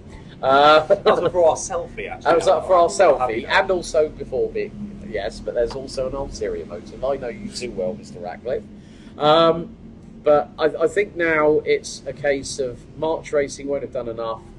I think the Door Fitters, they're close. They are really, really close. I'm not too sure who's going to take it. I mean, let's look at it from this perspective. So I will just chime in very quickly to say that Spectre closed back in by a second on that last lap. So just we'll keep an eye. The pointy pen is out again. So is the microphone of doom for those naughty people out there. So let's look at it objectively. So in the Pro Class, Alessia Prime are 12th at the moment. So that will put them 12th at the minute. So 5th is 41 points, minus 7. That is 34 points. You've then got to look at the Door Fitters, who are current J&G. Now, where are they at the moment? 22nd. Yep.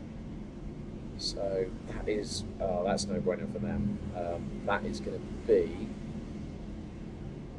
So that is 24 points for them. Then we've got the Door Fitters, who are currently 8th at the moment. That is 33 points. Right. Okay. 291. Sorry, that's not March Racing. So, and Alessia Prime are. So Alessia Prime are 12th.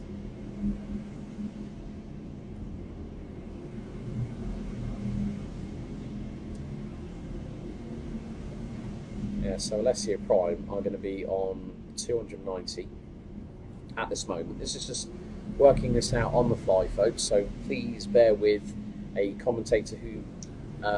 Spectre PKs haven't come round. There we go. Oh, they're in the pits. Oh, Spectre my PKs are in the goodness. pits. No. To be honest with you, they don't need to panic. This is not a moment to panic. Unless... Why you put your hands up your mouth? Don't panic, guys. Don't panic, Mr. Mannering. Stand by your bike. Here. Shut up, Mike. Well, that Interesting.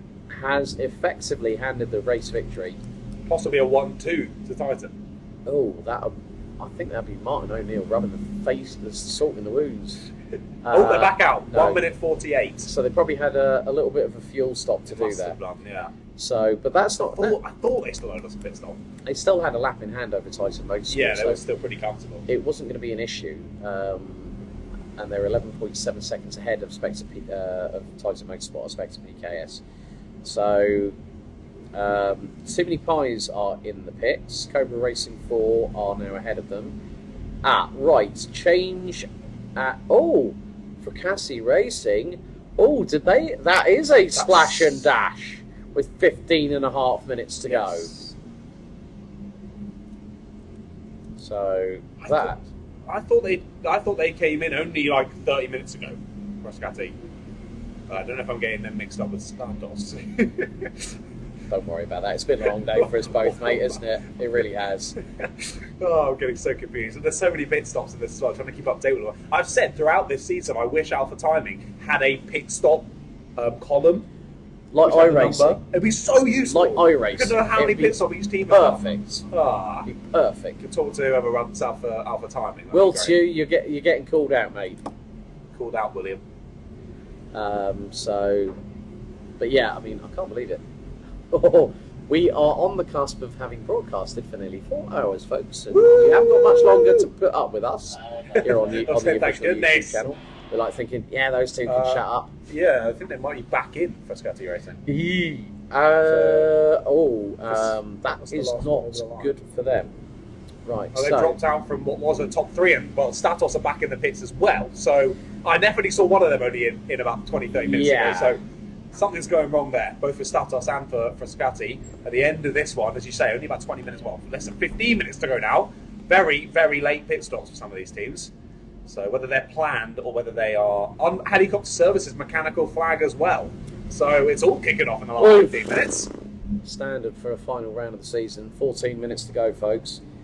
It's not getting any rosier out there for these teams. They have been through the ringer here today in the south of England, here at Buckmore Park. Big thank you once again to them and the team that have helped us to host this this fantastic final round out of 9 for 2023. So, time rate, they're absolutely flying still. Even despite them being in the lead by almost half a lap now, they've just put in a 52.7 again, when everyone else is in the 54s or 55s.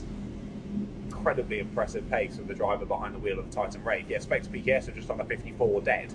So they gained 1.3 seconds on them on that last lap, the Titan Wraith. Not that it matters at all, they are so far clear in the lead at the moment. They're so far in the lead, it's ridiculous. It's absolutely ridiculous. Do we have a spare plug? I don't think so. Only the one that's been keeping this grill going.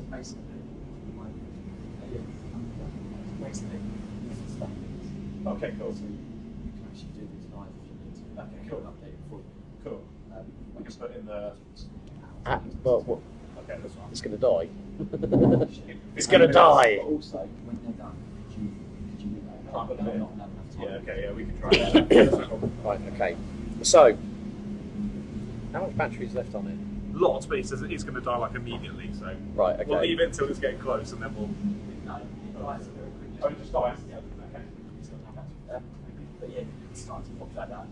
Yeah. You can filter. It's got, obviously, you can filter by now on Excel now. Okay, right. Okay, we'll do our best. Right, okay. Well, I'm still going to do the... You know what? Sorry, I'm going to... Yeah, that's what I'm going to do. Don't tell me what to do, Beaumont. Bugger. See, this is not a stream. This is not a stream for kids, folks. RHPK Racing have just picked up the contact warning in the meantime. Yeah. So that was not very secure. Literally, I lifted up the plug. They just went, "Ooh, hello, take the panel with you."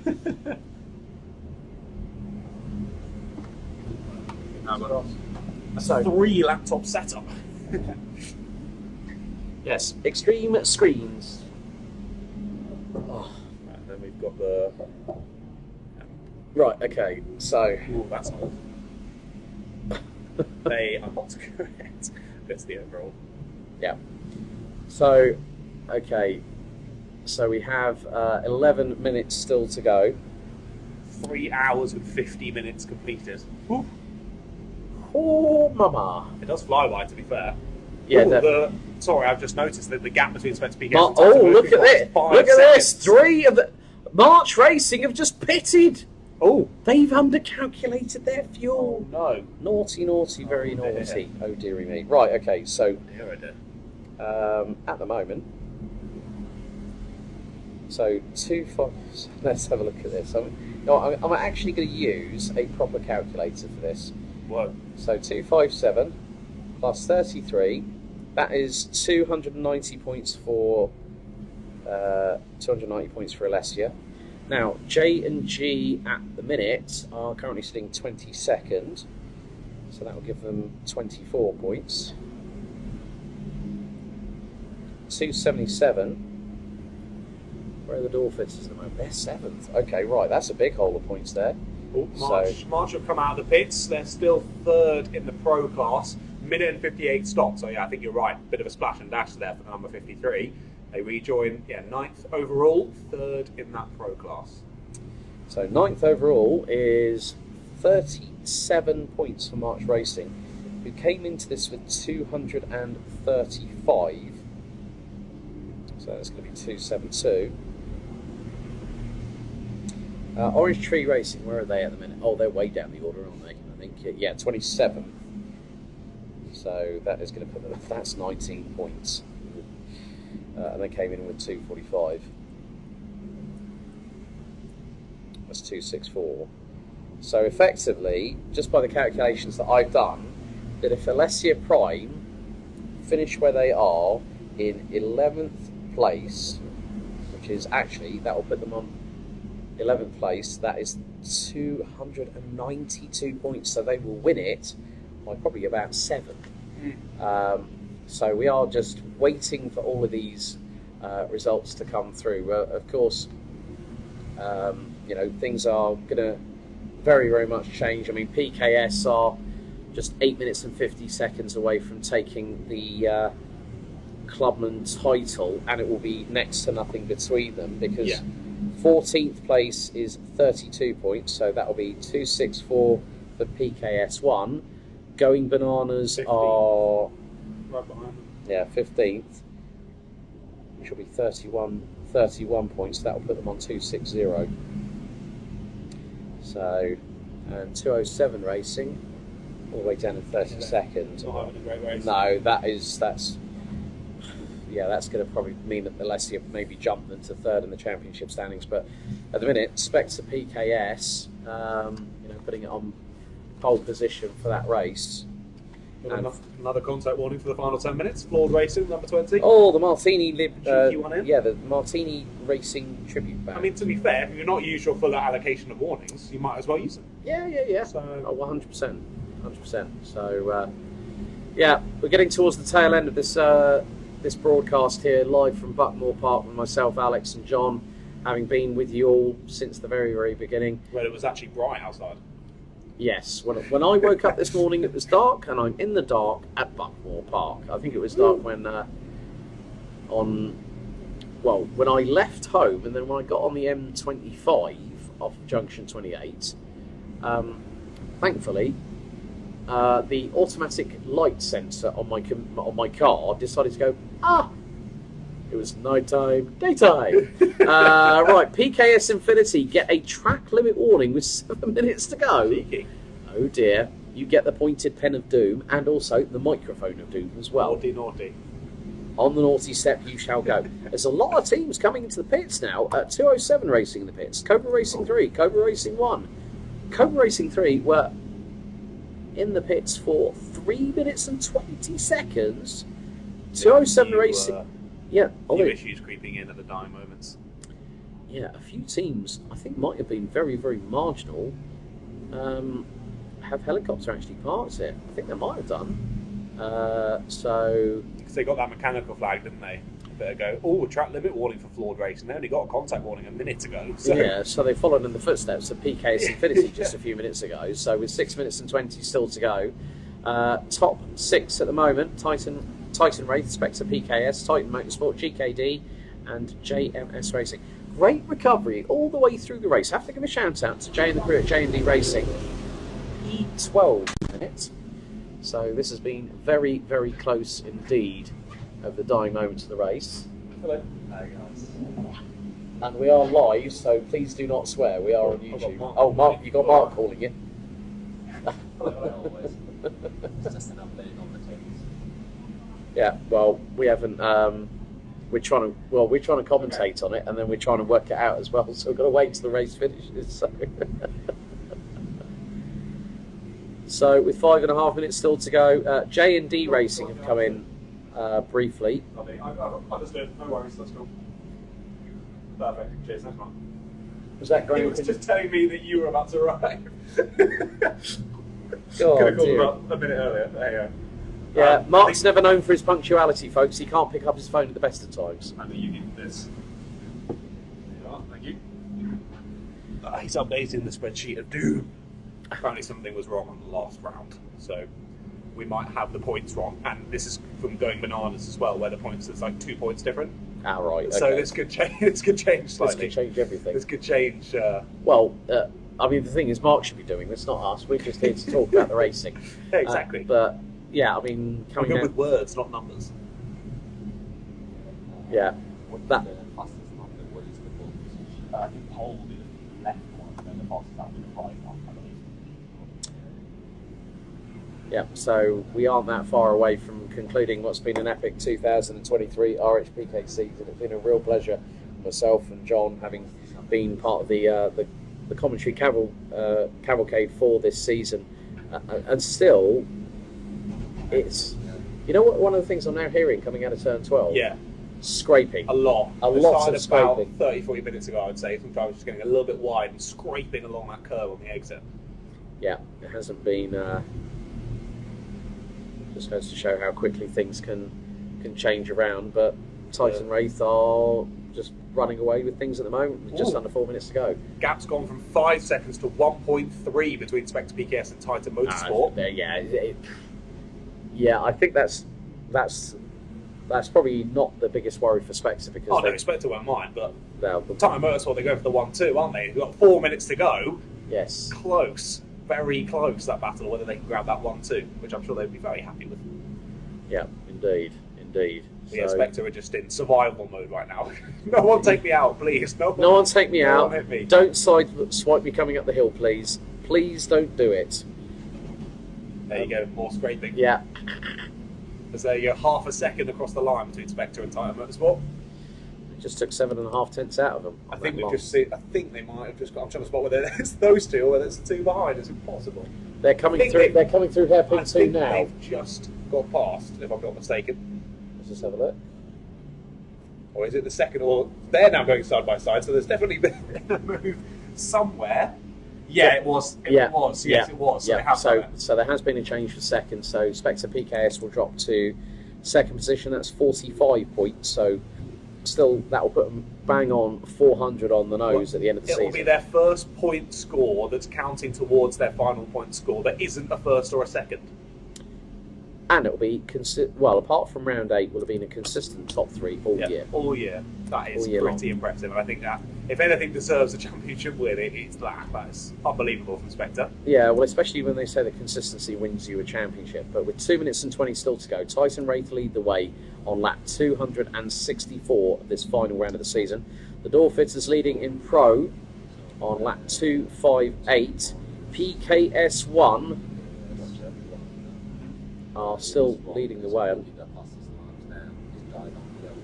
Still leading the way in the clubman class, ahead of going bananas. It's nip and tuck between them in terms of the championship standings coming into this final round. So through. Thank you very much. So John's just had a little bit of a consultation. What was that all about? Some slight points changes for. I think it was just PKS. I think we did add a point for going bananas as well. Trying to work that out. So on this, before today, it was 232 versus 229. I'm not sure what your sheet said going into today. Yeah, it was exactly the same. Okay. So at this Don't think that's changed anything. at this rate, well, HAC Racing have just dropped beneath. J&D Racing have just overtaken PKS1. So we are waiting for one of the biggest signs this season, Mr. Ratcliff. Final lap, because it's going to be nice and bright. I can tell you that much. Yeah, well, Titan Racing have already crossed the stripe, so I think next time around will be the final lap of the 2023 Rye House Pro Kart season, concluding here at Buckmore Park, at the heart of British karting here in the south of England, not too far outside the capital city of London. Titan Motorsport again starting to try and extend that gap over Spectre PKS, who are bound. Pretty much they have got both hands on the title for the second year in a row. So Titan Wraith make their way out of turn 11. Through turn 12 they head. Very shortly, there they are. Is the final lap going out? Yes, it is. 1,000 metres left to go. Titan Wraith on the verge of bringing home a 1-2. Titan Motorsport in second. Spectre PKS will see the sign that they have been waiting for all season long. It's not going to be 7 out of 9. It's going to be a consistent top 3. This is the moment, John, when we see another team in RHPK history go as back-to-back champions of this series, and they'll be sporting the number 1 once again next season. Indeed. Well, they very much deserved having it for this year. They're definitely going to deserve having it for next year, aren't they? But Titan Wraith coming in for the final round of the season, and they are coming through the last couple of corners as well, I do believe. There they are, hands up in the air, fist pumping, they're loving it, and they take home the full points and also a nice big trophy for their troubles at Titan Wraith. Titan Motorsport will soon be seeing, they're about halfway through this final lap, and then behind them will be Spectre PKS. Spectre PKS, they have taken 6 wins. They started off with a second place finish in the opening round of the season back in March, as now the full course yellows being shown from the start finish line, and that is going to pretty much wrap it up. Out of the final corner now heads Spectre PKS. They've done it back to back. They're the overall 2023 champions for RHPK this year. Congratulations to Spectre PKS. 2 in a row. They strike it lucky here at Buckmore Park. It might be a 3rd place finish, but you know what? As John said, they rightfully earned that number 1 that's going to be back on their cart for 2024. And as everyone makes their way into pit lane, it's Titan Wraith that wins the final round. It's a Titan Motorsport 1-2 with the number 99 in behind, and the now 2-time champions who will defend their crown next season, Spectre PKS, ran at the top 3. GKD Racing, JMS Racing, and Monkey Motorsport complete the top 6. The Door Fitters take the win in the Pro class. We will, in very due course, announce who will be the 2023 Pro champions very, very soon. But I think it might be that Alessia Prime might have just nabbed it by a handful of points. I think it was 7, if I remember correctly. But we've still got everything to tabulate. J&D Racing take 12th behind the Door Fitters, Monkey, March Racing, Statos Racing. PKS1, I think, might have just wrapped up the Clubman title. They finished 13th overall, ahead of HAC Racing, Going Bananas, Happy Racing, Cobra Racing 2, Grabex Racing, Alessio taking 19th. Frascati Racing at one point was leading the Pro class. They finished in 20th ahead of Slippery Bananas. J&G Racing, SK Racing, Zingray Racing, Red Spider Racing, Orange Tree Racing, JZ Racing Clubman, Flawed Racing, JZ Racing Pro 1, PKS Infinity, KTM, Cobra Racing 3, Cobra Racing 1, 207 Racing, Burton Power Racing, Helicopter Services calling time on lap 223, Cobra Racing 4, Too Many Pies, and Alveston Autos out despite a very, very strong start. they round out the 39 strong. Well, on behalf of myself, Alex Goldschmidt, and John Ratcliff, John, it's been an epic 2023 season. Final words? It's been amazing, yeah. Thank you to everyone for tuning in for today's action, not only for today, but the whole season. Thank you to Mark and everyone at Right House for having not only myself, but Alex in the box throughout this season, but also at this finale. What a brilliant race it's been. Not been to Buckmore Park in a little while, so it was great to come down and experience it once again. And the guys and girls out on circuit, they didn't disappoint. What a race it was over 4 hours here at Buckmore Park. I can't wait for 2024 already. Indeed, it's not too far away. The Winter Cup will be confirmed in due course for February next year, and of course another 9-round season on the calendar. Thank you very much for everyone watching on YouTube. Don't forget to like, share and subscribe, and we will see you in 2024. Goodbye from Bye. Buckmore Park.